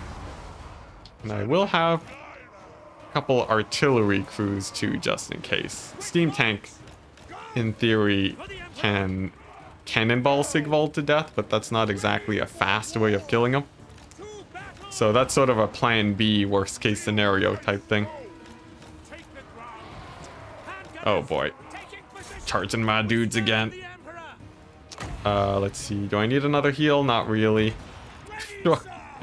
That friendly fire. Oh my gosh, that killed a lot of dudes. But you know what? That's okay. Let's deal with Sigvald in a second. I'm going to cycle charge down the infantry while we're here. Yeah, it's we're used to it at this point. Infantry are never gonna break. Let's see. I think these guys should go down. Yeah, Chaos Warrior, great weapons. Not known for their high leadership at the very least.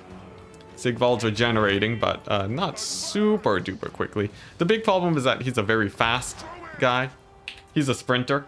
Solid 40 speed to the 35 of my infantry. I'm gonna have to bring in the support to help him out.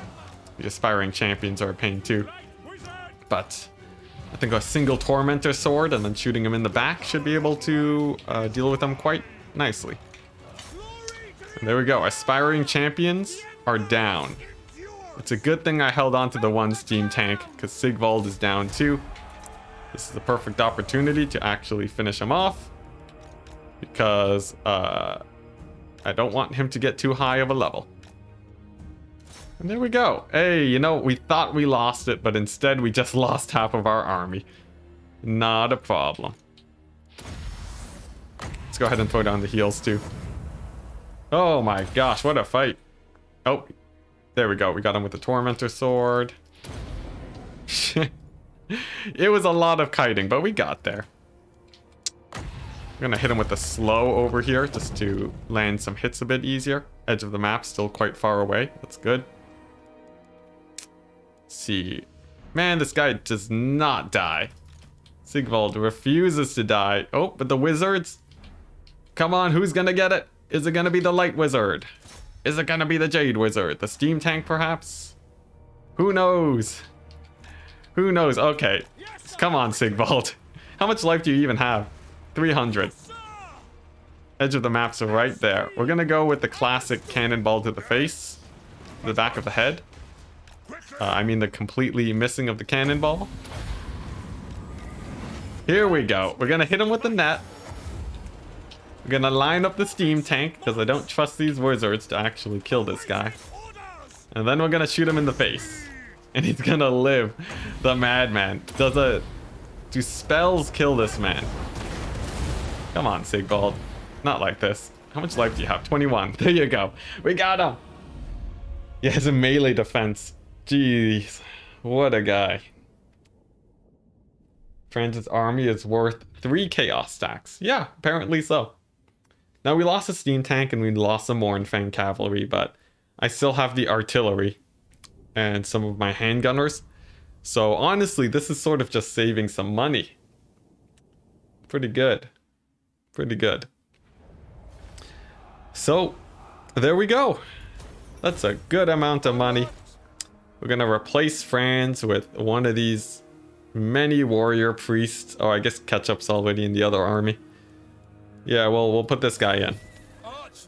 There we go. Franz down for the count. I don't need to chase these guys down. I'll simply wait and get them later. Then we'll put this guy in here. Oh my goodness. Altdorf can now get the Reichsguard building, because that's pretty fun. There's nothing else I really need, right? I could get this one for more wizards, but I don't really need it. Yeah, let's do it. I want me some Reichsguard. There we go. We're gonna get the Reichsguard building. Sweet. Over here, we have Volkmar cowering against Grimgor. Shift them up a tiny bit. And what are we looking at over here? We have the heroes are still scouting. Yeah, we'll sort of spread them out nice and evenly. There's a few dwarves here and there, but not the doom tide that we were expecting earlier. Sweet. And we found the wood elves. Hello, wood elves. I hope you enjoy war. This is totally gonna unite them. That sort of sucks, but what can you do? Alright, so let's see if we survive the end turn. I think we should. If Kira's correct, if Kira's correct gets siege, that would sort of suck, but we're just gonna have to live with it. Here we go. We're back in Altdorf. After all these years. Oh, and it's gonna be King Intef in a fight at Dock Karaz. Can I just... Sure. We'll give it a close victory. Alright, what else? What else you got? Nuln getting taken from me. That's okay, I'm used to it. You can have it back, Gelt. I took all the money I needed. A triumphant return. That's what Franz does, see? No one was voting for him, so he decided the best plan of action was to cause absolute chaos in the Empire. And when the world needed him most, he showed up.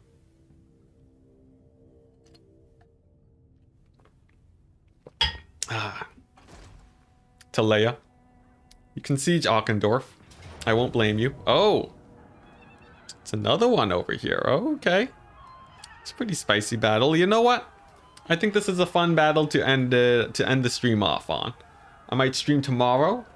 In fact, you know what? Let's stream tomorrow, because you know, I don't want to stream on the 24th. That's Christmas Eve, so let's get a stream in tomorrow.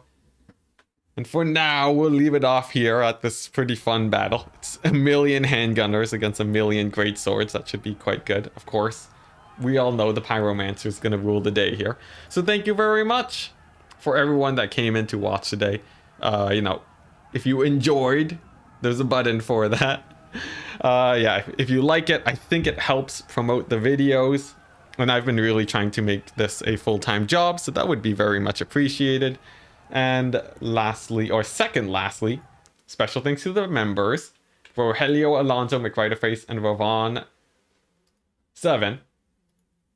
And also all of the smaller members too, all the deckhands that support the channel. Now, actually, last thing, I would like to send you guys over to a streamer, if anyone is streaming right now.